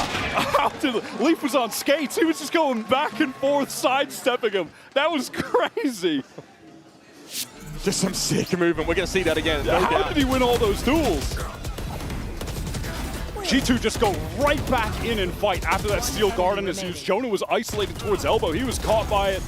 They come into support. He couldn't get wrapped on. That was some really sick gunplay from Leaf. So Heretics, they make that big investment in that round number 9, win it out with sheer weight of ultimates, but then a belated hit towards the A side is stuffed. Now here they would love to get an orb from Minibu to have access to a dimensional drift. They did win a round off the back of it prior, but he is completely isolated forward. He's in so much danger, but he's holding his ground, and wow, Jaw shot very low, but stays alive. Yeah, Jaw trying to juggle a little bit there. Takes a lot of damage in order to deploy that blast pack. Certainly, Heretics a little bit rattled after that early encounter, and now G2 looking to be the first ones to really get that deep mid control. And with the wall from Heretics in mid, Wood isn't really able to activate too much towards that A side, even with all the noise. Yeah, Jaw just able to dodge out some of that spam. And, oh, the benefits of playing the Sage, up to 100. Jonah has an off here. So knows that his connector is covered. He can play that much more aggressively here out into Yard. And again, it's at about that 55-second mark that wall is going down on main. Exchange in mid. Valen is just too good right now. Extremely slick movement there from Valen. Gets him out of what could have been a dangerous situation, and Heretics just have to be patient now. Jonah on one angle. Leaf sitting back on the side for the spam. The op rings out, but gains no purchase. Jonah has to give some ground. They'll be able to pick up elbow. 25 seconds now on the clock. Heretics overwhelmed by spam. The shot here for sure. Wood brought down. Cyber Cage now. Do I get allowed Jonah to fall back yet again? Astra Util's getting thrown up. This is very ad hoc. This is very impromptu, and time is starting to tick down. Leaf now sings out with the Odin's call. Henry ends once more. This is an impossible situation, riddled with bullets. And that's G2 adding their 7th.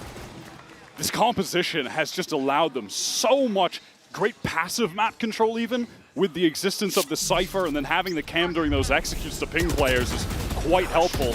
And then on this round, G2, they just throw this aggressive walk down mid in the mix. Valen is just so sharp with his aim right now to collect those 2 kills. Silence your mind. And then by the time Heretics can actually get into that execute on A, they're dealing with the Jonah op, the Odin, Cypher util. What can they do? This stage gets really annoying when G2 go on the attack side, by the way, to fight for that contested territory with the slow orb, the wall for the safe plants. But for now, it's a dimensional drift up mid for Miniboo.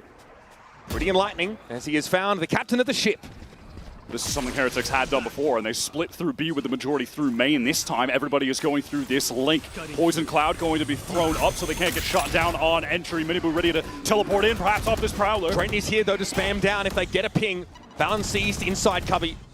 CP for safety here, Leaf! Oh no! Now Heretics boxed in. It's one way or another, rock and hard place. Leaf eventually is brought down. Miniboo plows through him, but Heretics have suffered such great casualties.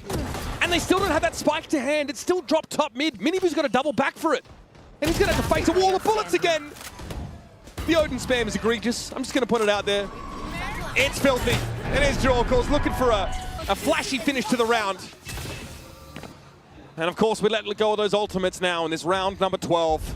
Extra player brought back. And Benji is put down. That was a beautifully orchestrated defense from G2 with this new comp that they brought into the mix here. The Cypher was getting so much value throughout that entire half. And the timings on Jonah's play with the walls, slows towards A, really influential as well. Excellent way for them to start this series. Heretics were able to put together a couple nice executes with the ultimates when they had access to them. But outside of that, it really was a brick wall. Yeah, it's such an interesting comp for G2 to bring out here. Seeing the Rays make a return on Corrode of all maps. Stunning stuff. While we wait for the second half, here is Lou at stage with a special guest that has some history with these teams. J'accueille un monument du Valorant français à mes côtés. Kellogg's, it's a pleasure to welcome you here at Champs Paris. My first question is going to be very simple. You're currently a mandatory player, but you used to play for Team Heretics 2 years ago, and you were playing alongside Boo. So my first question is, did you already feel that he had, that great IGL spirit? Tu as joué avec Boo il y a déjà 2 ans, aujourd'hui tu joues chez Mandatory. Est-ce que tu avais déjà senti un petit peu son esprit d'IGL et est-ce que tu es content de voir son évolution? Déjà bonjour tout le monde. Boo, il a toujours été très fort. Moi, je me rappelle à mes débuts chez Heretics, il était très très fort. Je me rappelle en practice, il se mettait un peu de pression. Et de souvenirs, quand on avait joué sur scène, c'était sa première fois. Il avait beaucoup de pression. Donc pour moi, c'est juste normal que maintenant, il est à ce niveau-là. Il a prouvé, il va reprouver encore. Et moi, je pense que Heretics cette année peuvent aller très loin et même potentiellement gagner les Champions. Et je sais que Boo, c'est vraiment un très très bon IGL. So yeah, I think Boo is definitely a great IGL. Back then, 2 years ago, maybe he was putting a little bit of pressure on himself, but now it's not the case anymore, and I think that Team Heretics looks very confident and could even lift the trophy. My second question is going to be about your role. You're playing Duelist for years now, but you're setting high standards on yourself, on your performance. So how do you remain calm in such high-stake matches? Donc, tu joues Duelist depuis tellement longtemps, je peux même plus citer le nombre de games que tu as joué en Duelist. Est-ce que tu as des petits conseils peut-être pour Miniboo, pour essayer de rester forcément calme dans ce genre de situation? Des conseils, je pense pas, parce qu'il est très fort et qu'il a beaucoup d'expérience. Mais ce que je peux dire, c'est que quand on est dans une mauvaise game, que les entrées passent pas, c'est toujours garder la tête haute et de se dire que ça va passer au bout d'un moment. Et maintenant, ça fait plusieurs années que Miniboo, notamment lui, est dueliste. Et à n'importe quel moment, il peut faire la différence dans la game. Definitely, I think those are wide words. He can do the difference anytime. He should just keep his head cold, and I'm sure that he's going to make it for sure. He has been playing Duelist for so long now. Merci, Kellogg's. Good luck for Ascension. And before that, we're going to see who takes the win on Corrode between G2 and Team Heretics. Now, have you been trying to sort of predict the map pool of this game between G2 and Heretics based on history, team performance? you'd probably be surprised to see Corrode make its way in here, but G2 have such a good game plan on the defense side, allows 8 rounds to be picked up. Here's your Coinbase Econ report, of course. Trent, who picked up the Odin pretty early, was able to really cause headaches for Heretics as they were getting pinged out, not just only by his util, but also by the Cypher util, the cam, the trips, basically allowing G2 to win these fights before they even saw physically the Heretics players pull up on them.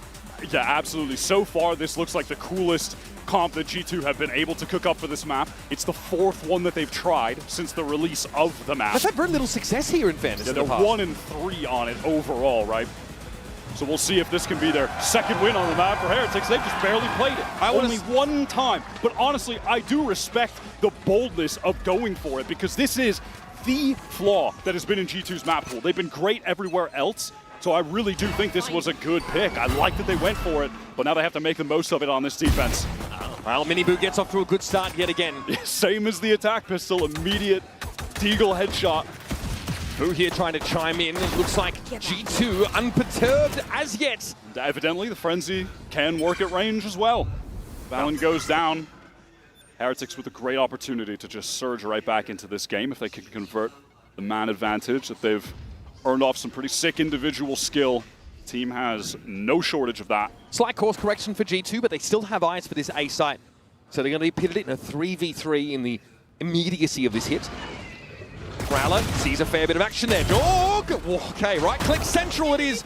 Boo steps out though, secures the trade. Now Trent and League for the threats on the side. It's Rian's trying to give a bit of space. Some jiggles from Boo. A crossfire set up here for Heretics now as Trent is trying to draw them out of formation, but they were not born yesterday. Got to get up early if you want to get to the better of Rian's. The guy is like a lab-made player.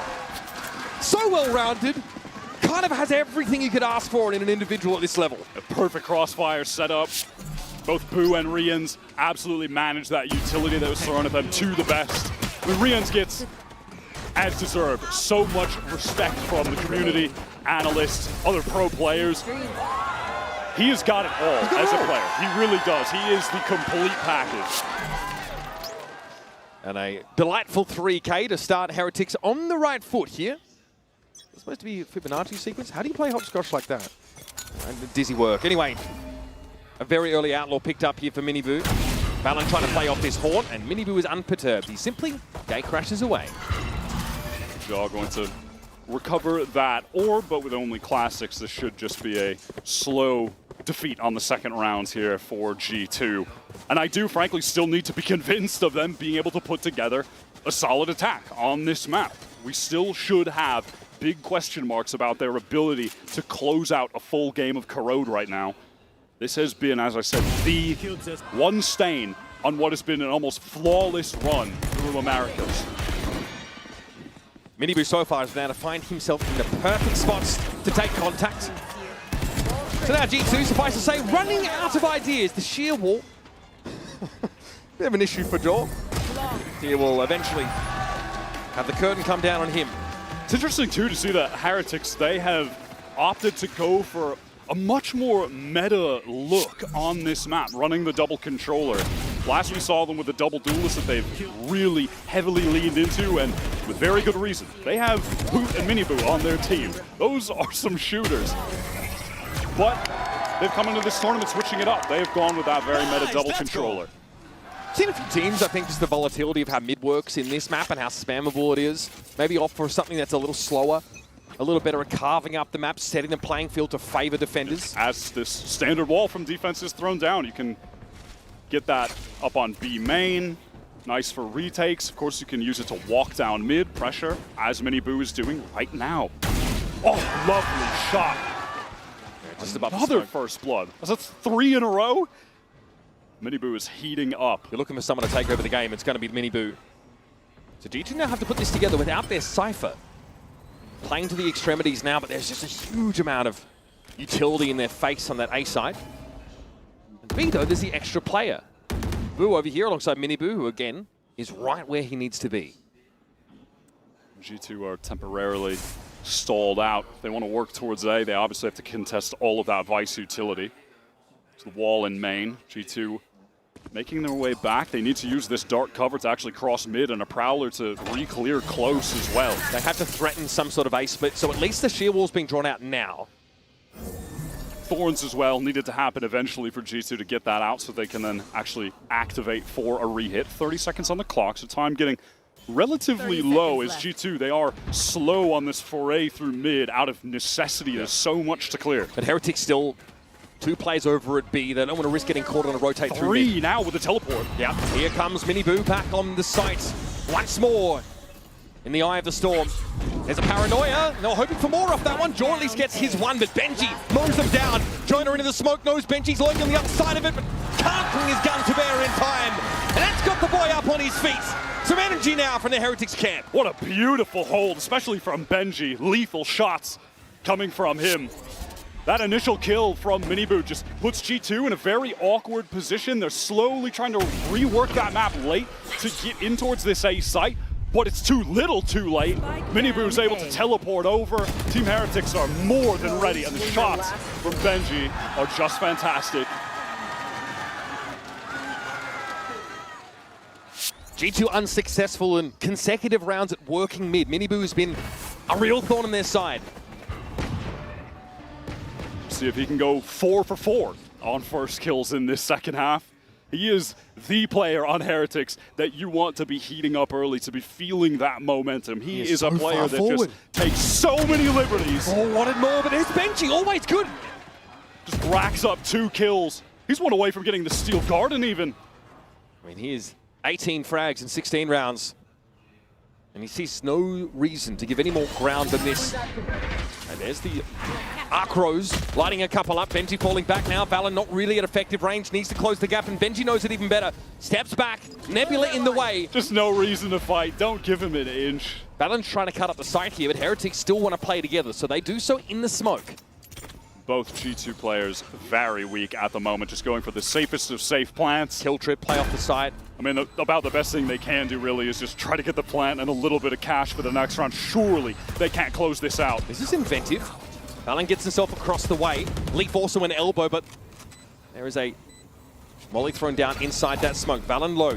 Trip on the site. Valon hoping to spray through and do something with this. Leaf. Wishful thinking, I feel. As it was just the tap for Heretics, and now Boo will come and clean up from Connector. The Sting of Dreams finally dead for Valon. Team Heretics well and truly back in this game. They did not allow G2 any in that situation. Played everything as optimally as possible. I mean, not the most minuscule risk taken. Miniboo, another first blood, and Benji is right there to just clean up those G2 players when they try to go for the trade. Beautifully done. And G2 had to be really careful of contacting these extremities, but they're playing a double senti comp. They have to do that to some degree. They can't just spam control you till break the map up. They need to walk into those sidelines. And now Benji, he did get that defuse, so has the Steel Garden. Dimensional Drift as well in the arsenal for Team Heretics right now.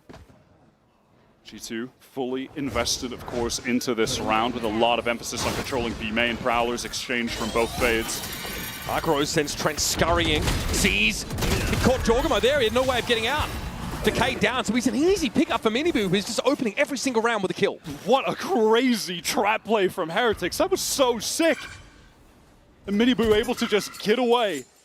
Jonah would love to find a res somehow to bring Jaw back to life. They don't have the entry now for this site exec.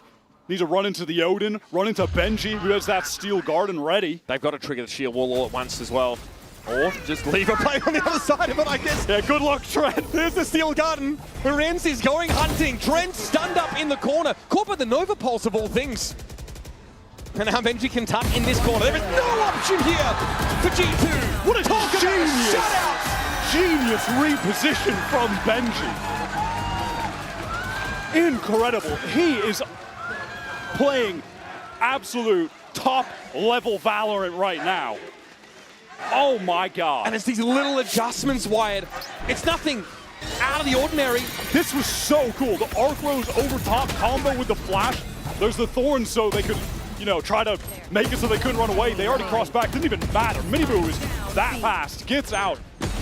Benji ready with the Steel Garden. Would hate to be Trent in that corner. Sorry, bro. The whole team got stuck behind the wall. You're caught in. No gun. Stuck. These guys have got off the overcomp, so they do not have an easy way to get a shield wall out of these chokes early in the round. They have to test it, and if they take too long, They've been split up multiple times on both sides of the map now from just triggering that while they're trying to go in numbers. G2 are forced into this timeout now. Heretics flawless on the defense up until this point. Oh my god, Benji is just going crazy. Josh has to get in their stunned. ears, and they've got to figure out how this double Senti comp is supposed to gain equity on the attack side of this map. How are they going to get map control when they have to face down contact positioning from an Opera or an Outlaw? This Sage util not doing a whole lot until you actually get the spike down. They've only had the spike down on one round, and it was a 2v4 at that point, and Jonah was already dead. They've gotten no value, essentially, from having this Sage up until this point because Heretics are just denying them at these chokes, fighting them so aggressively. That's the other edge of this double Senti sword. If you can't get post plants, you're weaker in trying to get that site control to start with. Prowler exchanged, and G2 on this round, they don't have the cash to buy up in any serious way. It's just back to a few stingers. Can I just say, what a way to bounce back from a epic crash out in MEA playoffs for Heretics. Looking really composed, and honestly, like you mentioned, with some genius individual moments. Don't be fooled by the number 4 seeding. I feel as well, coming into this match, honestly, with some intention to pick this jaw in very quick. The rocket code just goes awry. What was that? Okay. No one can even support. They're all suck out of the choke. They committed the showstopper on this of all rounds. Oh, man. On this buy? That is deflating. Yeah, maybe they're hoping to rush in around it, make something happen. There was no sheer wall to contend with, but there's always going to be stall util from Heretics. I mean, yeah, when you're playing against the Vice, doesn't matter which site that Vice is on. There's going to be Thorns on the other one 90% of the time. The cross-map lineups, G2, they just want to storm into this A site now. They want to go with a bit more pace, but they are immediately stalled out by the C's. And there's going to be a dark cover now inside A. They're going to have to fight through that. Razorvine. I mean, have fun getting through this choke point. There's an Odin. Benji's getting in the corner as well. Yeah, and to clear the Haunt, though, whip around, and now lays waste. Here's Miniboo catching the push straight out of elbow. There's one singular lead with one singular weapon, and not one singular hope. I need to see on the replay again what the entire idea was really around that assault from G2 into B. The showstopper comes through. Man, yeah, everyone else pretty stalled out, and Dodge is overwhelmed by some util. That is so awkward. I mean, sure, they throw that ult away. They still have 4 other ones, but let's go! It's not like you can proactively just use a Cypher and a Sage ult. Like, something needs to happen for them to become relevant, you know? It's not like the Showstopper or the Nightfall or something. Now at least they have that. So they've got 2 consecutive rounds where they have side opening ultimates, but look at this close positioning from Heretics. This is absolutely devious. And they just don't even want to allow them to get that spike down. Rien's tucked. Shots through the masonry. Benji and Jaw traded out for one another. Nightfall catches onto G2. They want to get this space. They want to deny the ability for Jonah to get value from the res in this round. Trent is already trying to re-clear that, but there's an Astra Star thrown down, which will segment it off further. Heretics serious about keeping G2 off A. They are telling G2, if you try to get this res, we are going to be right there to stop you. And they want to double back. G2 have left. Valen went for a TP towards that A yard area. And now they're working their way in. Leaf needs to find a way to get some form of mid-control. At least the sheer wall's out of the picture, right? Benji's down, so that connector wall won't come up. But there's Rian! It's disgusting! 5 kills, of course, with the res involved, and Boo will finish the job! It's just filthy! I'm just stunned. They are absolutely 100% committed to we need to get this res. That sightline is completely open. Could you make it any easier? I mean, look what happens when you try to swing into this Odin. You're just getting stalled up by bullets. You're getting lined up. How else are they supposed to take back control of this comp?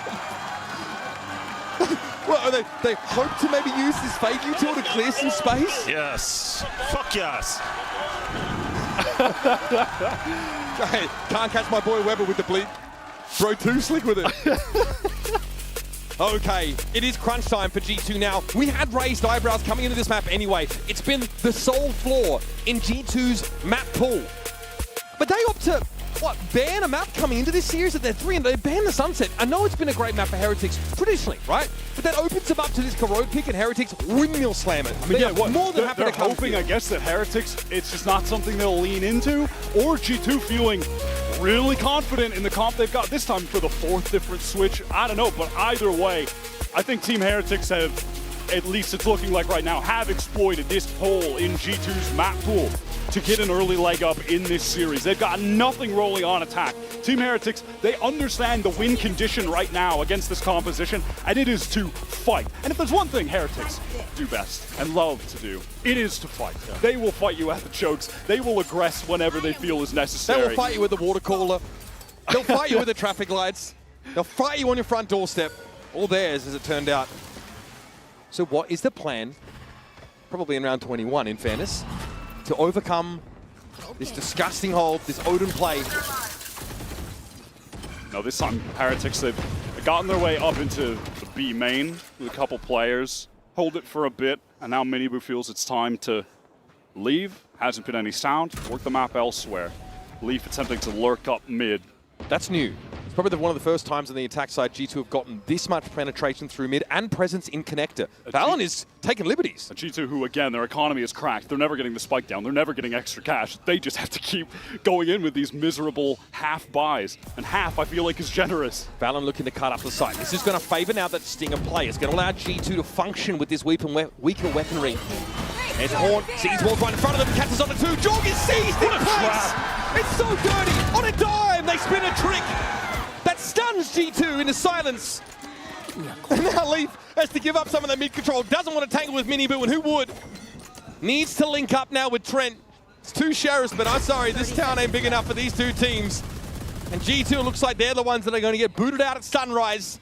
They have to test this nebula before it fades away, or Rians will make mincemeat of them.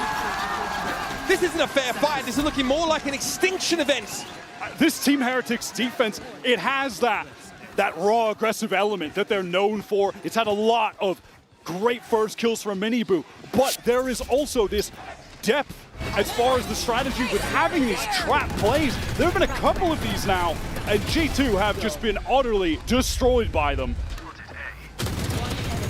And they've been searching for answers. That prior timeout at the end of round 19 has to come to fruition now to keep G2 in this map. A stellar defense side, but nothing to write home about. On the attack, completely shut down. And they have just been slowly using their ults to no avail for what might be their last round. They only have the Neural Theft left with Leaf. And meanwhile, you take a look at the ult economy for Team Heretics, 1 away from Seal Garden, 1 away from Nightfall. Those could be relevant in this match point round. This ult preference tells me everything I need to know about G2's master plan. They're trying to get Jorg with a showstopper, give them a way to explosively break onto a site instead of being held in place, locked down, and just sprayed. That showstopper had no value the last time they used it. He was fully isolated from the rest of the pack. I suggest user error there as well. With ease, yeah. Jorgamo, high highs, and sometimes finds himself in the doldrums, the worst moments. It's a very belated re-clear of this B main area. It's set up for a crossfire. It's as you were saying, they want to get him that orb pawn over the top. Both players shoot it, so G2 well aware that they are going to be faced down by multiple players. It won't just be one they can push off and collect that orb. They'll give it to Jaw with ease. No, and now it's the pivot towards A. And they're working the map. They're so divided across the map. Decayed on down. Oh, fell in the corner though. Unexpected. Rienz is still able to find some spray through the smoke and recover things somewhat. That hits 3, the Nightfall. Neural Theft in play though. That gets popped by Leaf. Some valuable information now for G2 as Trent gets the plant down. Yes, Nightfall's in play, but that slow orb stops Heretics from capitalizing. Everyone from G2 just routed out of the site. The spike is planted for them on that link side. Rians gets the haunt back. Miniboo has a single flash, a couple util pieces. Flashing in, Miniboo lit. Leaf steps up for a moment. There's still some Astra Stars to deploy, and Boo is going to get things set up now for this retake from Heretic. In numbers, they step up! And Jonah and Leaf are able to cut them down. It's on Woots, and G2 get a lifeline in this first map. It's anything but pretty, but effective, sure enough. It is the very first time they are able to crack that Team Heretics defense. And honestly, if you looked at the minimap 5 seconds before they got the spike down, you would not have thought that they were going to do it. And it's simple. Valen smokes in there, TPs across into the corner, occupies that space, they get a plant and they fall off. Make use of that fade util. That was all on Valen being able to make that play, get that entry kill onto Benji Fishy. And the rest of Heretics still needing to take some time to rotate on this map where the rotates are oh so long. Now G2 still trying to work towards the showstopper of They're going to fight for it. Miniboo is not going to let them have this orb for free. This could get ugly. Jonah and Jord. It's the fake of the smoke. A trade. Jordan again. Showstopper in the ready. Benji goes over his head, but Trent is good for it. Another missed showstopper, but that's a footnote here as G2 at least are advantaged and win that fight in A main. Rians takes a hell of a lot of damage and just needs to get away. Wood has made his way over towards that A site. Some reinforcements, but it's left Team Heretics entirely divided across the map. So as it stands, going to need to take some individual effort to even things up into a 3-on-3 or put them at an advantage. Still both controllers in play for the defenders. Can buy plenty of time to make sure they stack the right site. G2 no reason not to try and play with a bit of pace now. A little bit of confidence. That Cam. Just early warning for Leaf in case someone is tucked up close. Prowl will now clear the way, and through top mid, Heretics are getting set up for this hold. Yeah, they have maneuvered over to this site already, but G2, they want to depart because That's crazy. Yeah, he's just been over here taking the space, working up towards elbow. He's cleared it all. 20 seconds on the clock, but hey, that's going to be enough. G2, they're getting through A main for free, and they've left Leaf all the way through mid just to be a nuisance, potential backstab later. Enough money here for Heretics that this does not represent a mandatory save. Even looking ahead, Benji's been able to get that Steel Garden online, but Heretics here say, just how worthwhile would this really be? It looks like they're happy to stay put. Yeah, it doesn't feel that they think it is at all. G2, after a long drought, finally string 2 rounds together. Heretics, again, had a cool little trap play there set towards main, where they send that pop flash as soon as that Nebula drops, just a pull-away star. I mean, they've cottoned on quickly to G2 feeding ultimate orbs one after another into Jaw. Yeah, it was a cool idea to deny them, but the straight-up duels just didn't go their way. Jaw able to capitalize, get that first. And so G2 cling on now. It's literally fingernails into the cliff face kind of stuff, but we still have a game on our hands. Heretics, though, can buy up. Still have a Steel Garden now. Reactively use that if you're playing off the site. Here's how this first engagement goes. Just a little messy. Well-turned flash, and Jaw comes forward with that showstopper. Fortunate they had the third line of Trent stepping up there to cover for Jorgamo. I want to say that showstopper as well is why Rian's got on such low HP. Chunk down. It's hard to tell for sure, but it seemed like that did a fair bit of damage to him. Probably also contributes to that late decision just to save. Team Heretics do have a lot of money left over, actually, to buy for the final round. Even if they lose here, just on account of Boo and Woot both having 5.5K. And they're getting close to a divide as well, a Cosmic Divide for Boo. This is such a classic Boo scoreline, by the way. There are always very few kills, but he only dies in rounds that like, Heretics lose. Like, that's the only time that he sort of goes down. So not the kind of player to play for kills. It's funny, we talk about Heretics as super aggressive, super gunplay focused, really in your face as individuals. Boo's that stabilizing factor. Playing safe, playing for info, good mid-round calling, very stable individual. And I mean, Benji and Rians have done more than enough here, right? Miniboo with like 5 consecutive rounds of clean first picks, got an early outlaw in hand.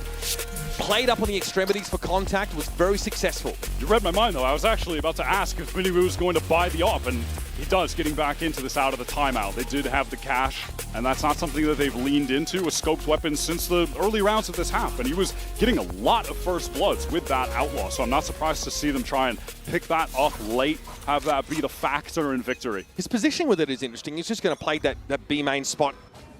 Maybe just some jump spots from Leaf. Yeah, Cam used. There's an op for G2 in the hands of Jonah. This is headed over to A. My camera is in case there's any exploration from Benji past that line of scrimmage and yard. Pretty deep Haunt gets thrown over towards B main and now A main, so exchanged on opposite extremities as G2 attempt to move forward, have to go through the poison cloud. Rians gets out of the way of that slow orb that was just bouncing all over the place. That's a little silly, but that's full yard control though, Gain. You've got to respect the Odin, of course. It's a bit of damage onto Jonah with the spam. G2 haven't scaled into any of the space. I think the Odin's definitely given them pause for thought. They haven't really looked to take mid either. It's pretty tentative play for Valen. And Minibu, he's on the rotate in spawn. You can see him ready to just kind of throw the gate crash over towards that B side. Wu just picked up the off now. He's the one stood in B main. While do G2, now with the knowledge it's there, want to continue to test this op. And yeah, there's that gate crash, goes all the way back B. So Team Heretics have 3 stacked up A, but at a moment's notice, Minibu can come support on that B side if the execute goes through there. G2's still got to get moving. This is map point. Now, less than 30 seconds in the round. God, if they got to walk into all this Vice utility, it's going to be a disaster. 20 seconds, they have to get through 2 Thorns right now. They're getting sold out. There's an Odin here as well, and the Steel Garden. There's no way, man. There's 15 seconds. How can they do this? No other choice here. Paranoia comes in. G2 have to fight with secondary. The Shorty Brigade goes for it. Benji's down, traded out, but Minibu's going to step up, and the shield wall again breaks up G2. They walked into the trap once more, and Minibu's happy to execute them on the spot for their audacity. In these slow rounds, G2 get caught out by the center util. Stalled out too late, and again they run headlock into it, failing to learn the lesson of so much of this second half. And on top of that, there are 3 players from Team Heretics who dropped 20 bombs in that game. Benji, Rians, and Minibu all putting up crazy numbers on that defensive side especially. 9 first bloods for Minibu. Insane stuff. I mean, you saw him popping off, especially in that second half. We're going to take a moment, step away, but of course our big brains, the experts, are stepping in to break down our first map. Yeah! Sit up, down! Stand up, stand up, stand up! Joe, sit down, sit up, down. Let's go. Let's go, baby. Let's go, baby. Let's go, baby. Analyst, stand up! Analyst, get up, get up, get up! Guys, hello, baby, where are you, bro? Come on! Yeah. Let's go, baby.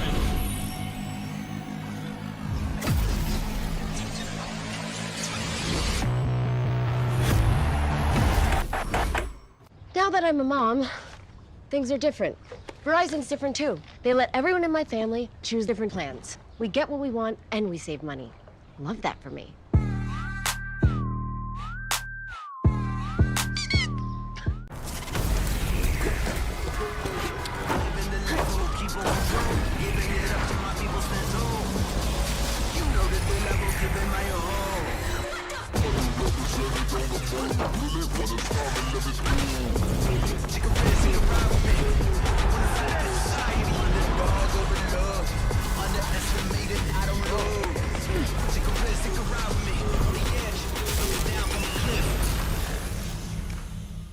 Esports World Cup, where we are starting off with VALORANT. If you want to win, you have to win against the best. So looking for revenge.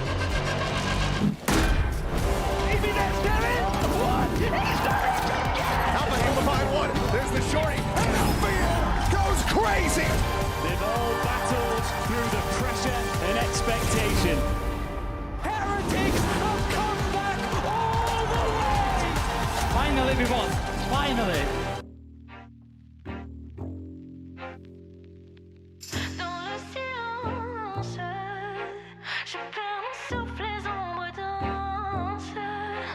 Autour de moi, les champs s'agitent, on me bouscule, je marche vite, je perds mes sens, je rêve de partir. Et dans la lumière, les rêves d'hier nous emmènent au bout du monde. Brûle la nuit, brise mes chaînes, sous l'orage, je renais dans l'écho de mes veines. J'entrevois une lueur d'espoir,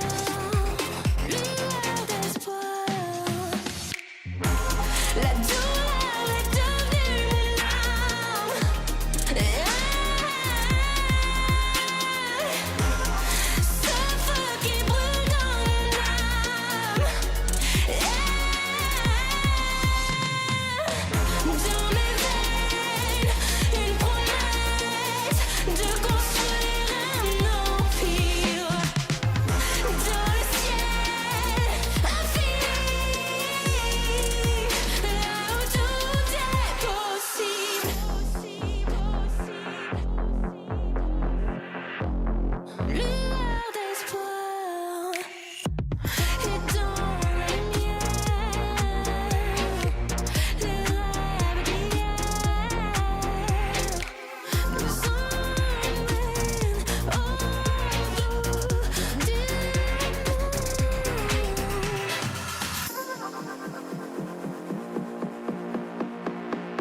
Hey guys, Mika here, and I'm with Nilzinho of Team Heretics. Now, congratulations, by the way, on that defensive half. That was nearly perfect. I wanted to know about the map veto because we had Corrode and Lotus, and these are maps that Team Heretics doesn't really play that often, especially the Lotus on the VCT stage. So, was this all according to plan?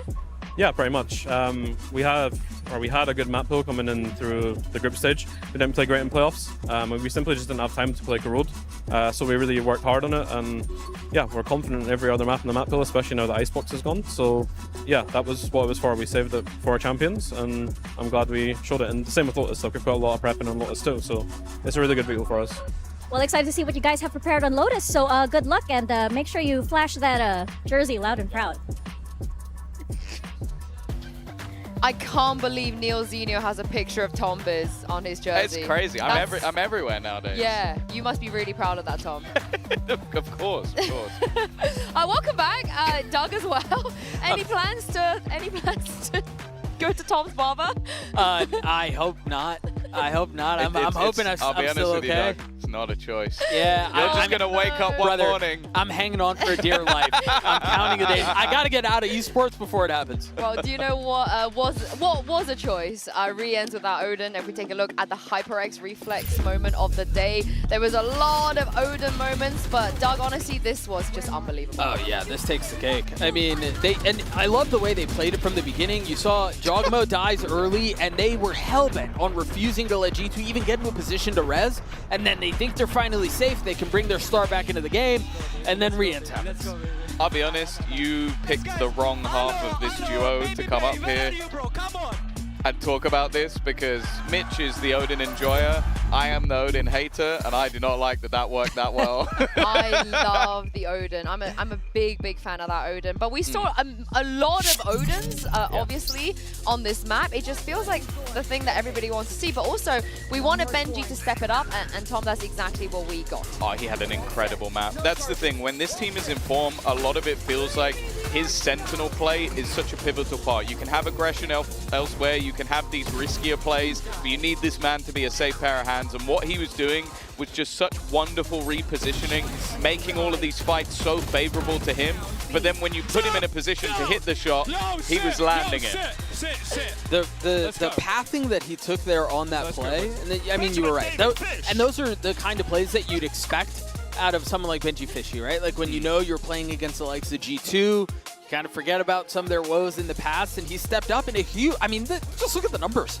It was nuts. You know you did a good job when Weber drops the Benjamin David Fish. But let's hear what Josh RT had to say ahead of map 2. Mika here once again with Josh RT of G2. Now, Josh, we noticed a few changes in the composition over there in the previous map. We did see the Raze and the Cypher. Why the change? No more Yoru? No more Yoru. I figured, you know, with Alex or Jogamo, his Raze ability, like, why not throw it in there? We saw some inspiration from C9, actually. We're like, hey, actually, the Raze is kind of nice. Fortunately, we didn't show the best phase with our attack side. And I would just kind of attribute to, like, you know, first game nerves, you know, a little bit of like, oh, let's make sure we're speeding up a little bit in these moments. Not often did I see like a 20-second execute, so that's not what we're fully known for nowadays. But yeah, like, we like the comp, but you know, they had a better show. Are we expecting more changes? Are we seeing Trent not on the Teo in the next map? I mean, you guys will see soon, but yeah, I think Trent will be on Teo. Oh man, I love that teaser. Thank you so much for that, and good luck to you guys.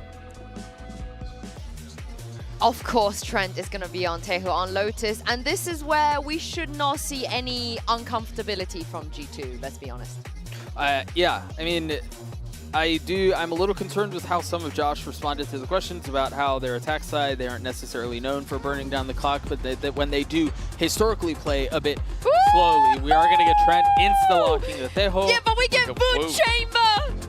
Oh, okay. wow. I didn't even see that. Yeah, they're going heavy into this one. I like the fact that we're seeing that. I think the double initiator now ducking out. That was something that they ran before. Benji locking in the deadlock as well would be a cool little addition. One side of the map locked out, the other side going to be incredibly aggressive. And a player we've known for his sort of first bullet accuracy and flair, picking up that chamber.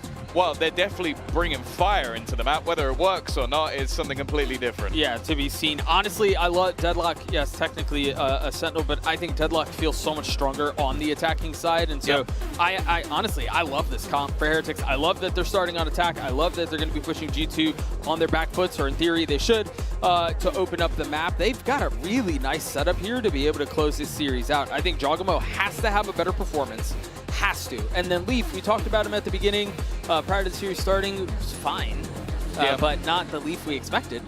Yeah, I think it's two very different looks to how you can play the map. I think like a lot of it will be looking for those first duels for the side of Heretics on that attack side, and then that aggression that you can run in with on the Teo. I think it's going to be an absolute brawl. Yeah, we haven't seen Heretics play Lotus all of Stage 2. They didn't go there at all, and this is what they've been working on. I am so excited. How are you guys feeling about this?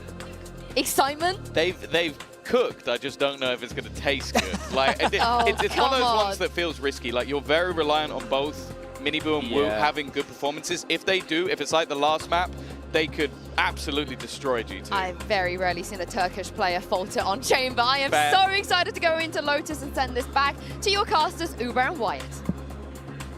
You know, this is kind of the rivalry we were being promised last year, actually. Think back to Shanghai. G2 and Heretics played 3 times at that event, and G2 was ultimately knocked out by them, and then they just didn't play. They didn't play a champs, they were both there. Up until this point, they've dodged each other. So now we kind of get that renewed. It's crazy to think back to how things were then. But I mean, thinking back a little less far, that Corrode game for G2, not convincing, a weird comp that caused them to struggle to scale into parts of the map they had to control. I think Team Heretics made an amazing decision exploiting that map, the hole in the pool that G2 have right now. But we're on Lotus. This is G2's bread and butter. I think the de facto best Americas team on Lotus right now, having most recently beat NRG, who look like the best team on the map in Americas. So I put G2 as the top dog here in the region, and Heretics will have their work cut out for them. But right now, man, they are looking good, even just on that individual basis with 3 players dropping 20 bombs on map 1. And it's been a while since I've seen this double Sentinel look, especially with Chamber and Deadlock on Lotus. Like it cropped up in Americas randomly. Startup was playing it on this map, but let's see what Heretics have for us. Jaw going to be able to receive Boo as they make their way over towards the B site. We're going to see the Deadlock wall thrown down to cut off that C-Link entrance. Jaw goes searching, gets another one. Low as he is, Wood gets blown to pieces. And now Team Heretics are trying to pivot, but no matter where they go, there's just G2 players waiting. Good kill from Benji, but this is going to be tough on Jonah. The wide swing is crazy, but Freeheads can't get the trade. I don't know how he gets away with that one. Jonah! The Professor is in. I've never seen a wider wide swing in my life. Oh, man. That was so crazy. And what was this from Jaw? How does he find this second kill? That's a nice first tap. Takes that engagement. Just spam the wall. Yeah, just that Sheriff high bullet pen. I think Heretics looked really contained there. In a post-plant scenario or trying to trend towards one. Look at Jesus, guys. Some decorum, please. My goodness. The Gluten Gladiator's in there. Balance pushed up on... Oh, that's not good at all. That connected. Yep. GravNet honestly, into Paint Shell, baby. Feels like some karma for seeing Leaf hitting so many early GravNets when he plays Deadlock. That's over on Bind. Won't be seeing that today, but it deserved justified in a way, honestly. Snarled up. Absolutely nowhere to go. Now, Stealth Drone gets a good clear of B main. Obviously one of the few teams that bring Teho onto this map, or any map still are G2. I mean, worth noting that Heretics are continuing their streak of just having cool little util combo plays that are getting a lot of value in this series. It only took 2 rounds for one to be activated here. Yep. I mean, kind of the oldest one in the book, really. The nade with a thing that makes people not move.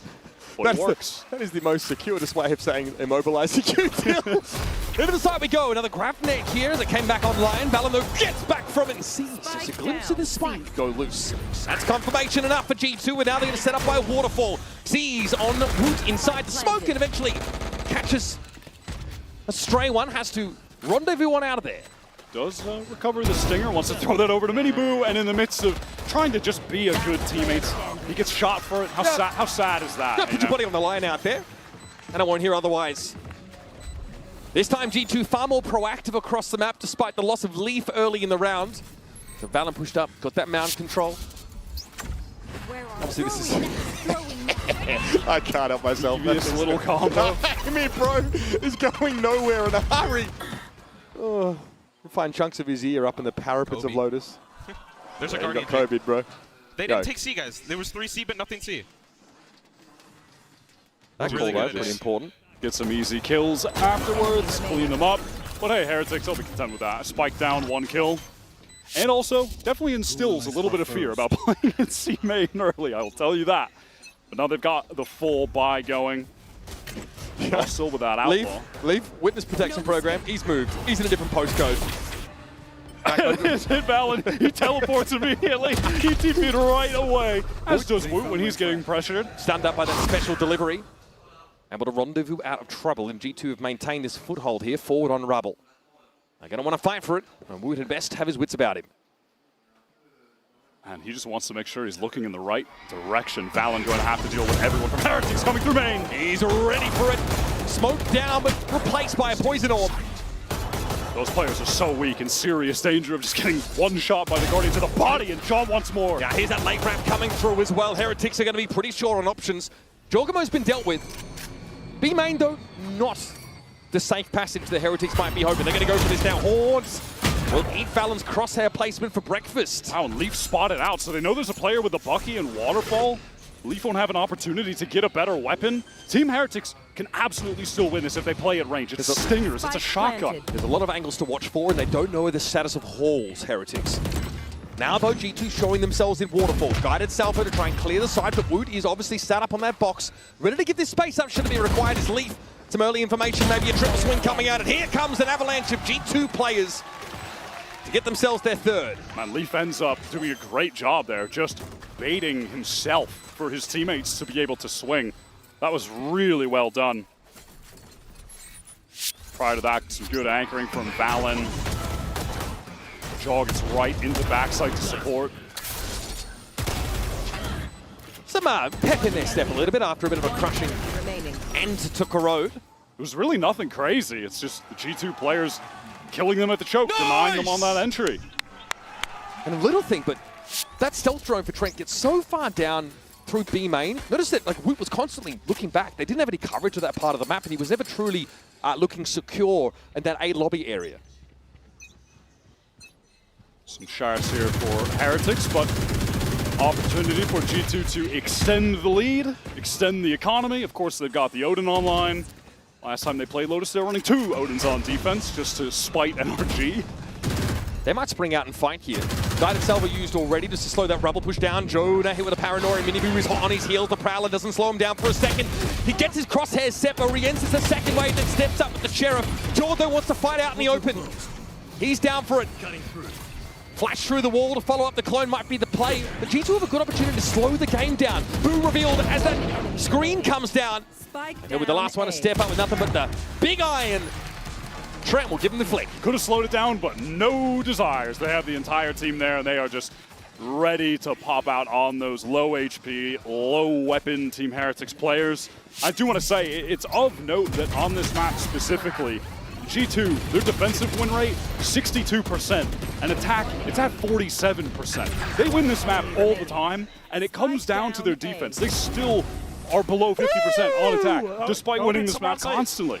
So they really are reliant on putting together a number of rounds here. Kind of bucks the trend of sometimes what we see on this Lotus map or any 3-side maps. Miniboo here, someone who we've had limited opportunity to highlight in this map. King of openers on Corrode. This time has had the book shut in his face for each of these last 5 rounds. Root's got this operator trying to post up towards B main. Might honestly have an opportunity. It looks like Leaf was jump peeking that angle towards spawn, but the wall will cut that off, and now Team Heretics needing to take space elsewhere, but it's right into the Odin. The disgusting off angle, isn't it? Here's the Nightfall. And then the salvos, they push Heretics back. That keeps Jonah alive. Nightfall to ensure both his life and the space is retained. Haunt re-clears that rubble space on A and gives G2 the window now to fall back to more defensive positions. That was some really excellent play with the utility by the two G2 initiators in that situation. Very well done. They both, of course, have that safe info gain. Stealth drone is going to sniff a bit of this out, and there's Woot just headbutts a bullet in the midair. And now the three remaining Heretics players scrambling to get up towards rubble side. G2 know what's going on. Jaws pushed all the way out of C Mount. And Jonah doesn't have any info to play off of yet. Paranoia here in a baby door. Valor might have his hands full more than he bargained for. Oh no! He bet the house on it! Flawless round there for G2. Heretics stopped in their tracks yet again. That has been a duo that have been putting up crazy numbers. The Jonah and Valen on that playoff run were sick. This was really the moment in the round I want to highlight again, though. Jonah on that angle, getting the kill, then the immediate missiles to force the rest of the Heretics team back. He nightfalls. That's just to keep him alive and control that space. But it was all worth it. It was all worth it. That was some really, really lovely team play. And the mark that Baby Bay left on this team is something that we still witness. These guys are loud and proud, and they're pretty rowdy. Since, honestly, at times it feels Dre. like that might have been the only thing they were missing. You know, was a bit more of that trash talk, a bit more of that flavor. For all their success they'd had coming into this year, they were considered to be pretty low-key team, you know what I mean? And as a result, a lot of people sort of underestimated them, felt that, you know, maybe they weren't always in the game. Like I said, Leaf on his return from, from illness, standing up straight away, screaming at his opponents, you guys suck. I haven't played for 2 weeks. And a lot of encouragement to one another to get up, to stand up. And, you know, we heard from Valen, actually, you know, sort of saying that he really had become fixated on chasing the trophy for so long that the performance in Toronto really had him down after, you know, that weak performance at Masters. He said that Baby Bay gave him real perspective, reminded him about the joy of just playing the game, just being there, having a chance to compete. This G2 team, remember, they have to fight for their place in franchising. They're an Ascension team. They don't get it for free. Nothing is granted to this team. They've got to fight for all of it. Out of this timeout, Team Heretics can't afford the full buy. It's going to be just Sheriffs and a fast attempt to get out of rubble that will succeed. G2, no real interest on this side of the map at the moment. Outside of the Odin from Leaf, one of two defensive Odins that will be frustrating to the utmost extent. Such Team Heretics. Gentlemanly play. It's just a solo explore here for Boo. Safe over towards that rubble area. Looks like Heretics want to wait this one way out. Set up a spot here to play off for Woot. You've got to be a little intricate in a round like this for Heretics as you are underarmed. Now, down in numbers as Jorg just has a peek. And Benji is the one that gets picked off. There's a lot of damage dealt from Valen as well, so Mini Boo very low on HP. Boo has retained this space forward on rubble. He's been playing off one of those sonic sensors. Trained at info there, but that does break the double face that he and Leaf had. I mean, still though, a few Sheriffs against an Odin. Yeah, I'm gonna take that. I'm gonna take the Odin. I will take the Odin in this situation. 3 players, don't really care. Yeah, Leaf against Sheriffs here. Sees Mini Boo coming. Nicely done. Nice Headhunter for Woot. Lived up to his name. Trent now might need to play a little safer for the time being. Buy a little time for Jonah to join. It's another Odin, of course, on the site. Now Heretics need to try and find a safe place to get this plant down. Rienz is getting an outline drawn of him through the masonry. G2 allow that plant. It doesn't really matter. They're just going to wait for the rest of the team to get there. Dimensional Drift to try and ensure a safe retake in this 4-on-3. Yeah, Jaw sees a heck of a lot to his Rienz. He's out into the sunlight. Boo, quite the opposite, playing from the dark cover, is felled by the shorty of Jaw. That's G2 with 6 unanswered defense side rounds. Heading into this, we really had no idea what to expect from Team Heretics. They haven't played Lotus at all in Stage 2. They're using this unorthodox double Senti comp with the Chamber. I mean, this is only the second time Woot has played Chamber this year of 69 potential opportunities. It is a rare but fun pick. so far hasn't been able to get a ton of value from it. This G2 defense is just rock solid. And Doug honestly mentioned on the desk that he likes this double senti look quite a lot on the attack side. I think he was talking to the deadlock as well. If Heretics can get those solid post plants. But they've been stopped before the sites constantly, much like G2 suffered on Corrode. Valorant spams away from the door. Cover, and oh my god, he comes up. And not only comes up, I mean, that's the info gain for Heretics off the table now. Nightfall off the table. Heretics have all 5 ultimates. That's reduced to 4 in this specific round. Tour de Force was set for some value there, but Trent respects the long sight line towards Rubble, forcing a bit more of a readjustment here from Woods. I mean, we are yet to even see a situation where this deadlock can thrive on attack, which is really going to be in those post plants, disrupting floods and retakes coming in. Well, Wood is definitely away from the safety of that trademark here, or that rendezvous rather. But obviously, you know, with that audio cue of the ultimate being used, G2 know they're going up against an AWP. So they're not going to give anything to Woot, right? I mean, and this is just frustrating as it gets. Yeah, I mean, clock really getting burnt now. We're heading to 30 seconds and Heretics don't have any critical map control yet. Yeah, now the door is activated because Team Heretics want to make it seem like maybe they're going towards A, but no, it's going to be a pivot towards baby door right now, but the Odin spam is there. Leaf opened the door and he came out of tree. Found a backstab opportunity. Now Woot gets lit up on the side. Jaw waiting for them to push through. I don't know how this is going to go down. Shorty spam. Jonah, though, is caught by the grab net. Woot gets purchased with the stinger. And Miniboo not quick enough for Valen. He's had 2 massive kills in this round.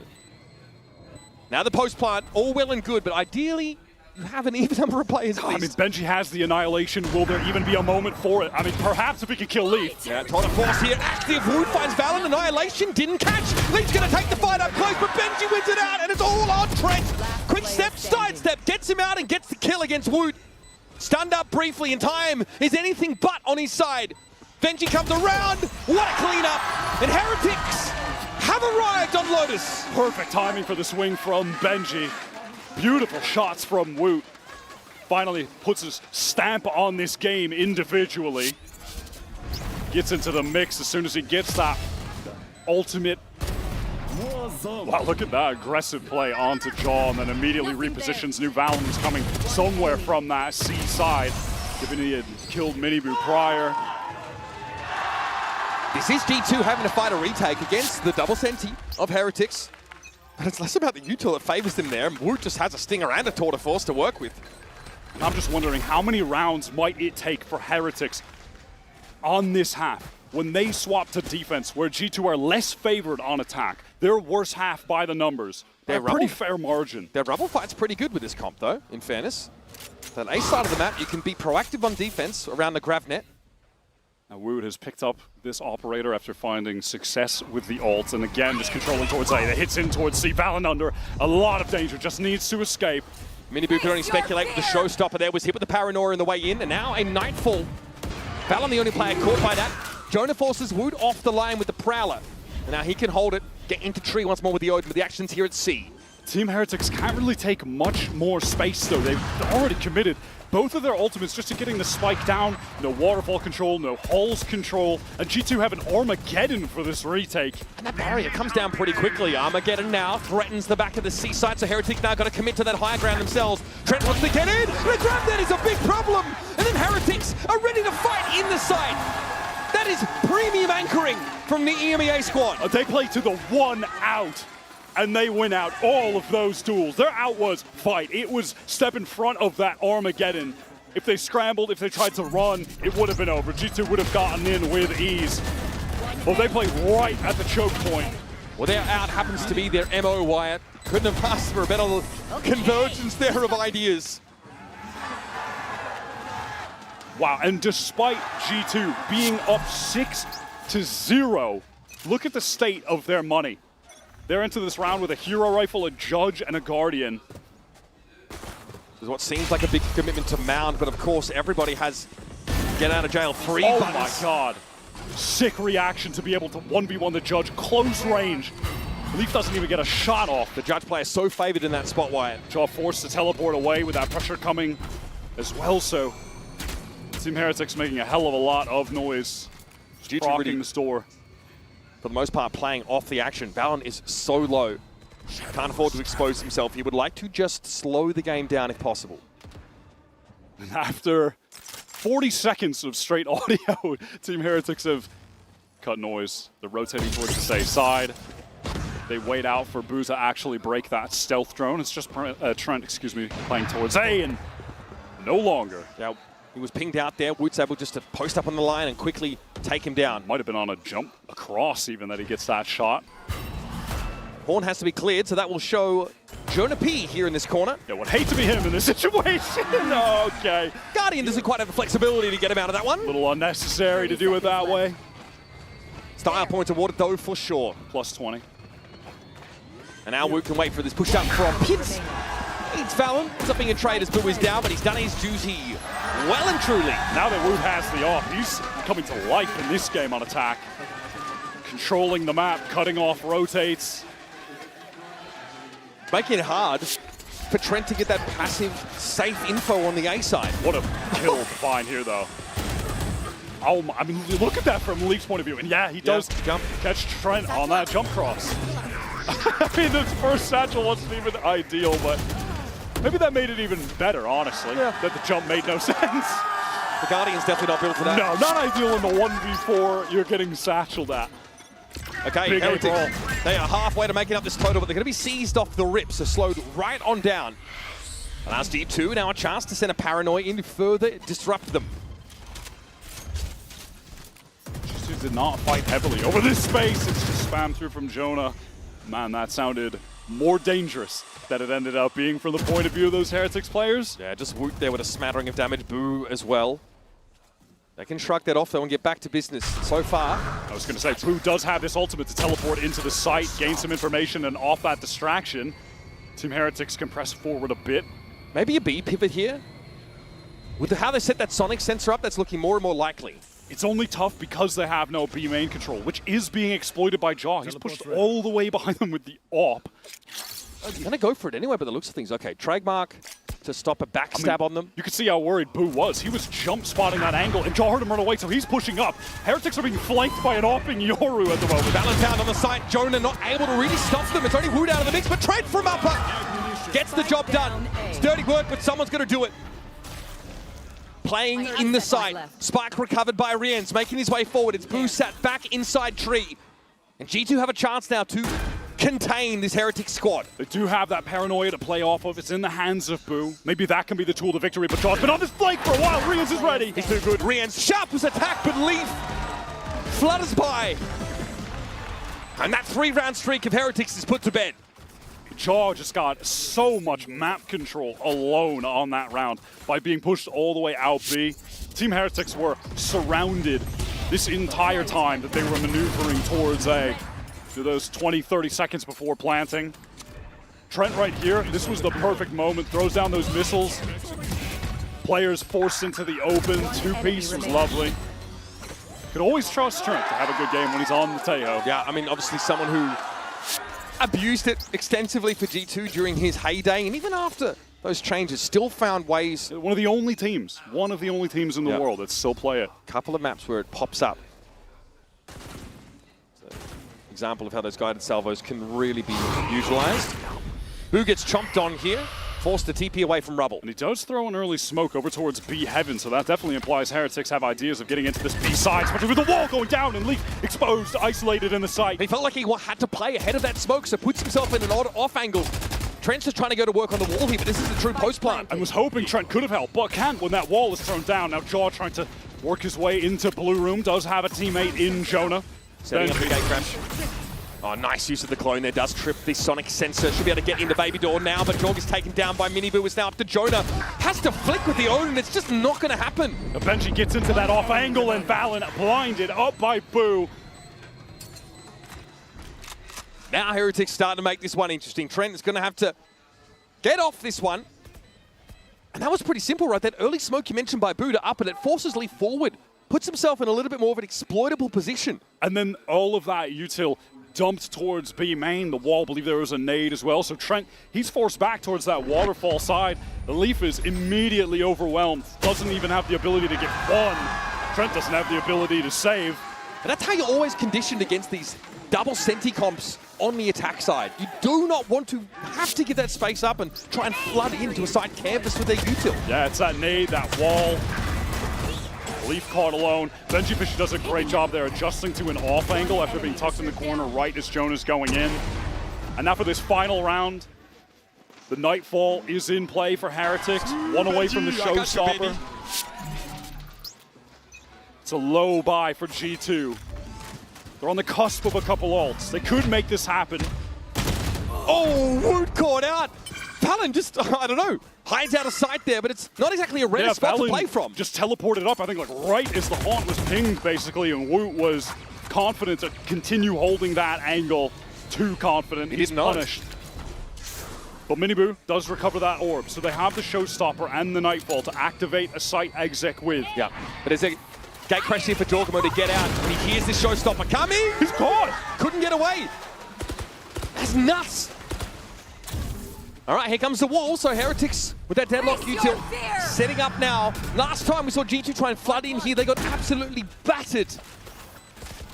A Nightfall used very early, and Team Heretics can't really do much off of it. Counter Nightfall going to come through from Jonah. This is going to have to get massive value. Definitely going to hit at least 2 players. Also got itself in the back corner. That is respected, though, by Riens. This site smoke is really great for keeping these anchors alive right now. Yeah, G2 trying to make their win, but they got a cross here. Miniboo's going to see a head pop up in a moment you'd expect. Site smoke being cycled again. Miniboo on that lower angle, but under pressure. 2 players seized there. This is dangerous. Decade down now, getting that health back. It's on Boo. Takes a moment to step up.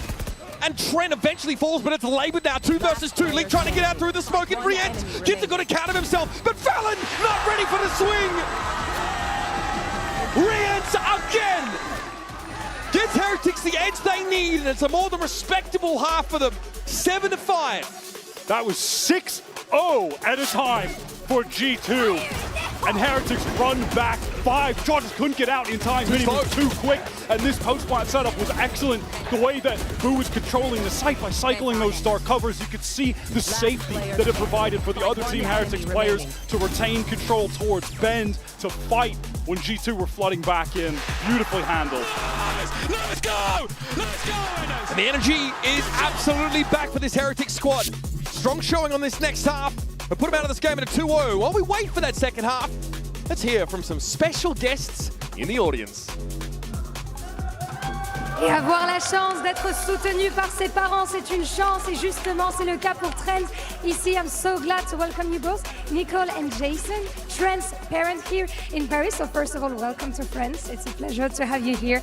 And the first question I wanted to ask you, Nicole, is we know how hard it can be for parents to let their children commit full-time to esports. So how and when did you realize that your son was made for this? Well, he told us from a very young age that he was ready for it over and over and over again. And eventually, he just proved it. He had people, you know, calling the house, Zoom calls, all the things. So we had to just pay attention and listen, and it worked out for him. So. And I think you did a great job, indeed. Donc, comment est-ce qu'on laisse finalement son enfant commit dans l'e-sport en full-time? On sait que ça peut être compliqué pour certains parents. Donc, quand est-ce qu'elle l'a réalisé? Tout simplement, il nous l'a dit depuis très jeune. On a commencé à voir d'autres gens qui nous l'ont dit autour de nous, qui commencent à nous appeler, à faire des calls Zoom, etc. Donc c'est une évidence et il a fini par le prouver. And my question to you, Jason, is, you know, we see like the vibes here in the arena, everyone yelling for each kill. How do you handle the stress of seeing your son playing on the big stage? Oh, this is a lot of stress for our family.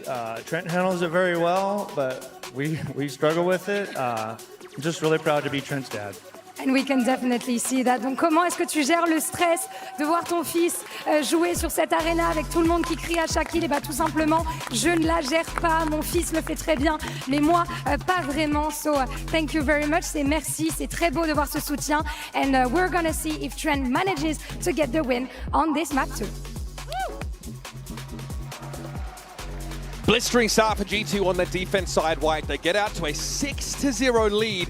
But it's Heretics who claw round by round back into the game. And this guy's a big part of it. Wood here, your spotlight for our Coinbase Econ report. Just an incredible showing. As soon as he started to get that attack side op in his hands, he popped off. It helps for the economy as well when you get a bunch of kills with a free gun. That's your ultimate. I think that definitely plays a factor. But yeah, Wood really did come to life. And it's once he started opping, is when the tide began to really turn, honestly, for Heretics. But the thing I really wanted to look at coming out of this half is the fact that despite G2 being up 7-5, they only won 2 gun rounds in that entire half. That is a crazy stat. That bonus round did a lot of work for them in terms of getting in the lead and being able to maintain it by a slim margin. And now they have to close this out on what has been, by the numbers, their weaker half of the two here on Lotus. So they'll start their attack side, of course, around this lurk wall at A. All moving forward. Stealth drone through to check that baby door position. Benji, though, waiting for a grab net opportunity here. Looks like a paranoia folded it in. Benji just sees Leaf waltz on past. And he's going to take his shot. Leaf tried to take a timing, but was caught for it. And now, what do G2 do to respond? They try to get it to be fast. Yeah, Minibu is ready, but he knows he needs to get out of dodge. Woot's picking up the angle for him. Can he get one? Yes, he can. Perfect. When one steps back, another steps up. But G2 able to brute force their way in. It's not without taking a lot of damage. These players are low on HP and feeling the pressure while trying to get this spike down. But Heretics, they'll need to slow down. They need to wait for Boo to get back in the mix. He's just rotating now. They're so low. Valen is eager to make something happen, but it's all on Trent. Just one body shot from a Sheriff is enough to fell him. That haunt from Riens was massive. It chunks Valen down to about 20 health, makes him so easy to pick off. And now we'd have to do something, frankly, extraordinary. Sat on the site, footsteps here from up above. That's one down. Benji and Riens to the rescue, though. And a pistol secured for Heretics. Smooth sailing over the last 7 rounds. He's ultimately just overwhelmed and alone. Heretics open this up with another trap play, by the way, and it's Leaf trying to take a timing off that trap play coming from Tree when he gets caught. There was a nade with the grav net thrown over towards kind of that back rubble cross area on the far left side. Leaf moves forward, he gets caught. G2 feel like, well, we need to pivot B. And then, did you see that lovely way that Woot, Minibu, they play off of each other from heaven and main, just swings back and forth. Woot picks up the line as Minibu doubles back. And they didn't get all the kills, but they did so much damage. Made it easy for the cleanup after the fact. G2, their patented round 2 Stinger Force. Yeah, that's a pretty distinctive look in it. Works out more often than you maybe feel it should in America. I mean, they made this their hallmark in 2025. Now, there's the question, of course, of starting to get some of this map control. Going up towards Rubble could be a risky proposition as Woot is already got himself an Outlaw enhance. This will clear him and force him onto a wider angle. A rendezvous away as Chalk takes all that space with a gate crash. Yeah, he can play relatively aggro there, right? Just with the ability to get back into Tree. It's one of the nice spots that you can play aggro with the Chamber on this map. You're going to be so safe getting away. Joel may have to wait for a toggle of this Viper wall. In the meantime, maybe looking for a way in or even a way to just to garner some extra information about this A side setup. Self-drone into B. The Ren's forced away here. Haunt, Poison Orb thrown up to cover that link area. This is G2 now with the Stingers getting into B. Minibu just waiting to see if anyone tries to run into that smoke. Not going to be the case. And then the sees Nate combo, but Jonah, wow, just out of the way. Was in some serious danger. Avert your eyes if you're squeamish, folks. This is about to get ugly. Paranoia comes through. Trent also Jonah caught by that. It's one for the Stingers. Leaf trying to hold his own on the side now through Baby Door. Jorgamo has to get into the action. It's Minibu and Woots. And the latter meets him with the Headhunter. Absolute stunner of a shot from Woot. Both players brought such low HP against a Stinger. You almost want a favor job there, honestly, when he's got the 150 in that weapon. Beautiful retake. Gravnet gets value. This deadlock utility. The Seas gets value. It really has been. Heretics have been doing an absolute number on G2 with the Seizes, with the nets, comboing them with nades. It's about as good as G2 can ask for in a round like that. Down to Stingers, they have that full B-site control. They spend Poison Orb, they dark cover upper. They couldn't have asked for more there. It's gotta feel good to be doing this in front of the home crowd as well. Now G2 relegated to a nothing by, a lot of Sheriffs here. And Heretics with a chance to take the lead for the first time in this game. Joel with some questions to ask of the C-site setup. Can always gate crash back in the spawn direction. Yeah, the setup right now on this round is the exact same as on the prior. It's just with Woot playing over on A, Trip very far back, Deadlock setup over on that C side, and Rian's playing on B. Yep, this wall allows for Valen to gain this orb control. G2 usually trying to scale up to at least the tree door or this position. Huh. Reactive barrier here thrown down by Benji. Jonah's going to clear it like the old-fashioned way. Again, keeping those two players interested at C, sprinkling some catnip over that area is now G2 scale forward towards that A side. Had a real opportunity to get the kill on Benji. He's caused quite the distraction, but Wood, it just, well, doesn't really matter, I guess, does it? Yeah, he sold it perfectly. 30 seconds He sold ice to a polar bear, and still, Wood would have cut them down. Valen gets up towards that pit position. There is a plant. Jaw has allowed it. You see Jonah P as well playing that rubble position. We'll be able to see that long line into stairs. With Sheriff, though, it's a tough ask. This would require some absolute magic. Jonah very late to try and pick up stairs and swing off some of this contact, but he's smoked off out of the fight. Valen has to clear the horn now, maybe try and play ahead of it. Paranoia comes in, though, near side him out. Jonah took a timing and didn't pan out. And Heretics have found themselves in the lead on Lotus.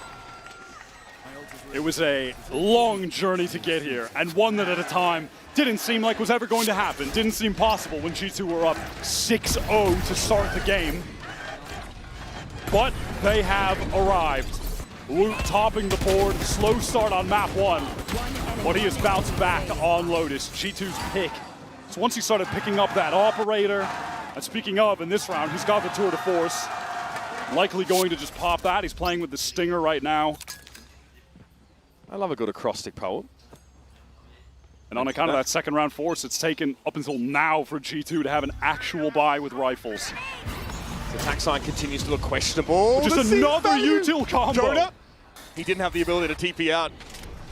Okay, and there's Woot yet again. It's all the same pistons pumping here for Team Heretics that have given him this momentum over the last few rounds. And if you'd like to dodge these util combos, enjoy walking into our operator on the opposite side of the map. Yeah, you can't play ahead of them.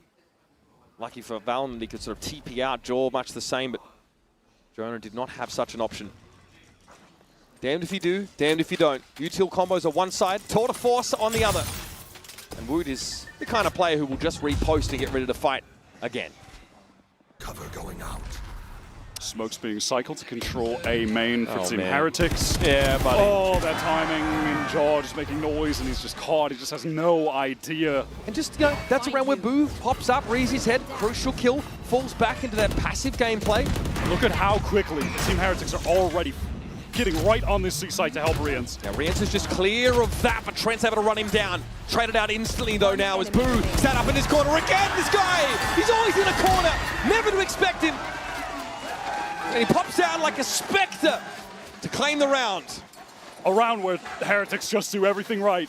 For what feels like the millionth time in this series, they get value with a util combo early. And then on the opposite side of the map, Leaf tries to take some space. If you're not getting hit with a util combo, you're walking right into an operator sightline. And then late when they go for that C hit, Boo has already picked up that solo player on B. They pivot 3 immediately. They're there to stop them. They were everywhere they needed to be at all times. And after losing 6 rounds in a row, G2 have decided to phone a friend. It's a timeout called. And another anemic attack side is being put on display by America's #1 seed. Phoning 2 friends as of late, as per the last few times we've watched G2 play. They're not going to have any cash coming into this next round, but the intentions are not really for this next round. It's about the next buy, because on that round, they'll also be getting towards potentially 3 new ultimates available. And again, there have been a number of teams that have stepped up to test G2 domestically, but Team Heretics are a different beast entirely. Now, we're talking about this G2 team that has been nothing but consistent this entire year. Their worst placement is 4th at a global. It's 4th at Toronto. I mean, that is crazy. Across BCT, they've won all 3 America stages, 2nd place at Bangkok. Heretics, volatility, high highs, low lows. But their ceiling is unbelievable. Their roster, the talent that they have, is outrageous. They can take down any team in the world, on the right day. And as good as G2's floor is, it's high. They are struggling to reach those heights right now. Valorant for Miniboo is the exchange over towards that mound direction, and G2 would like to step in and take some liberties here. Jonah now just one away from that Nightfall, so whatever happens for the rest of the round, live, die, get a kill, he's going to get that for the next, surely. Once again, a preemptive barrier to prevent Leaf lurking up any further on this A side. He'd have to give a sound cue if he wants to advance more northward into tree. By the way, just some note, but Woot didn't invest into the op. He's just playing with the rifle here. Boo in that spot we saw him in last round. That is checked for by the Prowler. Much like a prior round, Jonah is just here in the dark cover on C, making a ton of noise. But juxtaposed to that last round, this one, he dies. So it does put Benji solo over at the A side, and Valen with some sharp shooting. Yeah, great kill from Valen. I mean, this is 2 times, though, that Team Heretics really didn't rotate off. Jonah did cause enough of a distraction for them to stay. And now they've got a real shot at winning this on account of Trent having that Armageddon, despite just the Sheriff. That ultimate can more than make up for it. Yeah, into stairs or upper A site. Both of them likely to rattle Team Heretics and force them to quickly reposition. Leaf's going to call these footsteps. He knows they're coming through. Sat in pit. He'll hear the drop down as well. He's got all the information he could ask for, but now to make an informed decision off of it is a different story. Here's an Armageddon. Leaf sees Boo step in with crosshair. Woot is more than he can handle. It's all right, though, because Captain Valen drops 4. Wow, I mean, G2 just set up a beautiful crossfire there, ready to pick the players off when they're forced out into the open from the ult. Jonah, again, over on that C side, selling, and again, Team Heretics are buying. They've recovered rifles early on account of these kills. They get the upgrades to the weapons. This was kind of just that extraneous round out of the timeout. Hey, let's try something, see if it works. But we've got all the ults for the next one. Let's focus on the buy run. Oh, don't even need to. This one worked. It's a massive the half buy worked. I mean, it's kind of, wild, right? One of your initiators just playing away from the team, none of that util actually being used to get real info. That's why it's so compelling to Heretics to stay on C there. Back to the util combo. Well, it's the C's and the nade over towards that C main. Doesn't actually get too much damage off like it did on the prior round though. So it's just Leaf working this wall solo right now with an op. Always potential when you've got that Nightfall with the dimensional drift to go for double execute. You can pop out of the ult. Players won't be able to hear you. Yep, come out of holes or something similar. Yep, that's the play, Wyatt. That's a counter Nightfall actually to just stop them. Hasn't slowed Jaw down, of course. And here comes that G2 Nightfall. It's allowed Jaw to emerge here without being heard. And Boo again tries to get up in that box corner, but it's Woot with the emergence from B main. Pops the door open, gets 2. Leaf finally neutralizes Benji on the A side. This will provoke a rotate back in that direction. Oh, that movement from Woot was so slick, staying alive at the end there. Just working around the door. That's beautifully done. We're going to be into a straight-up 3-on-3 retake, except for the fact that Leaf can get that pit down and activates it right now. Yep. It's going to cover up stairs, so that sight line closed off. It's pretty devious. And Heretics don't know about tree either. Now, the one critical piece of util is that Riens does still have 1 Prowler to try and locate a player in this pit. Ideally, of course, they want to find Leaf, remove him from the map, and remove that pit's activation. Trent going to pick up this rubble position, but Woot sees him coming. That's the op player down. Inside the pit is Jaw. Course over towards that stairs direction. Leaf is present. Here's Miniboo steps up. Cut down. It's all about Riens now. Has to give it a tap. Leaf very, very low, but Riens also decaying down. What an ungodly flick. Pit comes down. Riens was already low. And it's a shaky round for G2. But they find the runway and even up the game. A beautiful attempt from Woot in that mid-round. The push through the door, that 2K stays alive somehow even while being concussed. That was really sick. Oh. Wow, Haunt just allows him to know right where to put the crosshair. On a couple rounds now, it's been Team Heretics able to get kills over on that A side onto Benji when he's playing their solo. They've been picking him off. I mean, it's Leaf here just working that lurk wall, this time with an op in hand. And honestly, forced the issue. Knew that Benji was trying to play pretty cannily on that A side. Still managed to dig him out from around a corner. So, Heretics timeout here. Certainly feels like momentum starting to turn against them. But there's a reasonable buy in the works here. They can still put together a solid round. They got Showstopper, they got Annihilation, and they're 1 away from that tour de force. So plenty of ultimates to leverage, to put their nose back out in front. G2 have done a wonderful job getting back into this game, understanding how to manipulate some of these Heretics rotates and then exploiting that A site. That has been the key to victory. And I think they almost even learned that on a round where they lost. That it was one of those ecos where they were able to draw the attention towards C with Jonah and then late A pivot. They're like, wait a second, there might be something to this. And now getting onto the actual buys, it's finding some continued success. It was a good pivot away yet again. Team Heretics can't afford quite yet. Woot is fully buying though. Hero Vandal buys down to nothing because next round he's going to have that tour de force, so it doesn't matter. He can just try to go for it on this one, send it, see if he can make something happen. Miniboo gets a Phantom. All right, fast push here up. Rubble fight attempted. Of course, we talked about how potent that combo would be on this defense side. Heretics assert themselves and they will insist on A-side control. At the same time as well, Woot has moved forward over towards Mound, playing up with Boo. Two players that can take a shot and teleport away if they really need to.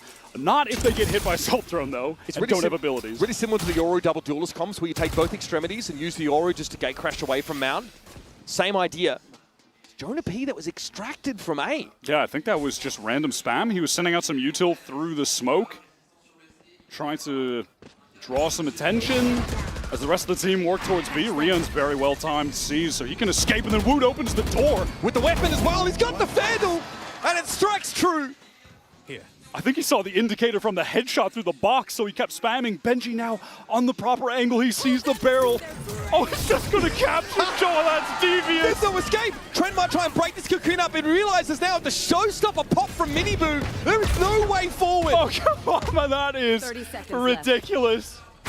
This is a hero rifle buy with some sheriffs mixed in.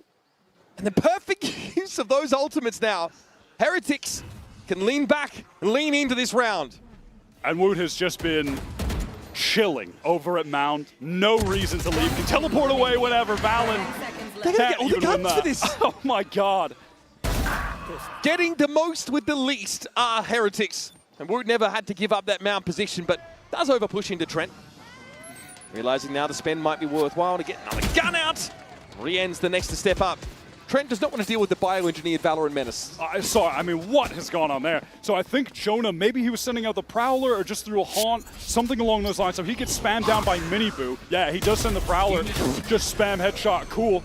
This was a great moment. The paranoia into the swing, and yeah, he sees the indicator from the headshot, so he knows to keep spamming. Then they try to re-clear A, but have no fade util. Also, that's so smart from Benji. He knows if he swings wide, he could die from someone's door, so he just cocoons Joe. I mean, that's just a series of cool little plays from Heretics. Yeah. Trent then tried to post up and shoot a cocoon, and then immediately Miniboo just pops the showstopper, and he is out of there. He's not dealing with that at all.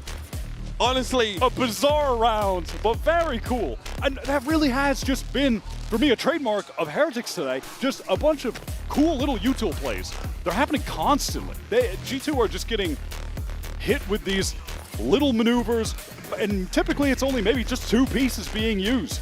But it's creative, and it's well-timed from Heretics. Congratulations, folks. You are in for it. Let me tell you that. Busy times ahead. All right, round number 20 is coming at you. So we've got some sort of smattering here of decent weaponry for G2 amongst Bulldog and Stinger by. Yeah, and by the way, again, to rehash the pre-round talk, Woot bought a hero rifle because he was going to have the tour de force this round. So now free op time with the Stinger. He just throws that rifle over to someone else, so the Team Heretics economy just suddenly inflated. Yeah, or just insulated against any volatility. If you're a G2 fan, you are buying the dip right now. And that time, immediately Woot is forced away from that place where he's loved to off on Chamber. Just get him to TP right to tree, get out of there. They break even that trip that was placed on the ground as well. This is some fast action from G2 taking the space, taking this orb. This pivot back to Mound might also be pretty pacey as well. Stealth drone could be trouble for Boo. It'll force a TP play away potentially. Yeah, just has to TP right away. Does he dare try to break it and then TP, fight, take a shot? Risk the suppression? That'd be pretty risky. I wouldn't be mad at just get out of there. Yeah, he does. Bro, it's Boo we're talking about. I know, it's Boo we're talking. Yeah, 99% chances to just get out of their line, and I think it's very appropriate. He is going to be suppressed here, having to back up on the site, so hard to get some of this util out. Did still get a dark cover into the choke. Yeah, and Boo says it's retake time. Mini Boo's coming over, still has that nade. They've got the grab net. It's being synced up with the nade. It goes a little bit too much to the left. Oh, no. Still, though, waterfall control's been held by Heretics. Yeah, Jaw just decides to walk forward into them and goes down. Takes a risk, trying to take some space. This is to the wrong wolf inside of him. Special delivery holds Heretics at bay for a time. But off that paranoia, they might look to go for it. Here's Mini Boo. Pretty patient, trying to get forward. Ends up being a trade as he steps up. Jonah's taken down. Benji emerges. Hope for more, surely. The tour de force clatters to the ground as Leaf has only one more target to get through. And you better believe he's good for it. On his feet. And again, plants the flag for G2, refusing to be left behind by the surge of Heretics. What a snap. And then collects onto Woot, right back to the left for Boo. Crosshair placement. Oh my elite. God. Oh my God, that is outstanding. Look at the stress though in the coaching booth. It felt like this game basically as good as done with a retake win there from Team Heretics. They did everything right, and it's not enough. They're going back to this fast A fight. Combination of the grab net and the nade, but do they know that Valen is crossed? They want to fight out and support their omen. They do want to throw down here. That Stinger gets value. Valen deep in a rubble. Benji also down, so that stall util cut a little short. And now Woot is pushed all the way out of C. He's going to meet up against Leaf, who's going to win this duel. Woot has the opportunity! The movement from Leaf's too good. He had the moment, he had the time to get the kill before Leaf even had his whereabouts, but that wasn't enough. And now this round should be as good as done. Rians and Boo likely to just save now. And honestly, it's just a moment where there's an overpush. On that C side of the map, we've seen Woot get aggressive. He's always had the rendezvous as a bit of a, a plug pull option, but there he was well out of its range. Leaf always good in those 1v1s on random extremities. There's no way they're trying to go for this. The remaining three players have no money at all, but they're going in! The timing forcing it too! Now Jaw and Valen might be in trouble. Nightfall's going to cut straight through and onto the site. Valen is set, tucked in the corner with the Stinger. Jaw sitting in the back of the site, a slightly safer spot, but double down on Team Heretics. You cannot be serious. Valen low, sees the Prowler come through and then realizes there's real follow-up behind it. Little swing, little flick now. It's all down to Boo. Needs a tap. Valen with the classic in hand, and Boo is good for it! There's just no way! There's no reaction on his face. He's cool as a cucumber. What is that nuts timing? Out of halls. That should not be happening. Whose idea is that? They go for the 2 versus 4. How does Rians get the 2 here? Oh my God, Leaf just staring towards Waterfall, and then Jaw is isolated. I cannot believe what I'm seeing. They went for that 2 versus 4, ripped the Nightfall, the 3 dead players, 2 of them had 100 credits left. 100 left! The masculine urge to do something that makes what zero on sense. earth? All right, collect ourselves for a moment. G2 definitely don't have much time to rest on their laurels. Big ping, a couple players got spotted out there by that horn, and Valen deep, very, very deep with that TP. But it's a rubble fight, and it's got Heretics' name all over it. Trent and Leaf might be caught there, but they brought Benji down. 7 in the chamber, Boo only with 5 bullets. Heretics are gonna stand their ground as G2 are trying to weasel out of the situation. Viper, although drops, doesn't have the juice. Leaf and Trent now would love to sneak back into the fray, and Boo says, I'll have my 3rd. Trent is at 5 HP. And this will be Heretics moving to match point. It's the only thing standing in their way. What can Trent do in this situation? If he goes towards C, Woot is ready. The brothers are duoed up, fighting together on A. About to walk into this trip. Surely there's just no hope. Trent will hear it here, able to clear it in time. Spike to hand. 30 seconds left. On what feels like an impossible situation. He's just faked it B. Left the site now, likely to end up at A. And what do we play around? A stealth drone? That's it. Team Heretics just taking their time. They don't need to do anything overly reactive. Wait for the spike to go down. Play for the 3-on-1 retake. This would be an all-time Valorant moment. This would be in the history books if Trent can somehow manage a way to win this 1 versus 3. And the draw on every inch of his experience, his collected nature, his nonchalance. Tough to rattle this guy, but a 1v3 against one of the best teams in the world surely is going to get close. Trent hears Woot. He understands he's sound baiting, and there's Miniboo to clear him up. Down to 1 HP off that dink. 1. But yeah, honest with you guys, I'll give it to you straight. The money, not good for G2. Valor with a deep TP in the stairs that starts off this rubble fight, and Heretics really throw themselves at it. They know they're favored here. They trust themselves. This is the way that they win. Those back-to-back rounds, just all-out brawl for that side of the map. And it has been over a year since the last time these two teams faced each other back at Masters Shanghai, and that was a 3-0 victory for Heretics. And it looks like they're going to extend that run to 5 maps in a row against G2 1 year later to open up Champions, the beginning of their journey, trying to get back to the grand finals as they did last year. Joel here, of course, in drift, sees it all. Woot, rendezvous on out of there. Joel pretty deep here in the side. He might look to stick it. Boo just cuts him down. He's just ready. He has his back, and Woot, are you kidding? That is where that came from. He'll be waiting for even more of this action. G2 get themselves up on mound. What are the options? Bulldog and Phantom, 2v5. Heretics at their best. G2, frankly, in the doldrums. Dark cover dissipates. Woot knows what waits on the other side of it, but he'll play back for safety. Yeah, low HP, in danger of the spam repost now that he has that rendezvous activated. That smoke now refreshed means that the way is closed for G2. And the home crowd knows that this is time. A pivot to Beaver, Benji Fishy will be waiting. Teeth bared, lips licked. Waiting for that last morsel to be offered up as Valor needs to extricate himself from the net and simply step up. Decayed down briefly, Buddy dealt with, and he knows his only option is to go forward. Suppressed W will walk into the sidelines of 3 Heretics players with Woot breathing down the back of his neck, one after another. And the greatest heresy is to put a scourge mark on a golden era. Heretics have had an up and down year, but they are here. And they've thrown the gauntlet down at America's best. Well, they started at Toronto. It was an 0-2, destroyed by Paper Rex. Now at Champions, bouncing back from those EMEA Stage 2 playoffs even. They immediately take down one of the world's best, possibly the most consistent team of 2025.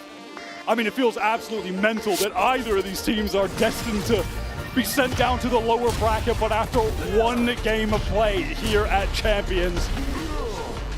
What a shot from Woot. That was stunning. I mean, the 2v4. Felt illegal, really. The 2v4 retake where they just walk up onto the side, apropos of nothing. I don't know how you can concoct a game plan like that. On the spot, insane. no less. That's true self-belief and a spark of inspiration that take Team Heretics now to the fore. It's the best foot forward for this number 4 seed from EMEA, and as high as the floor has been for this G2 team, we've seen a ceiling that far eclipses it. And by the way, I just have to give Miniboo his flowers for this series. 9 first kills on map 1, 7 on map 2. That is absolutely outrageous. And amidst all of that, Woot gets to weave his way in and just do dirty things round after round. Tour de force poured up, throwing rifles over his teammates, keeping the economy going even when it gets tough. This Heretics squad mean business. When it comes to globals, these guys know where their bread is buttered. Winners of EWC, it's a long year for them, and the burnout, the signs show. But let's head down to Lou on the stage. He's standing by with Rienz, the genius, for a Verizon post-match interview. Et on accueille le petit prince turc des teams Heretics, Rienz, Riens, I'm gonna have to borrow you for a second on this one.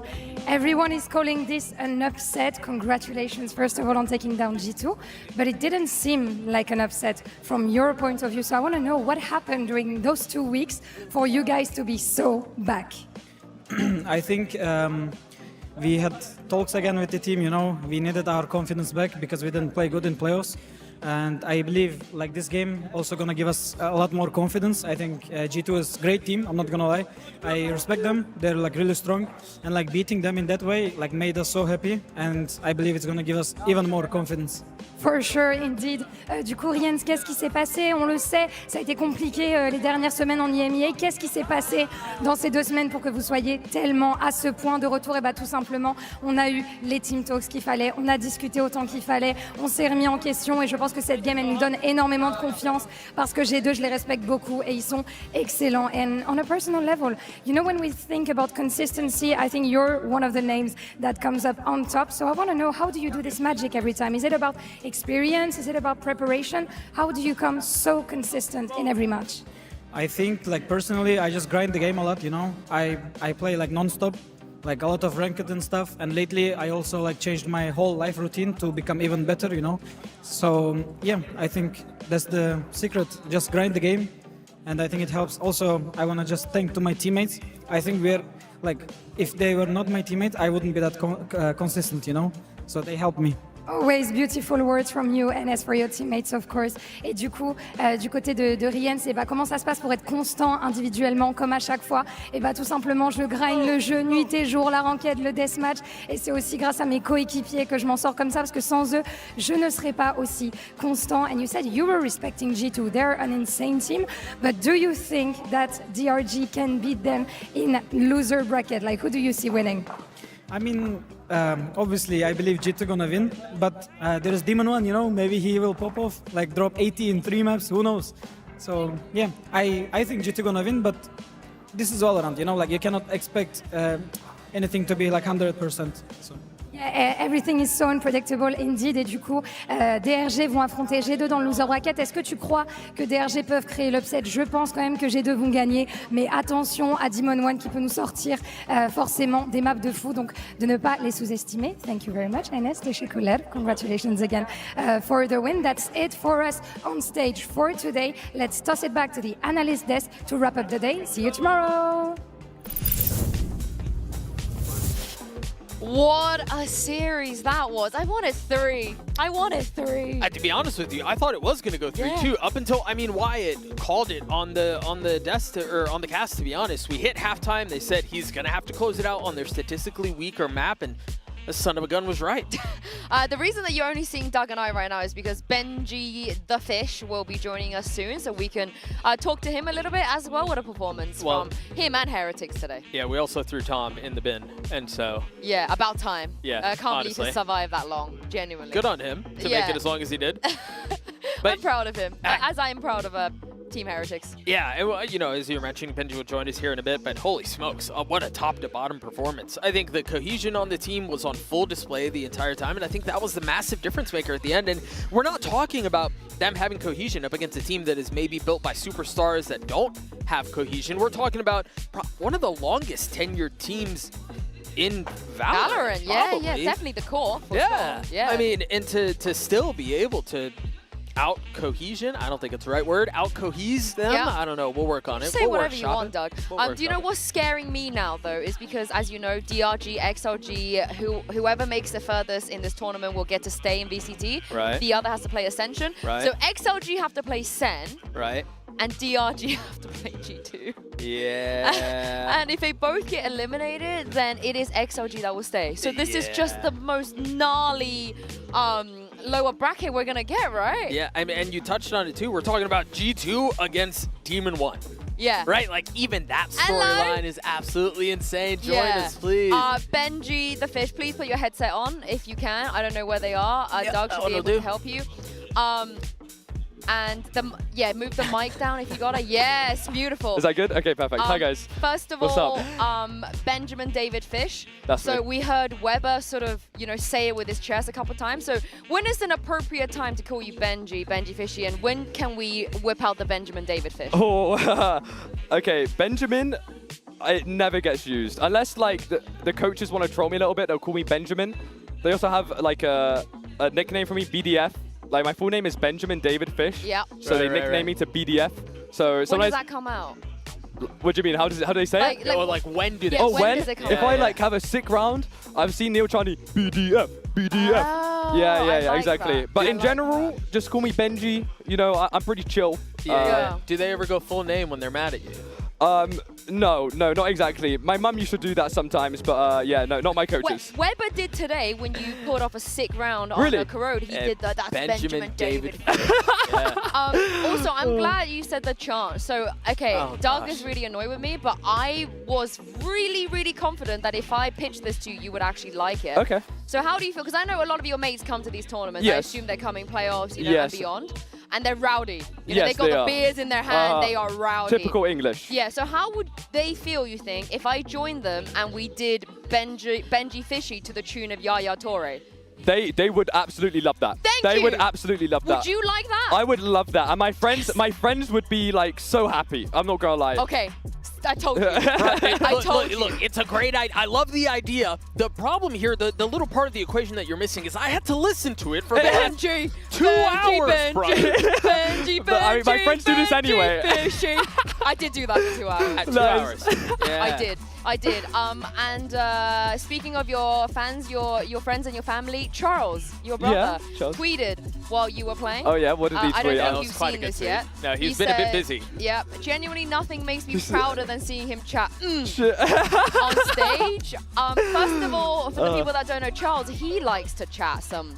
Yeah, you know, he's been likes been to to gap. he's been to a few of my games, and he loves to, you know, he has some strong opinions about, you know, certain players or teams or Right. I remember he was quite mad after the Champs Grand Finals because we had to do a press conference right after, Yeah. and he was like, "Nah, that's not right. Nah, that's Yeah. not right. Don't put them in. Don't put them in a press conference after they've just lost Grand Finals." You know. Did you learn your like? Because this, I don't see you do this in the MEA. No, Did you learn it from Charles? I probably, yeah. I mean, I've had, thing is, okay, I'm normally used to trash talking and then losing. That's what I'm used to. Like, it happened at Masters Madrid against Paper X. So, you know what? I was like, let's try it again. You know, it's been a long time. And this time I won, which I was mind blown. I thought, yeah, after I do that, it's done. We're just going to lose every round. But yeah, I was still shooting, so I was pretty happy. What were your expectations heading into this series? I mean, you guys have a ton of history against G2, and then on top of that, they come in as, I mean, one of the favorites in the tournament alongside Paper X. What were your expectations heading into it? You know, I think when it's been such a long time since both teams have played, both teams have made a lot of changes, right? Sure. And I think they can't predict what we're going to do, and we can't exactly predict what they're going to do. So it's kind of, with these first games, like before you've got any footage, it's kind of just who's got the better stuff and who plays better on the day. So for me, even though they're like one of the favorites, it didn't really scare me because I was confident in what we had. And also I know they weren't going to expect everything that we had, you know? So, yeah. Yeah, I also think they probably didn't expect you guys to give it that much because they're usually the ones to give it. They were giving it after round 2. Yeah. What were you like? I don't want to get you fined. Did you get fined last time, by the way? I You were did not good. get fined. Okay, fine. I got Thank your back. God. I got your back. Don't remind them. Yeah, but I just want to set the expectation that maybe you won't get fined for this. But what were you saying? Like, what did you actually say on stage? And who was it targeted to? There was the last one. So we won the 2v4 retake on Lotus on C. That was the most recent one. And the round before that, we got eco'd, I think. Yeah. And I saw all of them standing up. And I especially saw Leaf standing up because he's like kind of right in front of me. So when we won the 2v4, I stood up and I stared at him. I stared at this guy. Sit. Okay, I'm not gonna say it. Okay. But yeah, you know, it was. Sit I the was F hyped. down? Huh? Was it Yeah, sit sit the F down, exactly, Yeah, okay. and maybe a few other things. But I was trying to just look dead in his eye, make sure he saw me. You know, after he stood up, I just Okay. wanted to make sure, like, yeah. And since we have this new Benji, and I'm going to instigate a little bit, Okay. because we had this debate on the desk earlier, do you think it's fair to say that G2 are in their golden era? Can you be considered a golden era team unless before you win globally? What are your views? I don't think so, man. Listen, we've never won regionally, okay? I'll give them that. They're very good regionally. And also, obviously, they're also good internationally. I mean, they made Masters Bangkok finals. They're very, very good. But I think you need to win something, you know? Same for us. We need to, I want to win this. People shouldn't think that we're, like, amazing because we haven't won anything yet, you know? And they haven't won anything internationally. So I think until you win something internationally, it doesn't really count. Oh, That stings Call me a little bit crazy. for you, right? Call me crazy. I don't know. Again, I think my response to that is they genuinely don't care what other people think, and they don't Respect. care. And I think they'll continue to carry themselves the same way. And I think you guys looked incredible in the face of a team that carries themselves that way. Like you guys showed up, you didn't really care about what was going on the opposite side of the stage. You played your game the way you wanted to play it. Exactly. And it was a ton of fun to watch, man. And it's going to be even more fun because you get T1 next. How do you like dodge each other this? I actually don't this whole know. year, I, and, I actually had some content with Stacks before the tournament started, and I said if we play against each other, I'm gonna make sure when I do a hype round, or if I get a clutch, I'm gonna kiss my mouse like I do, like he did before. Yeah. More importantly, as you know, Benji, Faker. What? Famously plays for T1. Yes. You reckon he might know? Reckon you beat them? You know, you like kiss them out, you farm a little bit, and Faker's like, oh, yo, who's this kid? He might know you. You know. Is that the way to get to him? I know you love Faker. I do love Faker, and if I know Faker, I feel like he is not watching any other game apart from League of Legends. That's just my honest opinion. I don't think he cares. Would you like him to? I would absolutely love him to. I would absolutely love him to. You know what? If Faker was to watch our game, then I would. If we lose, I wouldn't be so sad. You know, at least Faker's watched me. You know, that's where I'm at. You got contacts? Yeah, let me text him real You talk quick. to your people. Your people. No, talk to I their just people? text him. I mean, he's directly? my boy. Yeah. Oh, wow, you've got a connection. We're cool like that. I never knew that about you, Doug, and I'm really upset you didn't reveal this connection to me earlier. Well, I keep things like this close to chest. What can I say? Yeah, the schedule is down here. BLG MIBR tomorrow, followed by RQ Fnatic. Super quick prediction, Benji. Giga quick. BLG 2-1, Fnatic. Oh, call me crazy. 0-2. Fnatic 0-2. RQ 2-0. Oh wow! Well, yeah, you got to throw in some wild cards. You got to throw in some wild cards. Seen you not predict Yeah, listen, I'm a big Fnatic fan, and listen, okay, if I had to pick one team who I want to win, it would be Fnatic, always. But I'm just kind of throwing it out there, you know. It just makes me look cool if it's like correct. If it hits, yeah, exactly. You feel a little loose and a little spry after the win too. He's like, yeah, why not? I think they're kicking us out because we've just, we're having such a good time. Unfortunately, that is all the time we have for today. But congrats, Benji. Thank you so much for joining me. Thank you, Doug, as well. Shout out to Dryad also joining us today. And Tommy B. And Tom. We're going to be back with more fun, more Valorant, more pew pew, more great stuff tomorrow. So make sure you have a lovely sleep. Come back and join us, starting with BLG versus MIBR, and we'll see you then. T1 already have a title this year. It's time to see if they can kickstart their journey of winning the one that matters the most. They'll close in, and with DH, he's heard the TP, he's got the timing, and it's a free pick back to a 2v2. It's left onto DH, and they know exactly where he is. Needs to try and deliver the clutch. Nick, who's been so good playing with his food, just trying to bait him into these fights, and DH will take it, handing them the L with the Red Bull clutch. But they're not here ahead of the push, and Izu goes down alongside Stacks. Ackerman, what a third! Nick against the world, he's had so many big plays. The decoy reveals him, and the double! But in the end, it's DH taking this across the line. Meteor under pressure, he's surrounded. Stacks comes in to help and finds the first, lands another! Stacks keeps delivering! Nick, on a sliver of health, has to stand off against the op, and even then, even the classic can take him down. T1 climb back from what looked like defeat and claim map one. Izu's such a madman, but he needs to deliver more. Meteor and DH down. Izu expecting that decoy, but Spirit C1 delivering in every fight and caught with a flash in hand. And it's double digits now for DRG. In position from Izu. He's now ready with Buzz by his side. A deadly duo indeed, and it's Buzz with the triple. DRG decimated in this round. Meteor, he's been the one to pull them out of these bad situations, but he has to go huge here. Even the double isn't enough, but Stacks on mid. For Meteor! It's done! 16-14! T1 in a close battle, but when it matters, they stepped up to the plate. It's time to see if Los Niños can take the shine off of G2's golden era. I cannot believe this is the first game we get to see for both of these teams at Champs. It is a huge matchup. The G2 give up the side, come back in with their primary weapons available, though it's going to be an old-fashioned throwdown. There's Link, and Boo can't stand under that level of scrutiny. Just leave a play on the other side of it, I guess. Yeah, good luck, Trent. And now Benji can tuck in this corner. There is no option here for G2. What a talk about shutout! So that connector wall won't come up. There's Riaz! It's disgusting! It's just filthy! Hello, baby, where are you, bro? Come on! G2 get caught out, failing to learn the lesson of so much of this second half. Takes a moment to step up. Trent eventually falls, but it's laboured now. 2 versus 2. Link trying to get out through the smoke, and Riaz gives a good account of himself. But Fallon not ready for the swing. Riaz again! Jonah's taken down. Benji emerges. Hope for more, surely. The tour de force clatters to the ground as Leaf has only one more target to get through, and you better believe he's good for it! There's no way they're trying to go for this. The remaining 3 players have no money at all, but they're going in! The timing for it too! Sitting in the back of the side, a slightly safer spot, but double down on. Oh, it's all down to Boo. Needs a tap. Valor with the classic in hand, and Boo is good for it! There's just no way!